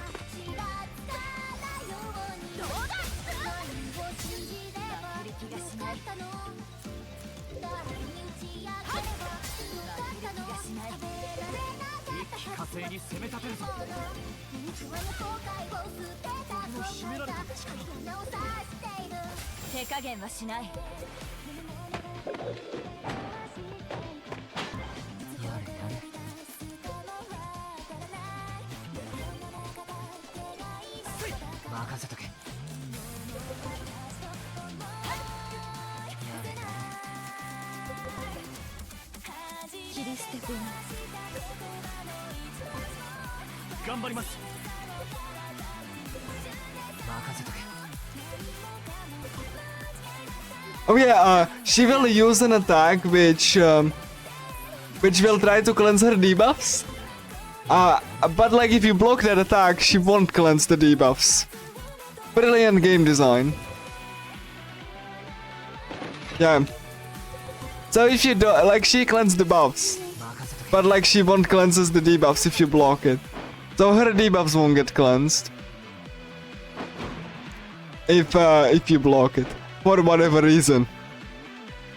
So you know. I don't know why, but it does. Debuff to Kiriko, obviously. Before we can do anything. And, yeah, we don't need to like do because Cranky will get like closer, so.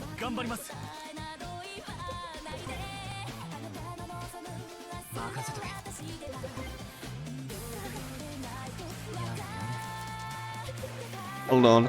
What are you doing? It takes a while, that's gonna be fine. Oh yeah, that can be blocked, that can be blocked. That's a dangerous attack that you can block, actually. It's...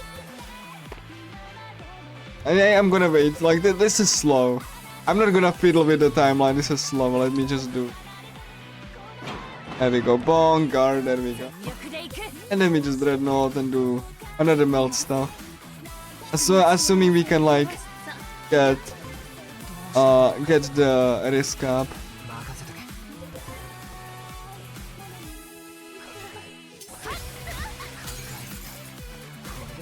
け 手加減 Yeah. しない Kiriko can do the melt stuff. And Kranka should be dead soon. 頑張ります And Kranka's dead. Okay. 悪くない気分だわ He was like 20 levels ahead of us, but you know. That levels mean nothing when you have 100% accuracy. So we are getting to bad ending now, which has a very specific setup. Then we have like some time when the credits roll. Sadly, we cannot skip the credits, so I will have some time to, you know, some break after the credits. But you will see the hilarious. Are you ready for the most bad, like insane strat you've ever saw? This is gonna, like, this is a final boss, by the way. Like, of a bad ending, but final boss regardless. Are you ready for it? I hope you are in your seat, because what you are about to witness is the most, like, I don't even have words to describe it. If you thought this game is absolutely horribly designed, like, you know, and like balance and everything, you haven't seen nothing yet. So please be in your seat, everyone. Like, you will see something that will make your jaw drop. So, we're gonna save here, right? We're gonna save here, like so, and then we're just gonna get the bad ending first. So we will kill Maria there. That's the bad ending trigger. And then we get into a fight with Wicked, who was the most difficult fight in Caligula 1. However, because you couldn't block her attacks. However, I have 2000 key points, and I will spend them on skills Guarder and Critical Striker. Increase voltage when you do Guard. Increase voltage when you do Critical Strike. 絶対に負けるなみんな現実に帰るために It's like level 42, but you will see. Pay attention to the voltage meter for a sec. So she will start with tossing the, you know, either that. Okay, cool. She doesn't start with that. That's fine. That's actually fine. So we won't be doing this. She's gonna do it later. It's fine. So let me just do dash dash. She started with dual trigger. That's kind of rare, but that can happen actually. So bum bum bum. Pay attention to the voltage meter as a barrier. Look at how quickly that raises. Look at that. Look at that. The win button that lets you break the combat, just like, and you just block the attack, so that doesn't hit you and you increase the voltage. Doesn't that sound great? Hold on, it's gonna be the grenades. So you will also block these grenades. Hold on, I need to make sure that actually she targets the people that I want to target. I want to make sure that Kiriko gets... Okay, she will target Kiriko. Okay, fine. Alright. Okay, cool. Sure, whatever. Fine. It doesn't really matter anyway. I'm gonna make sure that... Are you gonna target Ryuzo if I do this? Maybe you do, it's fine. I'm gonna, like, you know, do that instead. Be a little bit safer in case this doesn't... So that Kiriko doesn't get ass blasted.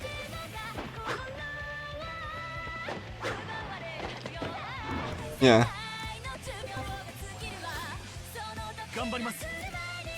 Gonna wait.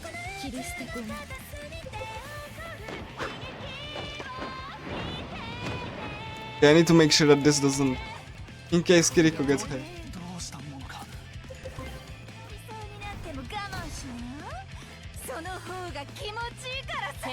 So we filled the win button completely from like from like, you know, from like, because it does like many hits. And then we press the button. 負ける気がしない And then we just beat it with it. ちょっとテンション上がってきた礼をしてやるよ一踏むショックちょっと And we got the defense down. 負ける気がしな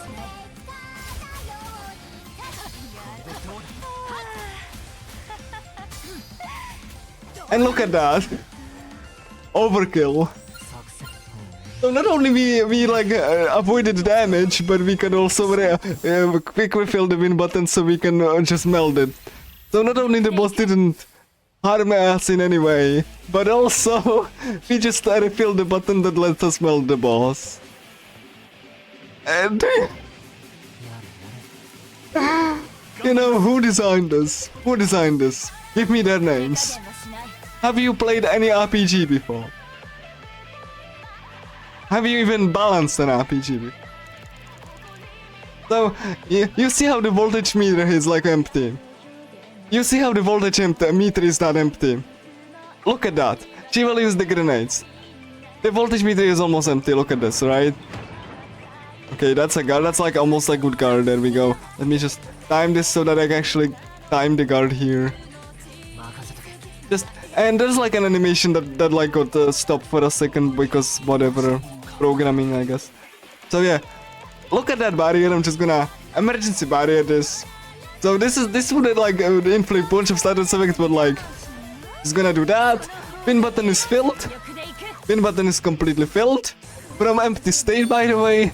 And you know what that means. 頑張ります It was completely empty, by the way. And this game is so stupid. I hate it. I kind of hate it. I kind of hate it and love it at the same time.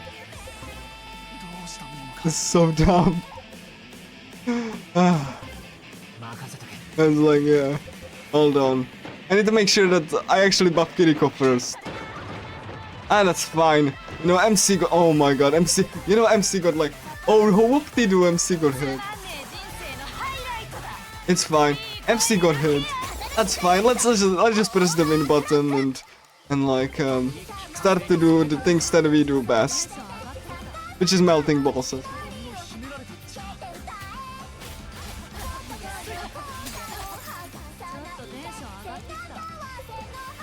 Okay, let's see. Do that. The one point kitty, obviously. Chain raid. 一気化成 Ryuto's gonna do defense down for more meltage. 俺の秘められた力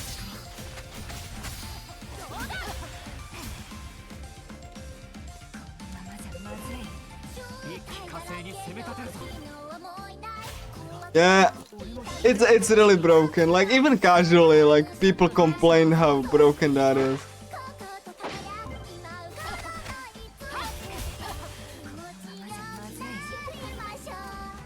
一気化成に攻め立てるぞ Really does. ちょっとテンション上がってき This is like completely unbalanced. Like 俺の秘められた力たやるねキリスト君 and let's do a limit break for good measure. まずいやれや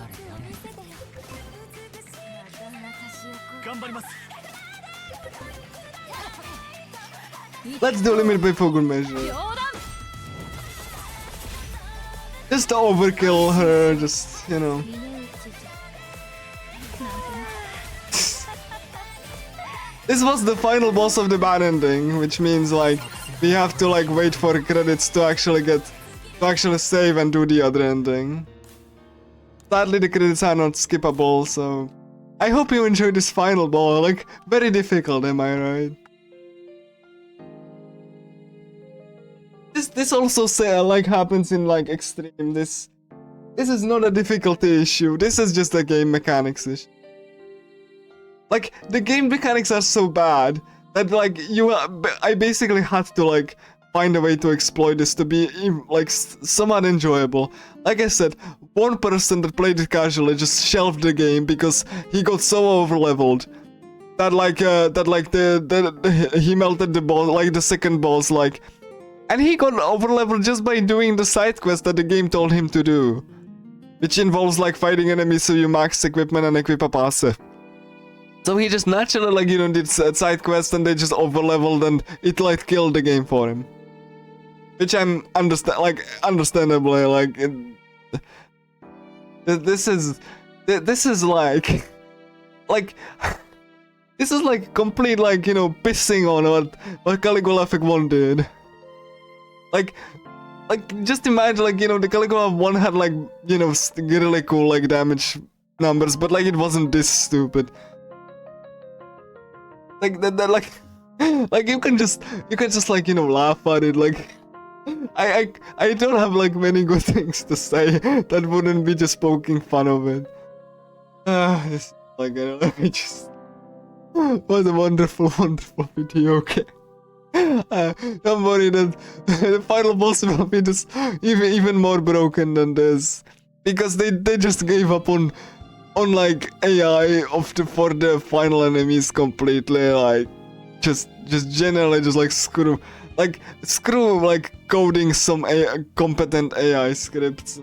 Like I like I said, I just submitted this game because it was so funny, and yeah. We still have to, you know, get through the other half of the game. But yeah. I should be hitting estimate. So yeah. Because there was like this little time where I had to wait for, like, you know, stream to go back up and other stuff, so should be on estimate actually. But yeah. Game is very, very, very broken and dumb. So, I'm sorry that you haven't seen me doing any reactionary combat. The game is just not built that way, okay? I submitted Caligula 1 just for the reason that, you know, you wanted to see me react to enemies and react to what RNG equipment I gave, and this is basically me just going through the motions.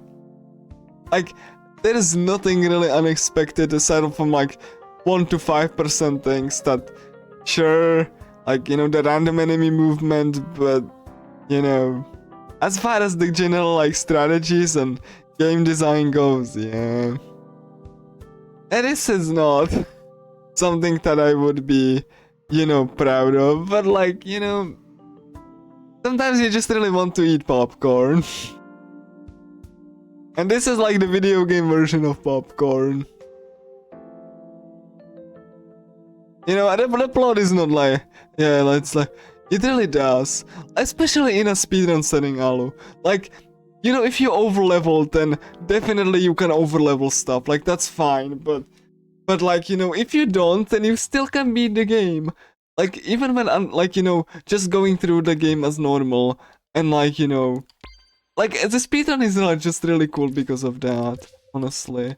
And that's why I really think that Caligula 1 was just really interesting. Even though, like, I never know if I PB in that game, because, like, there's always something that can go wrong, or you can pick up, like, a, you know, item that gets you faster, and oh my god, I hope not. No, not by these people anyway.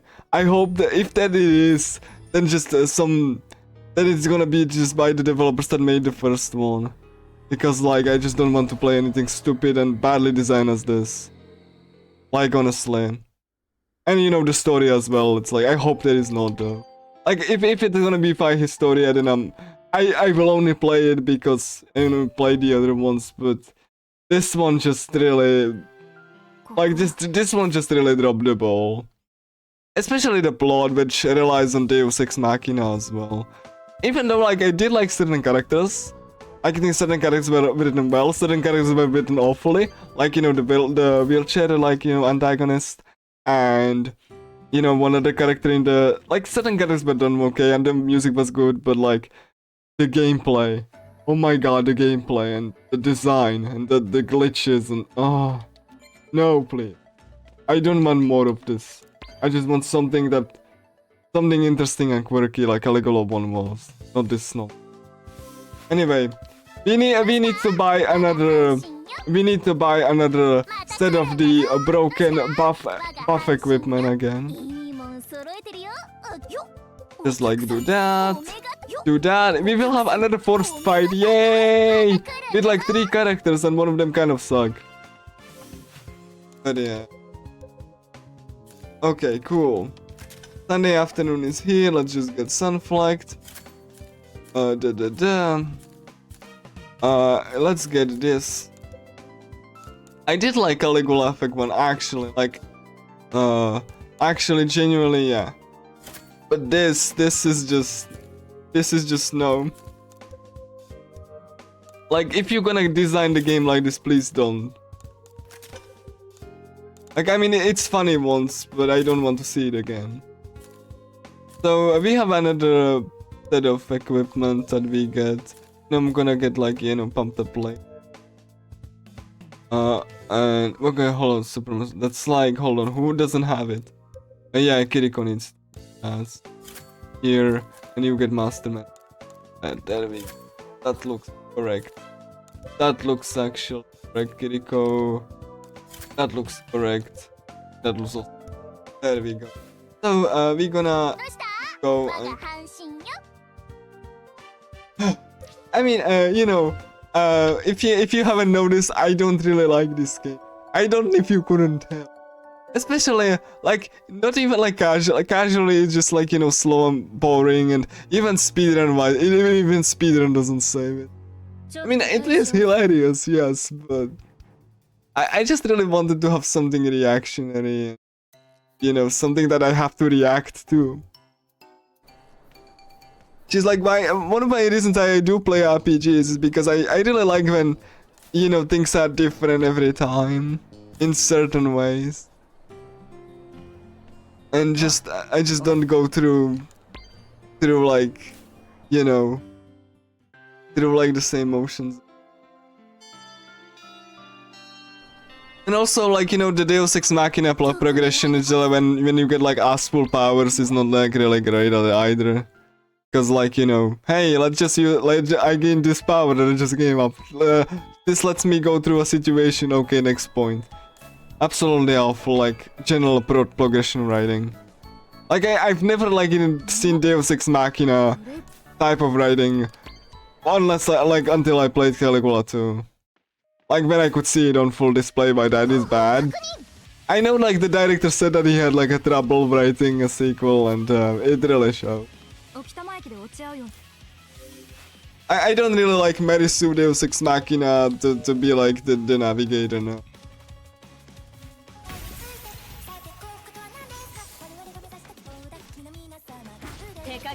Thank you for the unavoidable damage game. I like it. I like how you well designed and thoughtful and. My God, please. Okay, cool. That's fine. Okay, so Nico has to block. Yeah, basically. Don't worry.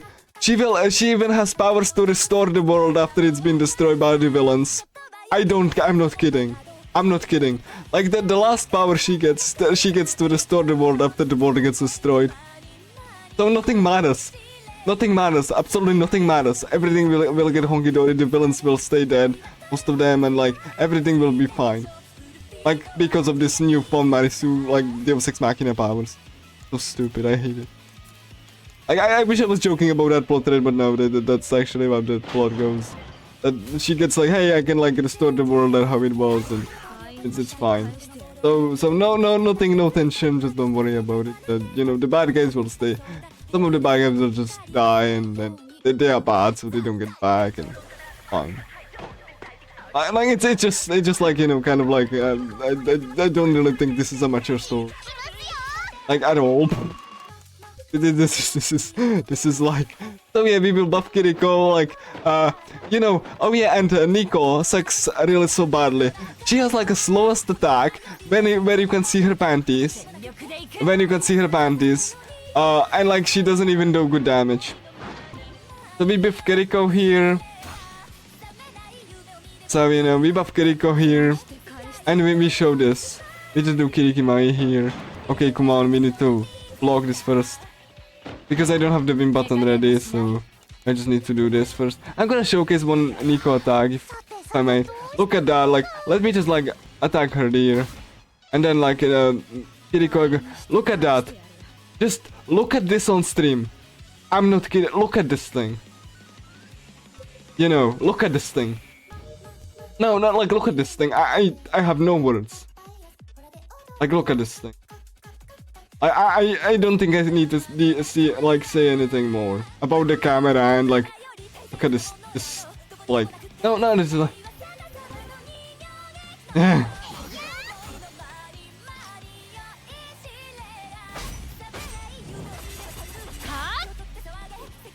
何回切ったか分かった？ That's her animation.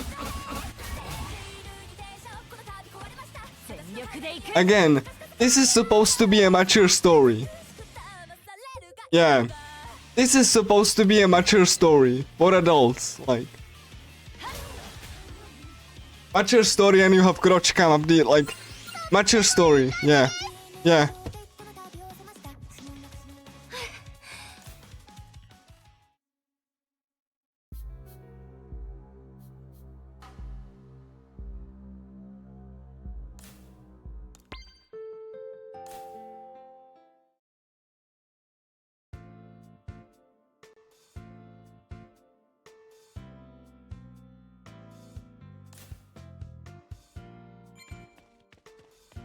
Like, you know, I like fan service as much as the next guy, but like, you know, if you're trying to tell a mature story and like story where like, you know, where you have like psychological issues, I don't think you should like subsidize it with like, you know, extreme fan service, unless, you know, it serves the narrative, and there it doesn't serve the narrative, it's just there because of awkward camera positioning and all that. Like, I've seen one of my favorite like anime is like Konomo no Chikan, where like it's like, you know, it's actually like, you know, part of the narrative that, you know, the scenes that it has. And, you know, like the provocative dialogue and all that. Like, that's a part of the narrative, that's part of the story that the author wanted to tell, but here it's not. You know, like. They really wanted to focus on more, you know, mature narrative and, like, I would say even like, I don't know, I'm not gonna do any comparisons, but like, again, fanservice is fine.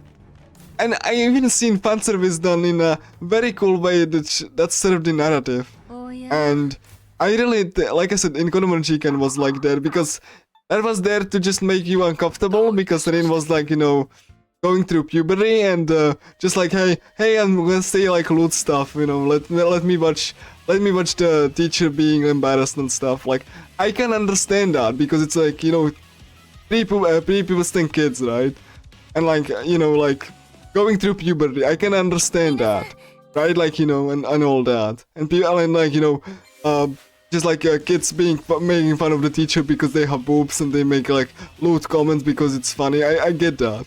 I understand that. Like, that's like, you know, how kids in school are, like, in school actually are, you know, when they get to that age, right? But like, here, when you're trying to tell a story, you know, about like group of like pretty mature individuals, the last thing you need to do is just to have fan service, like, even accidental, you know, because it just undermines everything, even like the emotional way of that fight. So, you know, that's like why I just take like, you know, issue with. Not that I dislike fan service, in fact I like fans. Like, there's not, like, again, there's no, I'm just swapping Nico back, and I guess we're gonna get the Master Mentor, I suppose, here. But yeah, hopefully I will not get into a single encounter, I don't need to. So yeah. Again, I had like a cool shot, like, with Caligula, you know, too, so, like, again, there's like accidental panty shots like everywhere when it's supposed to be like a charging story with attacks and all that, you know, I don't think you should have like issues like this. which are completely avoidable by, like, you know, if you really just like thought about what you're doing. So forgive me that I'm not really, you know, liking this game too much, outside of it's like, you know, pointing at it and laughing at it. It really is just a disappointment with me, because like I really do like Caligula 1, and in this game I do like certain characters. I think they are very good. Like Nico's story is like really good. I do understand that. Like I know like some people just like, you know, will hate that when I say this, and when I say the comment that they hate my voice and everything, and I didn't enjoy the game. That's fine. Like. But like I really think that this game just doesn't hit the mark really. Even though some of the character stories are genuinely like relatable and very well written. Some of them, mind you. Like Nico really just like, you know, made me just, you know, like kind of like tear up. And like, I do like the certain character stories in this game. I just really wish that like everything was of this quality. Gameplay, general progression, you know, like an actual worthy of like, you know, worthy like I don't know if like there's like, you know, if you can tell what I'm trying to say, but like I wish it was like done better, like overall everything actually, instead of what this is. Like it really just like hurts your soul when you think about it, when you have like you know, like genuine good writing in some of the characters, and then you have like a character that just wants to, you know, kind of like an angry over the top like pervert. Like I don't understand. Like I don't really think that like all of this game is bad. Like the music is great, the character designs are good, certain characters are so good. Like again, the environments are like supportive of the narrative. Like they are actual places which is in support of the narrative actually.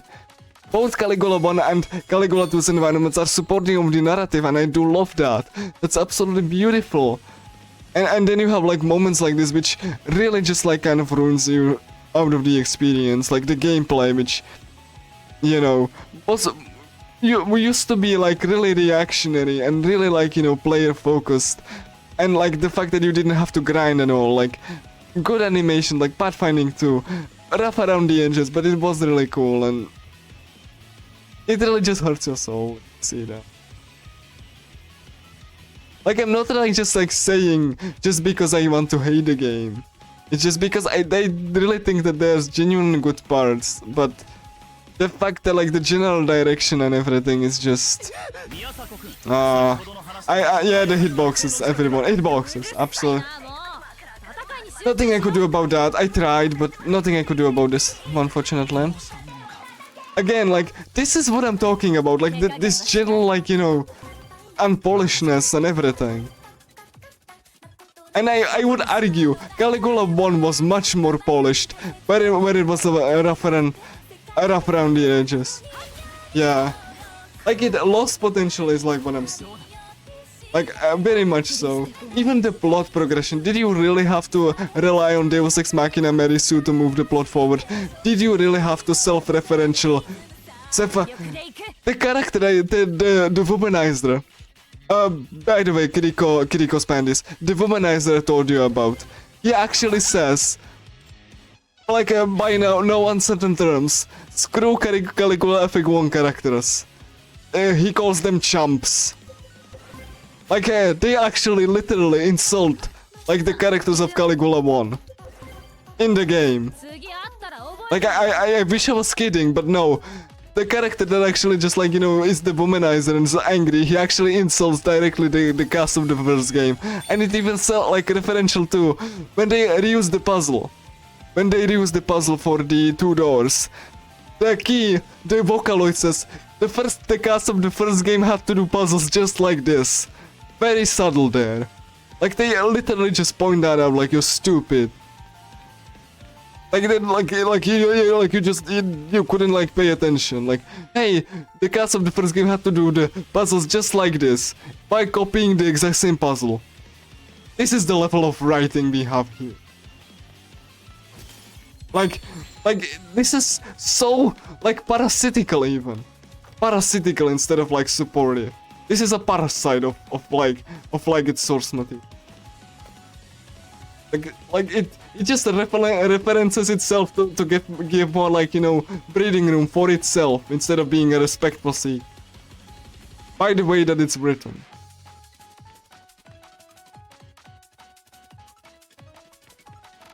Like, this is what I mean. That's why I'm so frustrated. Not because I want to hate the game, because, you know, I want to hate it. But when you combine all of this together, then, you know, it's insulting to someone who really ended up appreciate Caligula 1, like the original. And the writing, the tighter plot, the, you know, the actual, like, you know, just like tighter narrative even, without relying on Deus Ex Machina and stuff. And, you know, without, like, you know, the unnecessary, like, you know, things that the remake added, honestly, which made the new characters more one-dimensional, and again, it really does hurt. Especially, like I said, the reason that I'm, you know, doing this is just to showcase the difference. And I hope that nothing bad happens so I can finish on Estem. But hopefully, but, you know, I'll be heading to the final dungeon soon. That's the second to last dungeon and the final dungeon, so maybe slightly over. No, I'm not sure, we had like some hiccup with the technical issues. So maybe a little bit over. We are heading to the final dungeon. So, you know. Again, that's why I'm so like frustrated, honestly. Not because I wouldn't want to like the game. And honestly, I think it's fine if you, like, some people don't like me personally, or like don't like my voice and all that. But like, I honestly feel that you shouldn't be idolizing a game, or like just, you know, crapping on a game you haven't played. Like you know, like Caligula 1 has its own issues. But like, overall it's just a better game, in my opinion. Overall.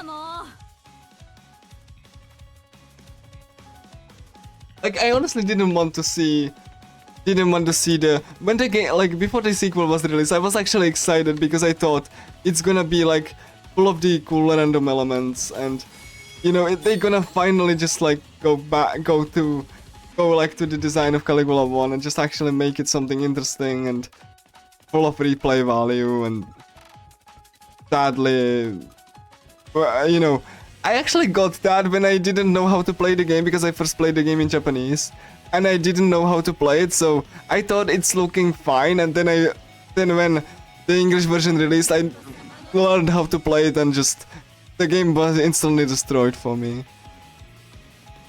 When I actually, you know, learn what you are actually about, like, doing, and, you know, it's like, it was, you know, the thing that I didn't want to see personally, but it is what it is.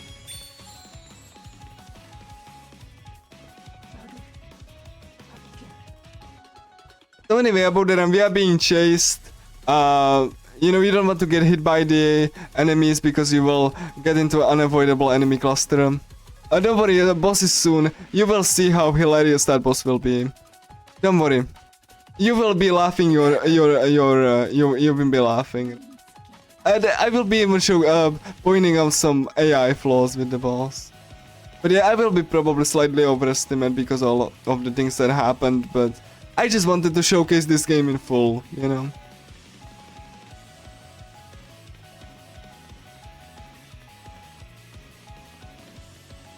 Don't worry, like, I hope you're ready for the second to like, you know, like the last boss before the final dungeon. But there's gonna be a boss gauntlet again, but you will see how hilarious that will be. Oh, yeah. Oh? I need to actually do this, otherwise I'm gonna be caught off and that. And that's like instant game over. Because you get hit by like 5 enemies and stuff, and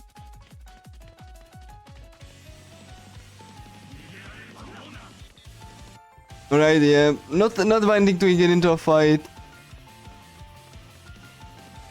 Now we're gonna get another last piece of equipment and then we equip Kiriko with it.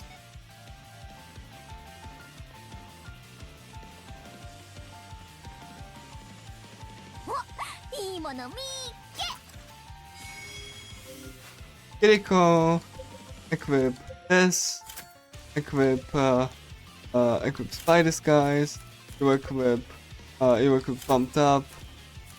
So Kiriko has everything fine and has Ryuto has everything. So yeah, and then we just leave. We're gonna go beat the boss.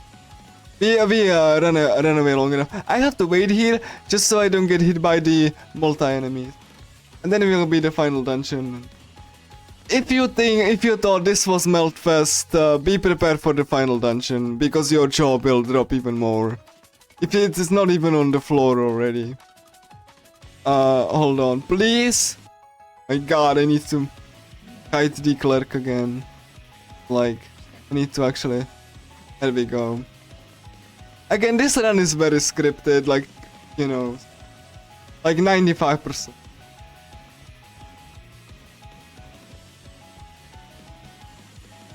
There's really anything unexpected.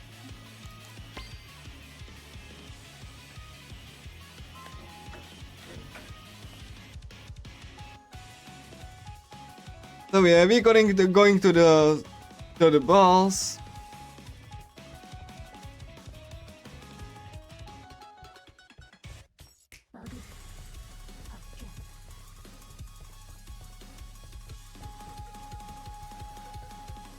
Yeah, Uren has like a very good AI flaw for the player.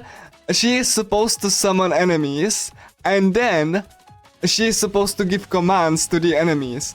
However, if she fails to summon enemies, she can actually use the command to command the enemies, which do not exist, which means she wastes a turn. Because unlike UP, they didn't check if the enemies are still summoned. So like, you know, she doesn't repeat the summon. Unlike UP, they had a solution to their own problem that they made and they didn't do it. They did the solution earlier. Like that level of incompetence is what we're talking about here. They didn't even follow their own solution that they actually made to their own problem. It's that bad.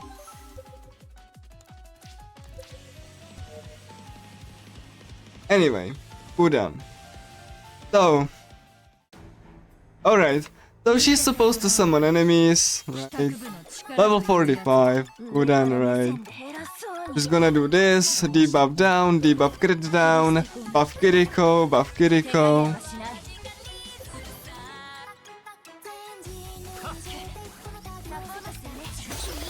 Press the button, and then you just do this, Mirage, Blindside, and there we go. She fails to summon the enemies, and then you do Omoikiri here, Chain Raid, Blindside,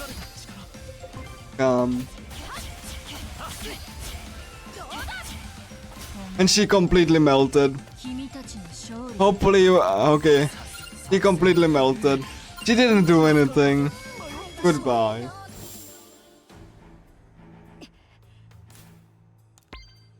Don't worry, we will get another melting weapon very soon. Right before we start first boss in the final dungeon. Because this is hilarious as well.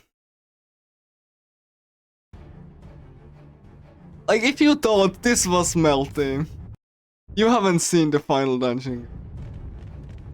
Because this will be very stupid.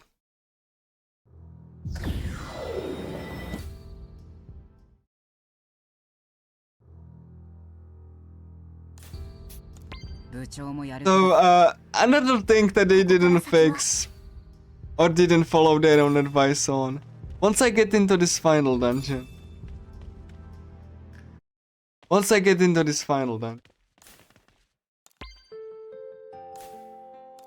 then you will see there's gonna be a group of enemies.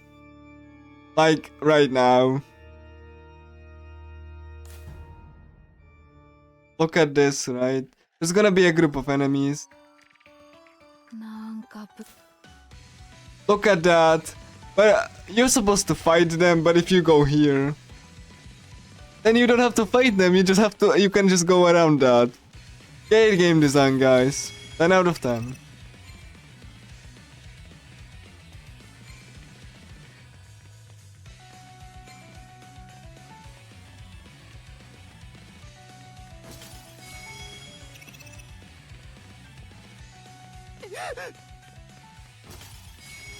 Gonna wait until the enemy goes away and...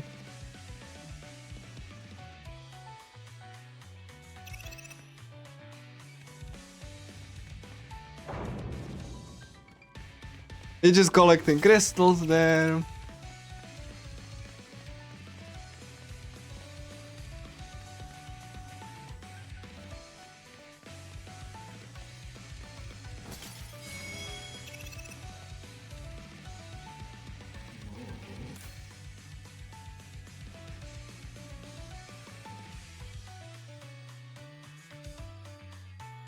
And this will summon a staircase. Don't worry, I will explain before I fight the first boss in the final dungeon what it's gonna be. Okay, hold on. Enemy formation being stupid again.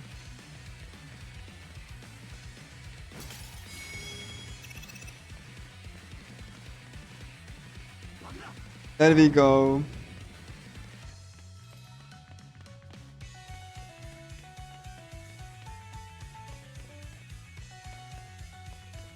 Come on.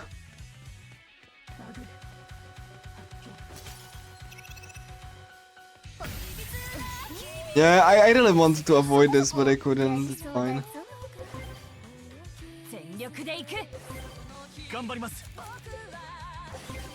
さあ行くよどうしたものか。これでどうだ。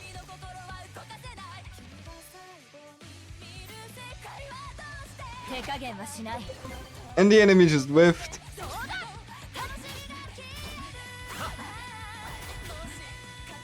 36系逃げるにしかせ。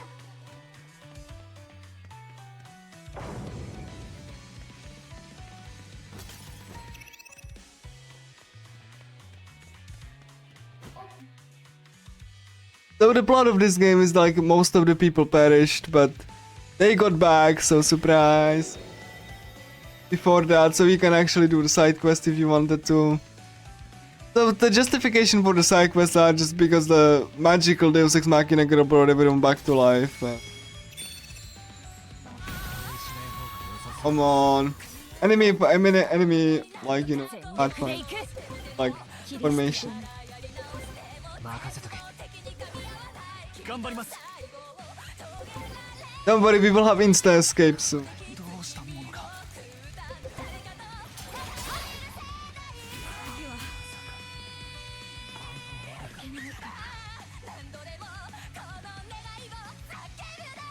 手加減はしない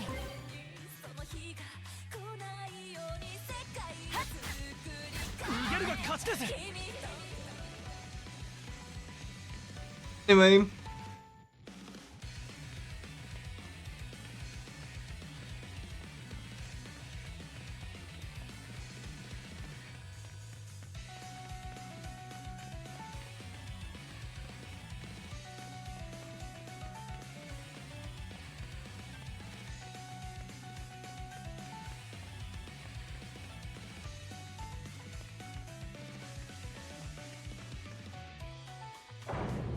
So yeah, don't worry, we're approaching the boss that I told you about.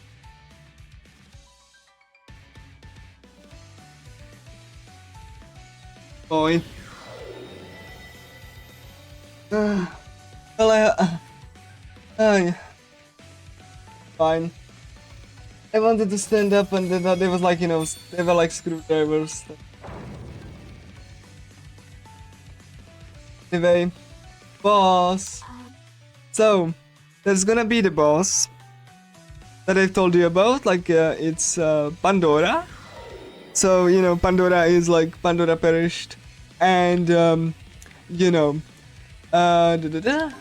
save here, and there we go, and you're supposed to interact with this little thing here to start the fight, but you can just go around and grab this weapon for Kiriko. And if you thought Kiriko was melty, you will give her this. Eventide, boost her attack, and just watch the damage as I do this.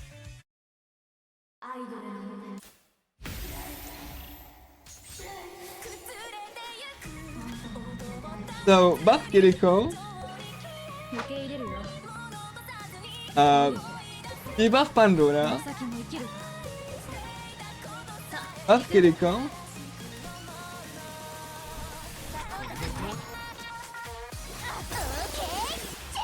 press the button, 負ける気がしない do the risk stat,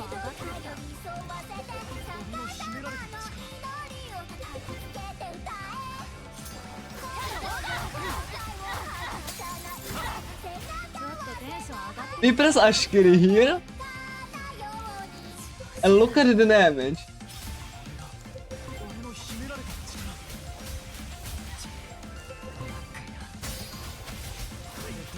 One shot. That was 70k damage. Just casual. 作戦の幅が広がるな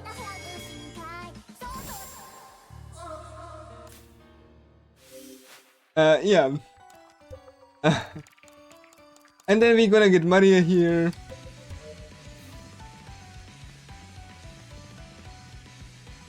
And we will be able to escape from fights.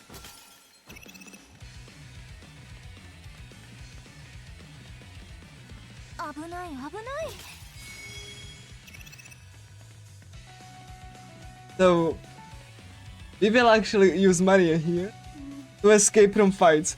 She has a guaranteed escape as long as the grenade hits the enemy. You will be able to escape from any fight that can be escaped from.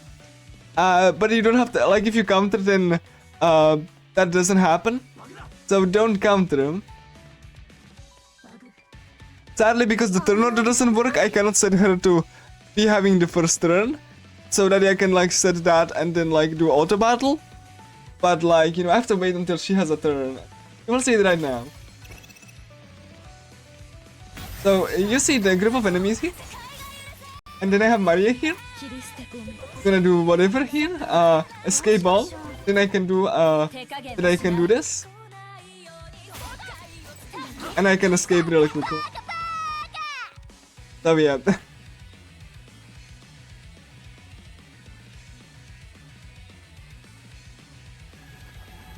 And yeah, I will be using Maria to escape from fights that I don't, which is nothing. I don't need to fight anything. I have to do the advantage here, so I give enough time, because they set them to be really quick. So if you immediately go into a fight, you will die, because they have for some reason like a really big, really fast like cooldown for some reason. Like I don't know why. So I just do this and leave. Yeah, don't need to fight anything. As you can see, we definitely have the damage. Don't worry, we will be equipping more weapons for all of the characters that we will be using, like the really cool weapons, which boost their attack even further for more melted.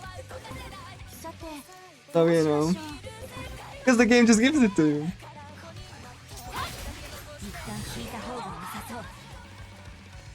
So I'm gonna take you up on that. Yeah, Maria is pretty good because, like, you know, instant escape.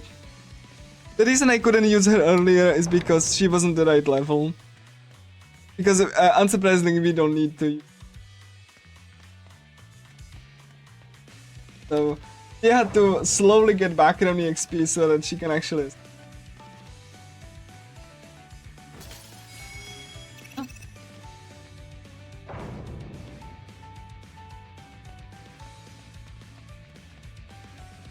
Open door. Thankfully this dungeon is not as confusing to me as Caligula 1. It's not a creepy labyrinth, it's just kind of weird. Weird art project.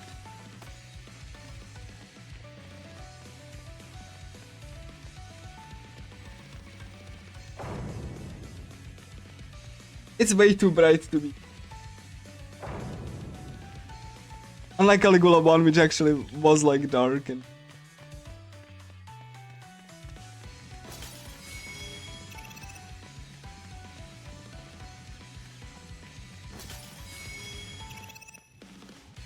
Hey, Smoke Frag. Smoke Frag is escape bomb in item form. They are very rare, you cannot buy them. But like you have like one escape from fight item. If you get it at random. But you can just use Maria at that point.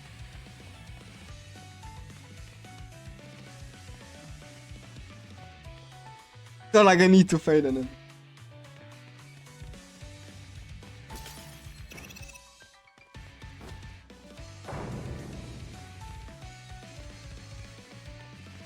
So here we get like, here we get the same plot twist as with Caligula 1. Like actually the same character has like a revelation near the final dungeon and they come to the same conclusion. It's literally copy pasted. Because who needs original idea?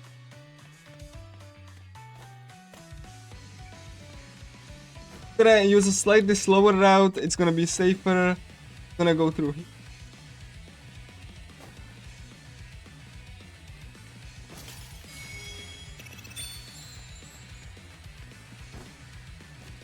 I'll go through this route, it's slower but it's safer and try to be safer at the matter.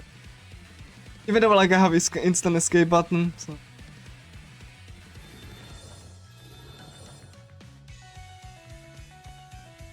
Characters cannot just jump off ledges, so they stand there.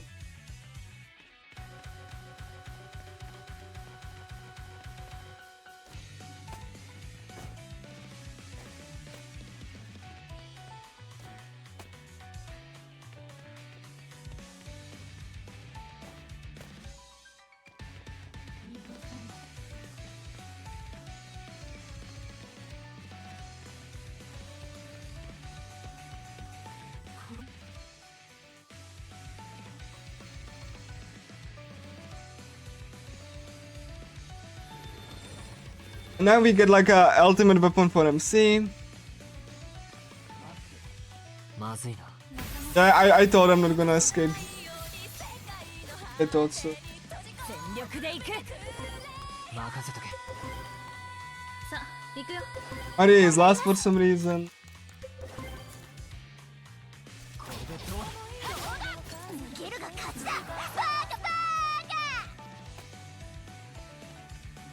Get the weapon for MC. That's Requiem Dreamer. And for show. For more damage.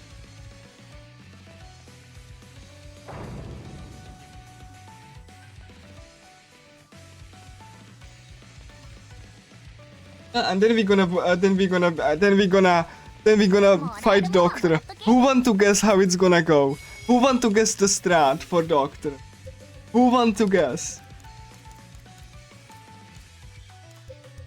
Anybody?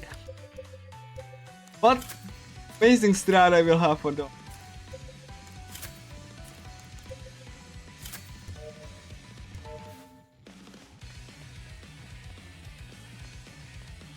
Hello, Safnum.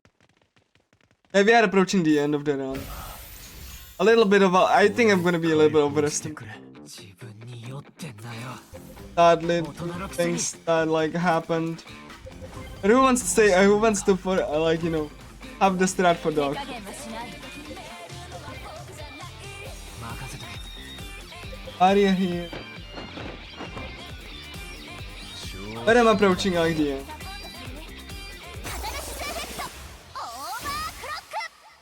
Alright, cool. ちょっとテンション上がってきた。 So I can like showcase stuff. So if you let me after the run, I like having like some, ちょっと電 and then Ashkiri and auto battle, 負ける気がしない and that's Doctor everyone. しますよ So how did you enjoy Doctor? Very amazing and tense boss fight. 悪くない気分だわこんなに大きくなって Very intense. We're gonna get Maria for instant escape.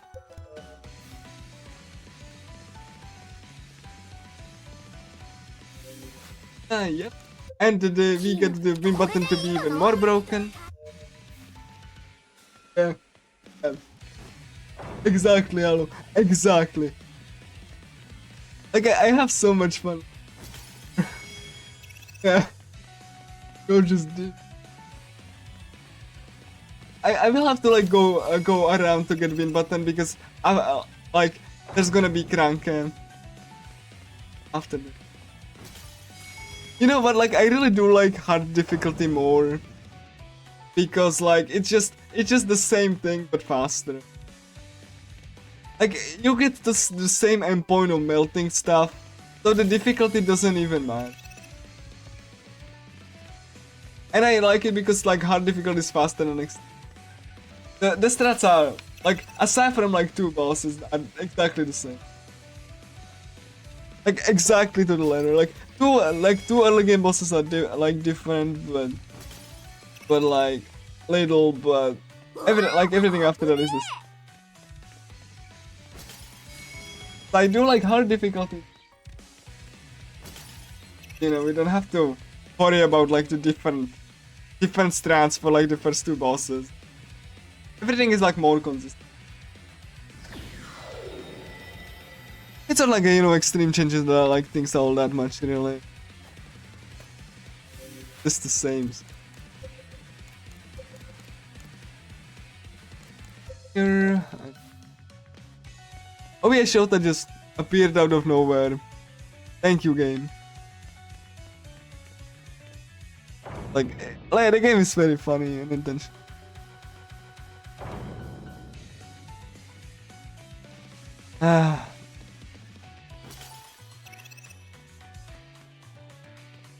I need like pistols.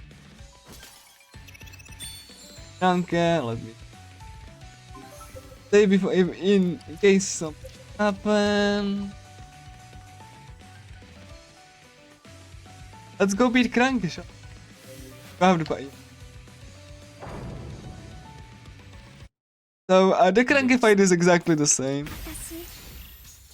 But obviously we have now much higher power. So we just buff Kiriko.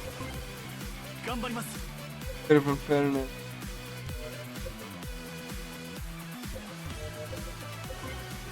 全力で行く Kill instant Kiriko.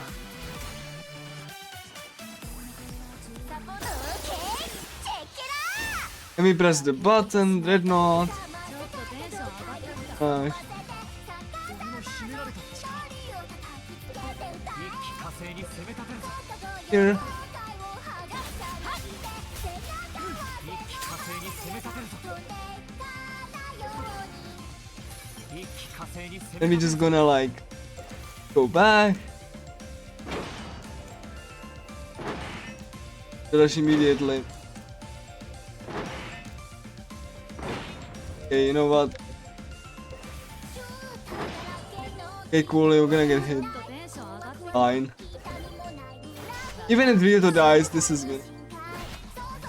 Not like unwinnable or anything. 一気火星に攻め立てるぞ The Black Chalice. ちょっとテンション上がってきた Inash. 負ける気がしない Dreadnought.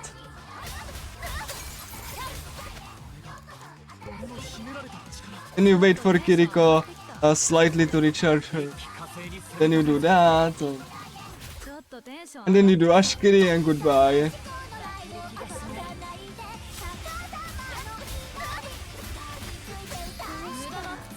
い There we go. He's already dead.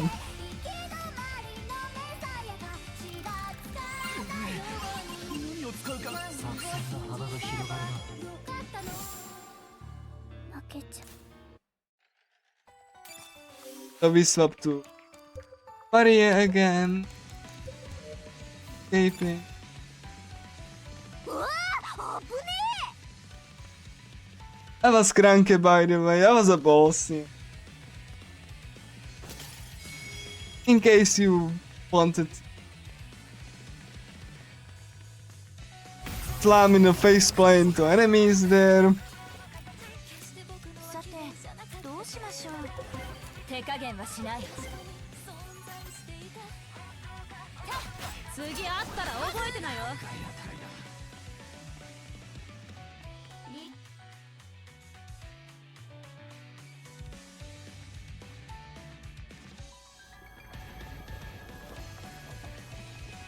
Next one is cooldown. You know. Thank you for the good luck.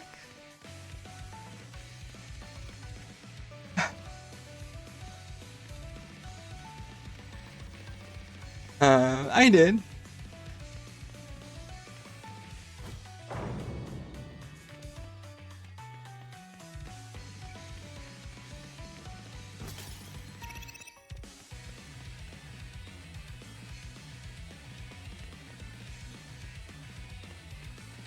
Just go collect all of these crystals. We don't need the item. That item is auto revive. We don't need it.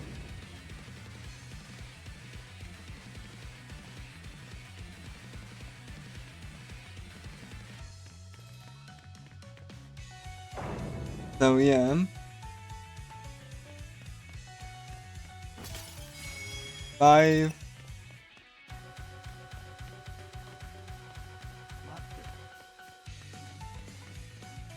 And this is like, I need to just escape here. You know, crappy enemy position there. Thankfully we have auto escapes. It's fine. 命を変えられません。 Like, the best is to just like avoid it, but sometimes you can't. Good thing you have Maria there. So that she can help you with that.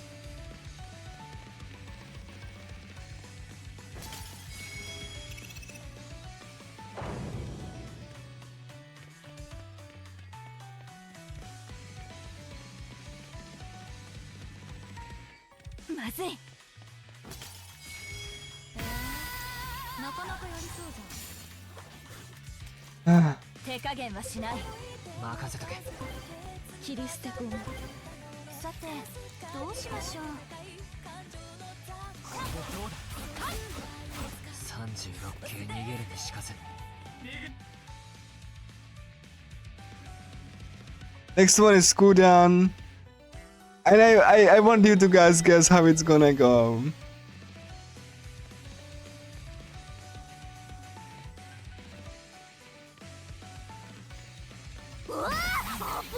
Unfortunate enemy movement there. 頑張ります。全力で行く。36系逃げるにしかせ。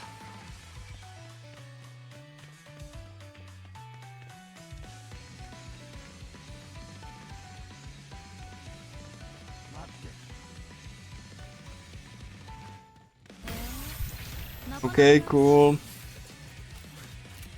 さてどうしましょう。 Yeah, enemy movement patterns.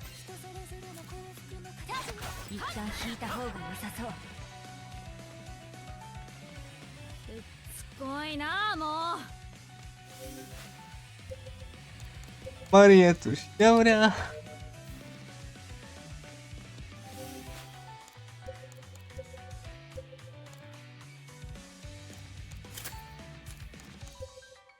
I don't think I like showed any. So, Kudan. Who wants to guess how Kudan's gonna go? Anybody?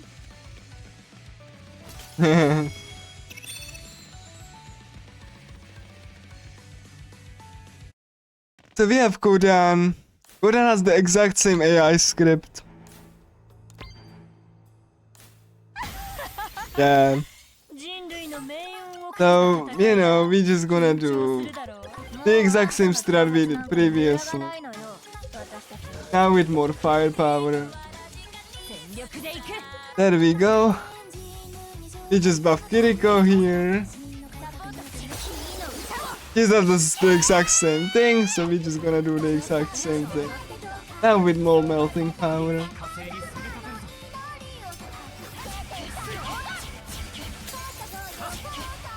と Then we just do Ashkiri and all the... 負ける気がしない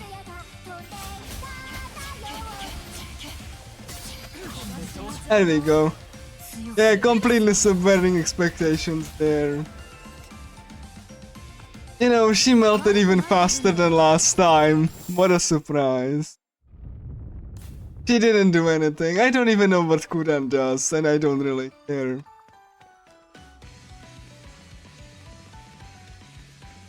Yeah, we need to do some sad, unfortunate crystal farming.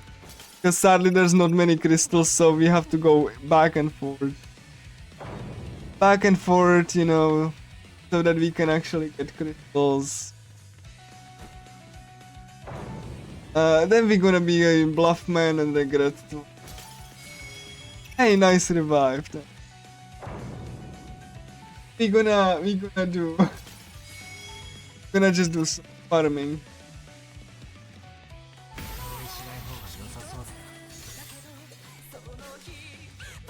切り捨てゴミ 頑張ります I'm actually gonna have Shoda here 手 because, 加減はしない you know, because like it's gonna fill my button ever so slightly. I need to fill the win button. But we can do just the door, going in and out, that's also an option. Not sure which one is like actually faster. 次あったら覚えてなよ Like I think both are like kind of sick. Like, you know, we just need to refill this. Sometimes the visual meter glitches out and you have to like, you have to guess if you got it or not. Beautiful programming. So yeah, I'm just gonna do the door strat. I think it's like, gonna do the door strat means gonna respawn the same crystal. Like I kind of like, you know, wonder if it's faster to just do like the two of those. And I think this might be slightly faster, but we have to refill this guy. For Bluffman, obviously. Bluffman's gonna be a little bit different, but it's still gonna be, because sadly for Bluffman you have to defeat his ads. So that's gonna be slightly different, but there we go. We have already everything we need. So we just save and Bluffman. I think if I have everything.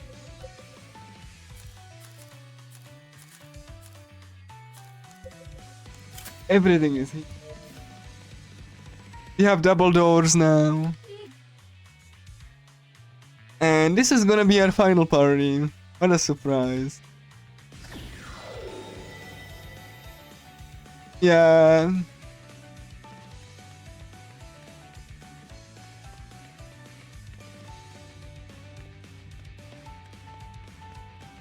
So, you know, we're just gonna go and do Bluffman. So, there we go, skip. And then, we're gonna do Ryuta's ultimate. リグレットがドラッグがものす You know, buff Kiriko. 手加減はしない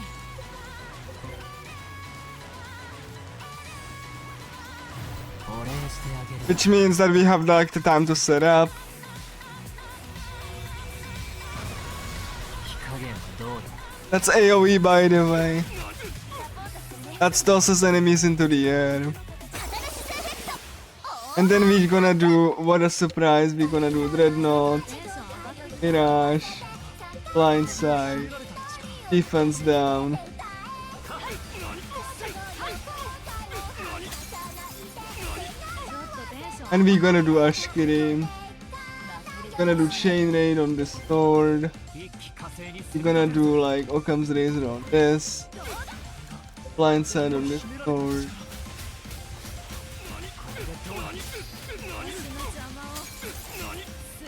And Bluffman died. What a surprise. Died. And we're gonna go to the swords there. Peasants. Mirage on. And that was Bluffman.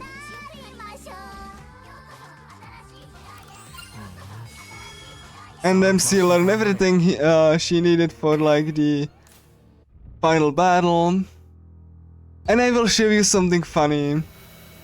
So the game always gives you hints what you should do. And you know, there's the like, you know, tooltips. And you know, it actually hold on, like I need to actually learn the card critical striker, you know, and then we prepare for regret. So like regret is down its corridor, and I will show you something funny that it does. So the game has a hint system where it tells you.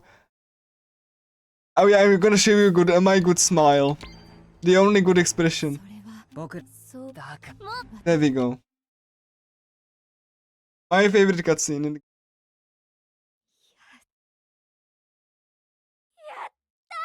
That's because like I like that smile. Anyway, the game gives you hint system, what you should do, and the game tells you, please ask, you know, Go Home Club for advice if you get stuck. You cannot go back. So when you go and ask, when you ask like what you should do, the final battle is just ahead. You should talk with everybody. The game literally just like thinks that you are an idiot, and like, you know, you need a hint for what you should do, even though it tells you here. And you don't even need to do that, because what you can do is just talk here. And then you just say yes. Like, you know, just, again, this game is, they did not think this through the game. I don't want to see another entry from these guys at all. Like, this game is just basically so unpolished, and even though it's hilarious in its own broken way, that like, I don't really. Anyway, one last AI fuck up here. So like, Regret here has like really crappy AI. She will, once she targets a character, she will continue targeting that character until the character is dead. Yes. So what that means is, once a character is selected, she will continue target that character, like, for the rest of the fight. And even if that wasn't the case, you can just use provoke and make her so.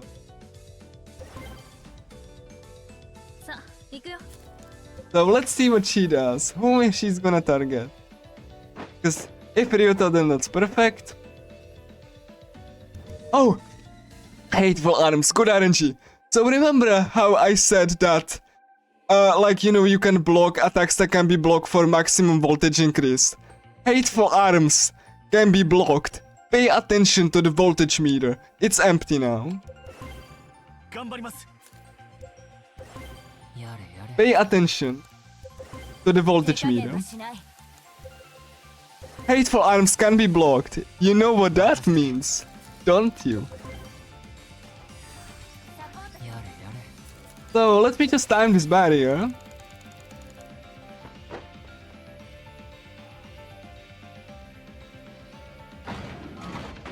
Okay, a little bit more.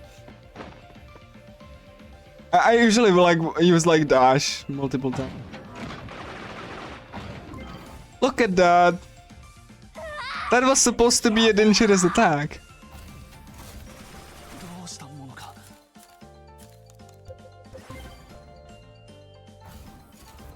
And the voltage will also increase when Kiriko does a crit. She has max crit up. I'll let you guess how that's gonna go. She cannot sadly be staggered by risk break. That's the only thing that she cannot be, but... So you can actually like... What what she's gonna do. Okay, I need to like dash away. 任せとけ。やれやれ。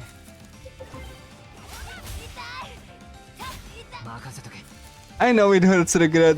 It hurts my soul that this game even exists. やれ So, やれ。 you know. I guess we all have our own, like, disappointments. Again, like, a really silly thing. No, I need to make sure that I dash the correct time. I cannot really see. Thank you, game. Because camera just cannot be adjusted. Thank you, game. That's very cool. I like it. I like how beautifully. 頑張ります。手加減はしない。 Then we gonna go Undertaker. 任せとけ。 They do this. ちょっとテンション上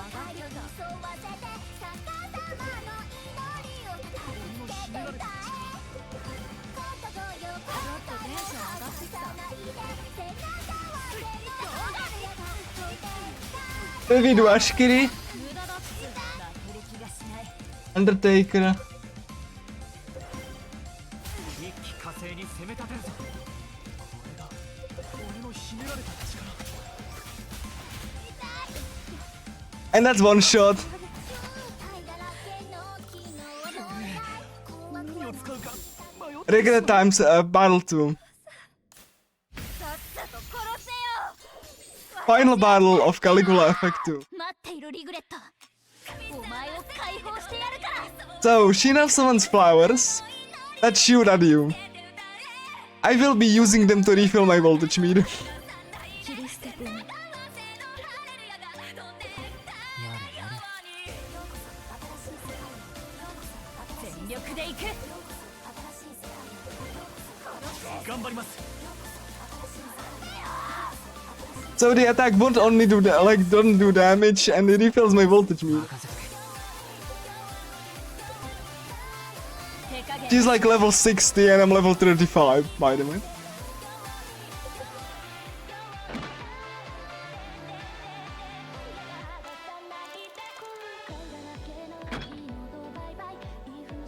This is sadly one fight I actually have to kill the flowers first before I can pummel regret though.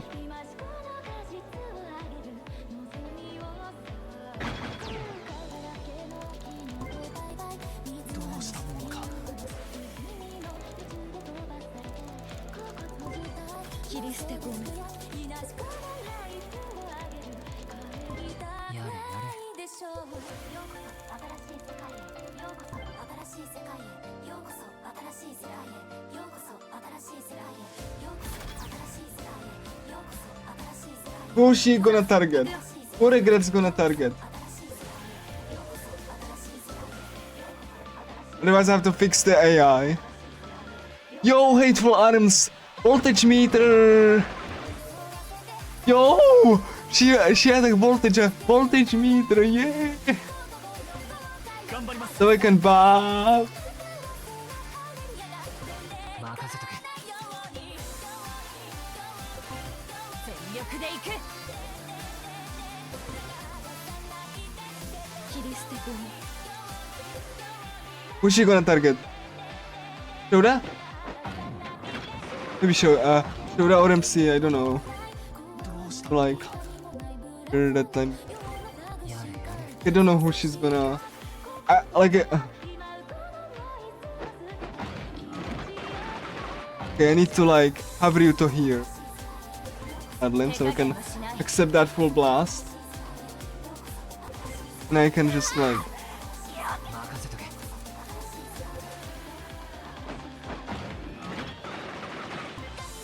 全力で行く。頑張ります。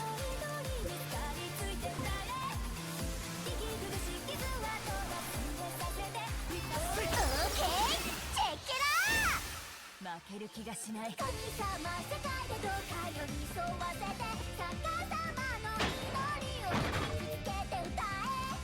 Okay, I need to make sure that I don't die. ちょっとテンション上がってきた。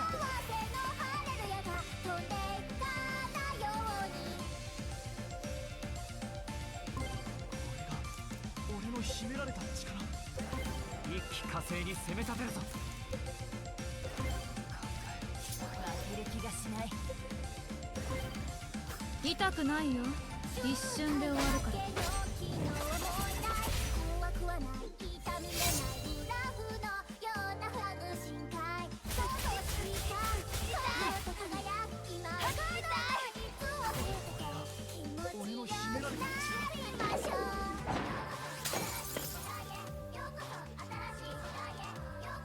Okay, cool, I have time for 負ける気がしない。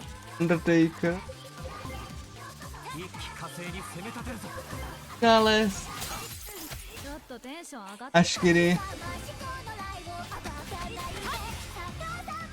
の秘められた力。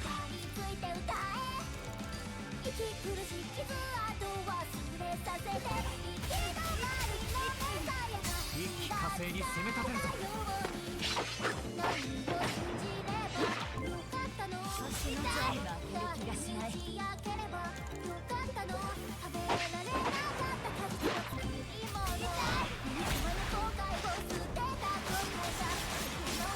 おやすみなさい。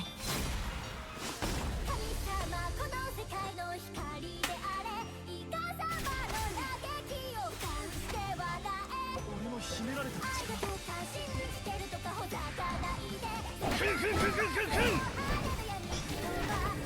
てや制圧完了。一気火星に攻め立てるぞ。ちょっとテンション上がってきた。負ける気がしない。 There we go. Regret done. And she didn't do anything of note. 悪くない気分だわ。 Time. これは僕たちは間に合わなかったの？リグレットちゃんは倒したはずなのに Oh yeah, that's Caligula effect too. 思われたか。私たちも意識だけの存在になるってことわからない。誰にもわからない。そうだ。あいつは。 Like, you see why I don't like this game as much as Caligula won. I hope that this was perfectly clear. 私を求める声がリグレットやだ Like, the final fight is just like a parody. 殺してよ So yeah. ひどい。何するの？お前は大バカ者だ。だが今の一発で許そう。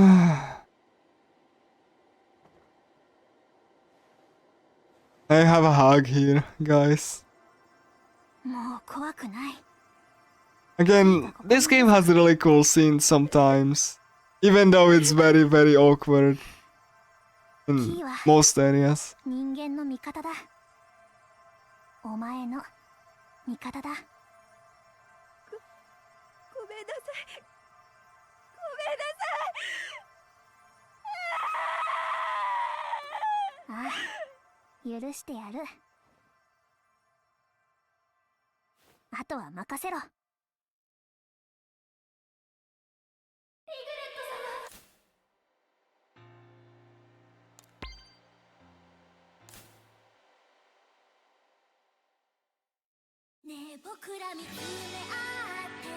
Enjoy Orbit.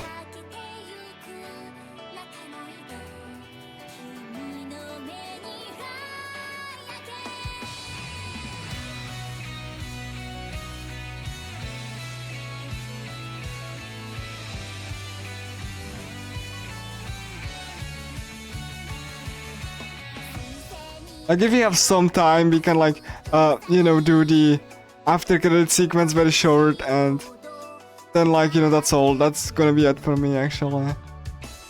You know, I originally wanted to showcase some fights on Extreme, but I'm not gonna, unless you really want me to. But let me just show the after credit sequence.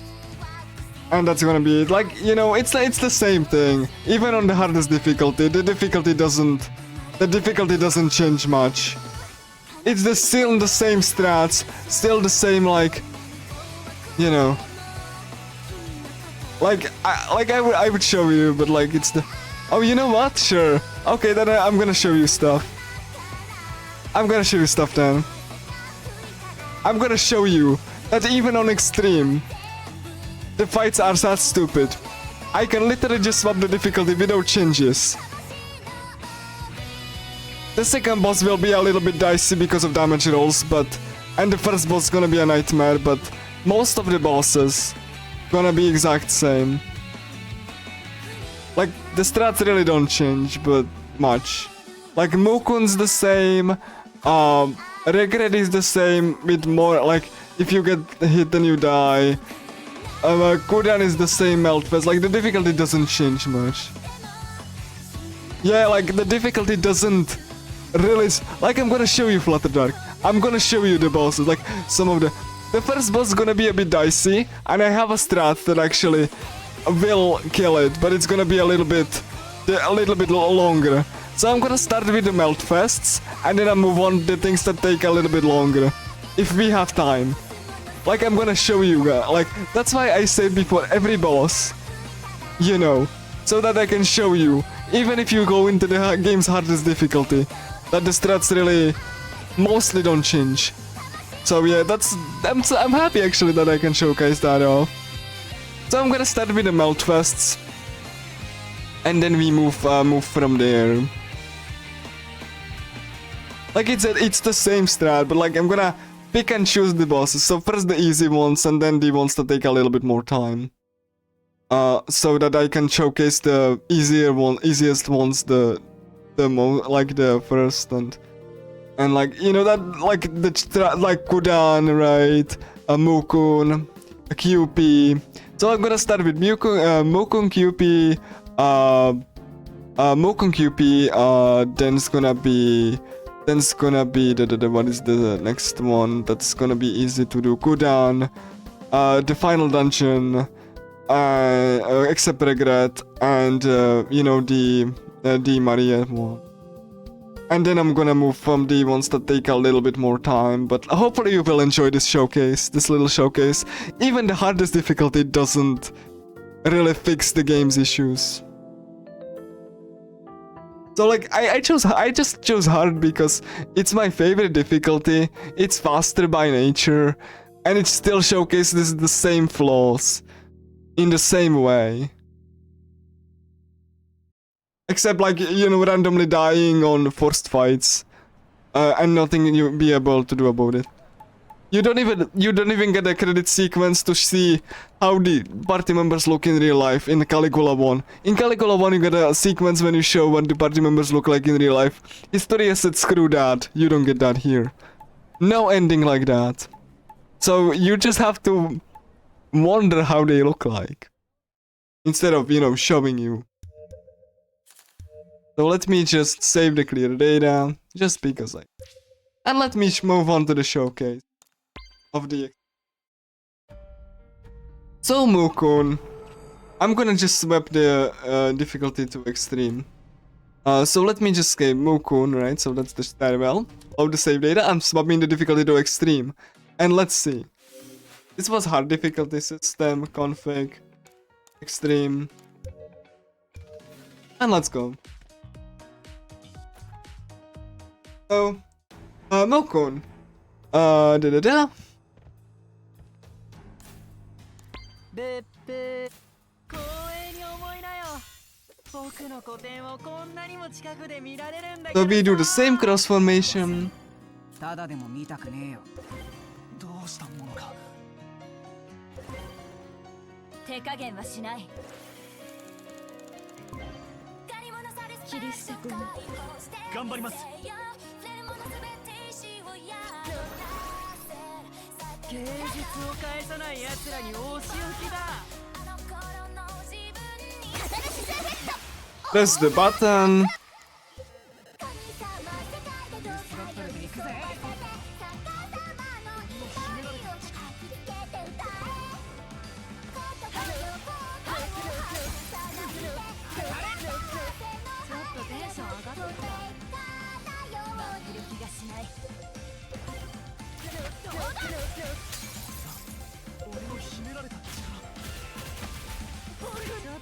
ション上がってきた。フルスロットルで行くぜ。 Kiriko's gonna get soul in. 負ける気がしない。 Blind side.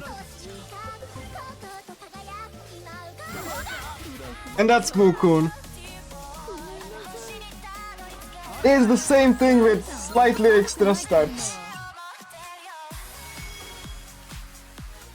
Mukun didn't do anything. Extreme difficulty, by the way. The hardest difficulty. Let's see how QP, if like Machina 2 fares any better. Like, it just takes slightly longer and some fights have one-shots if you don't... Like, Machina 1, you cannot one-shot him, and then he will heal. That's why I'm showcasing that last. Let's go for Machina 2. The second Machina that the game insists it's stronger than last time. Watch this, Father, like, really watch this. Like, you have to... There, this is there, this...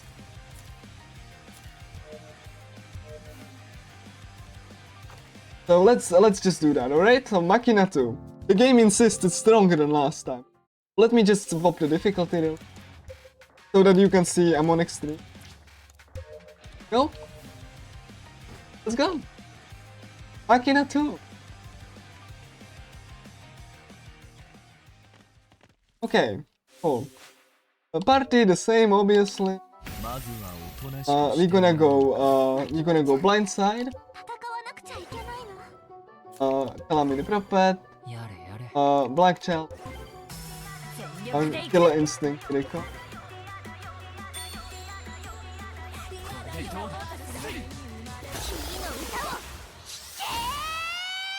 And then we're gonna do Dreadnought, Mirage, Blindside, Black Chalice.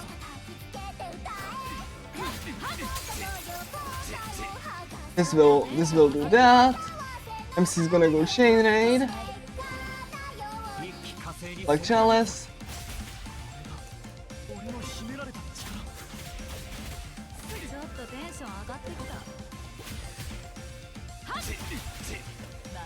And then Ryuto will start to use the SP Restore on Kiriko, MC and Kiriko, Blindside.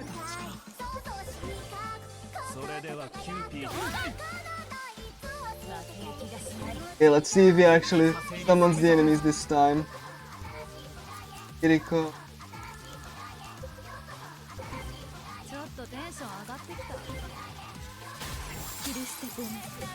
He doesn't summon anything.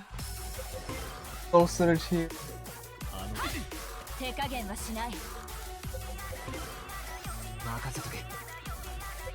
Occam's Razor.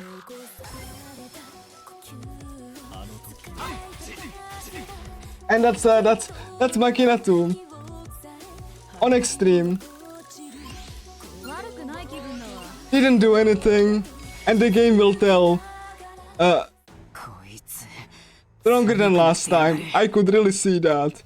Hardest difficulty, by the way. QP. Like I've heard some people.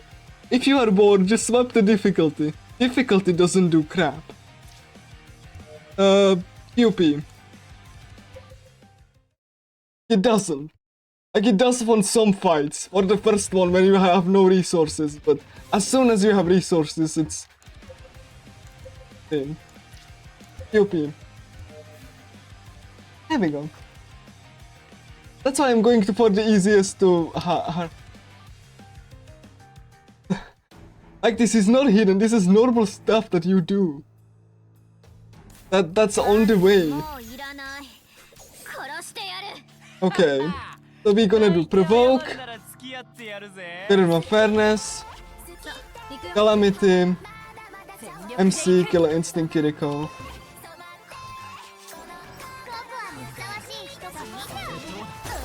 And we're gonna do the button, and we go and start to do Dreadnought, Ash, and Ryuto's gonna go here. And he will be blocking anything. Okay, we're just gonna... Okay, come on. So like, it's actually like... Oh yeah, that's fine actually. I'll be blocked here. Because Ryuto has provoke, it means that I can just do... Ryuto will have to like do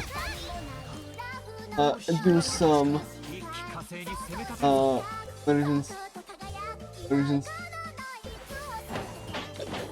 I think I have time still. I still need to do Kiriko one more, and I'm gonna wait him. Gosh. Then I'm gonna do Kiriko. That's so like Kiriko.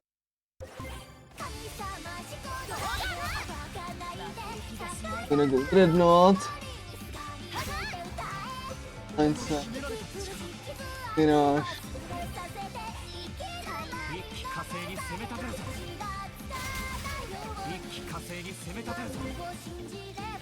And we do this. Grenade. Gosh.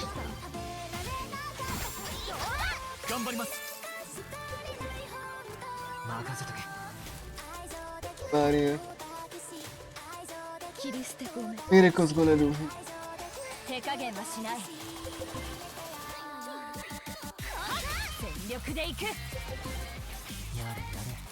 To barrier. Very interactive gameplay, I know.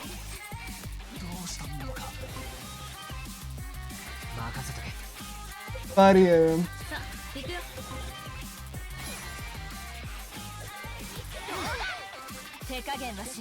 Dreadnought.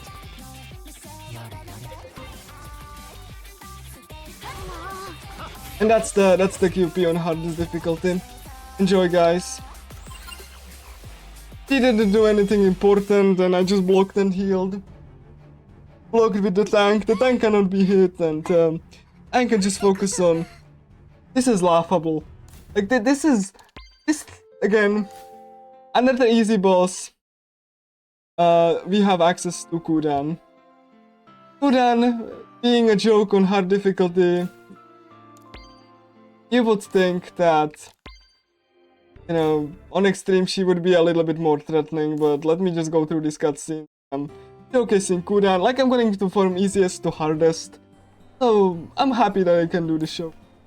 Like I said, the fan of Caligula Effect said like to the fan that got shelved the game, if you were bored, just switch the difficulty from normal to hard, and he was like, well, the bosses are still dying in one hit, like, I cannot do anything with that. And he called me crazy. Dude, I played this game more than you ever did. Both on console and on PC.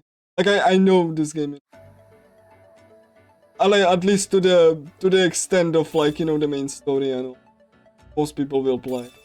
So anyway, Kudan, right? Like, that's the second to last boss, right? Like, you would think that, yeah, that's the Cuts Kudan. There we go. Well, let's do Kudan. Let's do that. Right? Like, we switch to difficulty to extreme, like, because we have easier time, we need to have harder time, right? That. And then we're gonna go here. Skip the cutscene, obviously. And then we're gonna do debuff, do Black Chalice, buff Kiriko, buff Kiriko.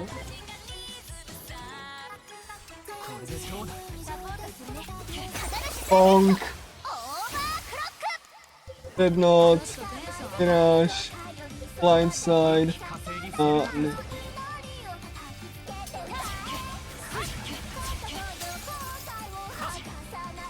Then we're gonna go Omoikiri, 100% accuracy because of the buffs.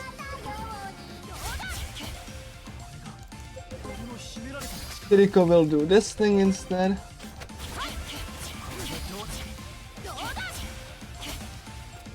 Hey, she didn't die, you know, like, that's a little bit sad, isn't it? Oh boy, whatever shall we do?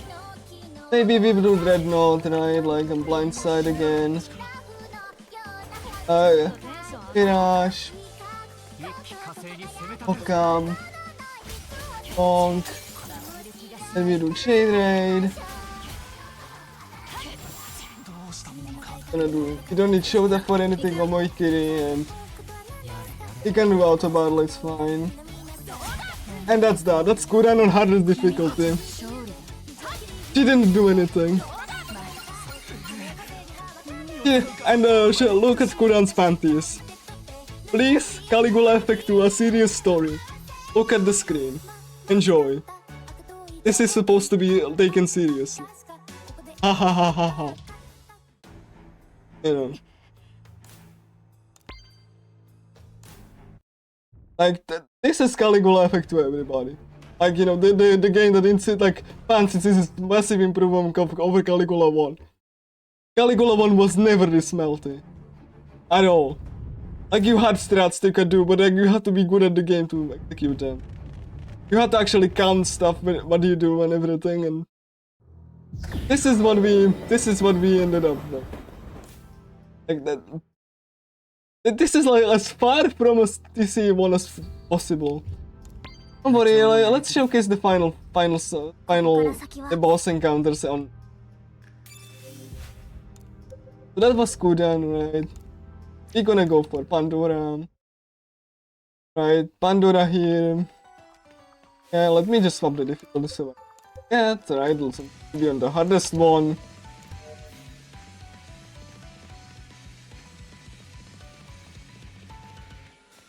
We grab this weapon here. Right, it's the hardest difficulty, we just equip Kiriko with it.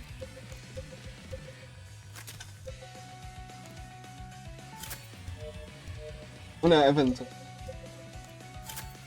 There we go. That's the weapon. So Pandora, boss rematch, right? So we're gonna do Flower of Decay, that's fine. Debuff there. Buff Kiriko. Buff here. Killer Instinct Kiriko.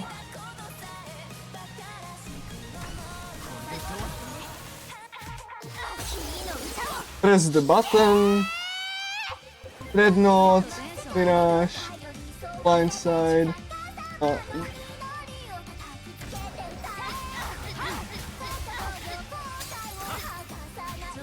Then Ashkiri. Chain Raid. Blindside. Kiriko does most of the damage.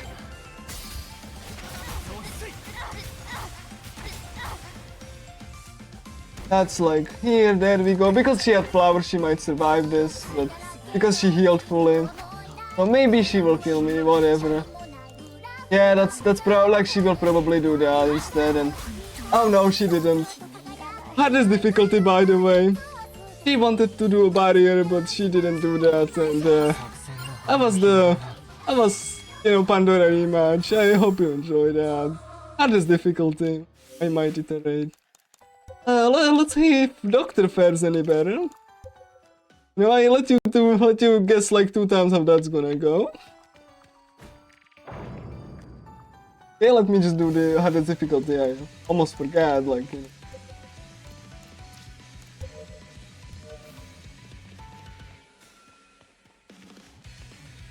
So we're just gonna grab this thing. Equip Bruto with it, see with it. Like, you know, let's, oops, with Streamer and passive, seconds, we go, Formation Showdown, Formation Show. Like, you know, this is the hardest difficulty, right? Like, did I change it? Did. Hardest difficulty, Doctor, let's go! I'm ready for some heart-stopping, like, reactionary combat that will let me just guessing next move of the opponent and react accordingly. Let's go! Yeah. Buff Kiriko, debuff Doctor here, go here behind him. Buff Kiriko and say, oh my gosh, that's an no. Whatever shall I do? Maybe I'll do barrier, yeah, that's probably, yeah. Bonk. There we go, so we buff Kiriko, so we press the button. And then we do this. And then we just debuff him.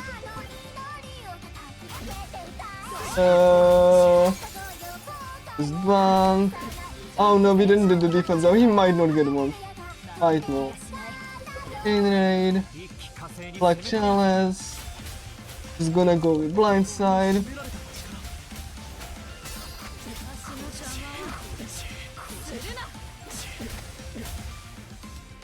So we're gonna go here, Dreadnought, Black Chalice, Blindside.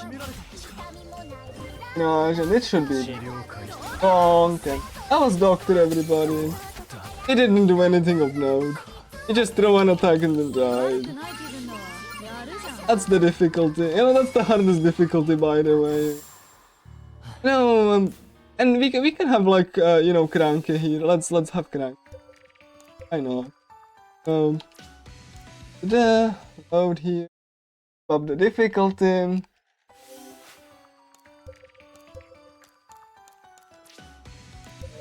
Changes. Like if I have the button.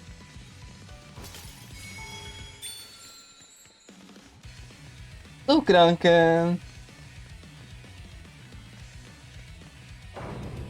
There we go. 井出口さん So let me just block the attack like before.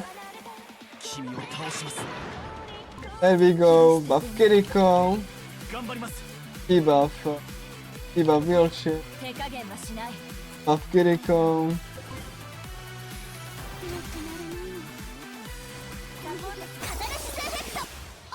Press the button.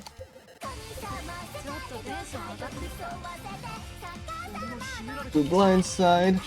We're gonna go dash behind her. 一気火星に攻め立てるぞ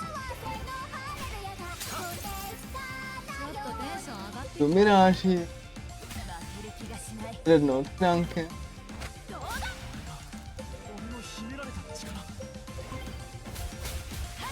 一気火星に攻め立てるぞ Real quick. Okay, what are you doing? Come on. 一気火星に攻め立て Don't let me wait like this. ちょっとテンション上がってきた一気火星に攻め立てるぞ負ける気がしない一気火星に攻め立てるぞ一気火星に攻め立てるぞちょっとテンション上がってきたちょっとテンション上がってきた Kidding. 俺の秘められた力負ける気がしない無駄だ一気火星に攻め立てるぞ Go in Kiriko. So that she doesn't have to stop attacking. That would be bad if she had to stop attacking. さあ行くよ任せとけ We'll probably debuff, but yeah, that's fine though. 全力で行く頑張ります手加減はしないねえキリステ君どうして何も思わないサポートしてね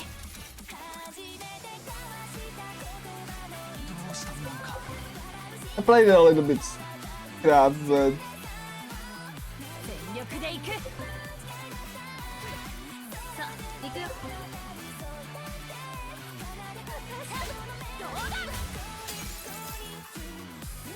頑張ります手加減はしない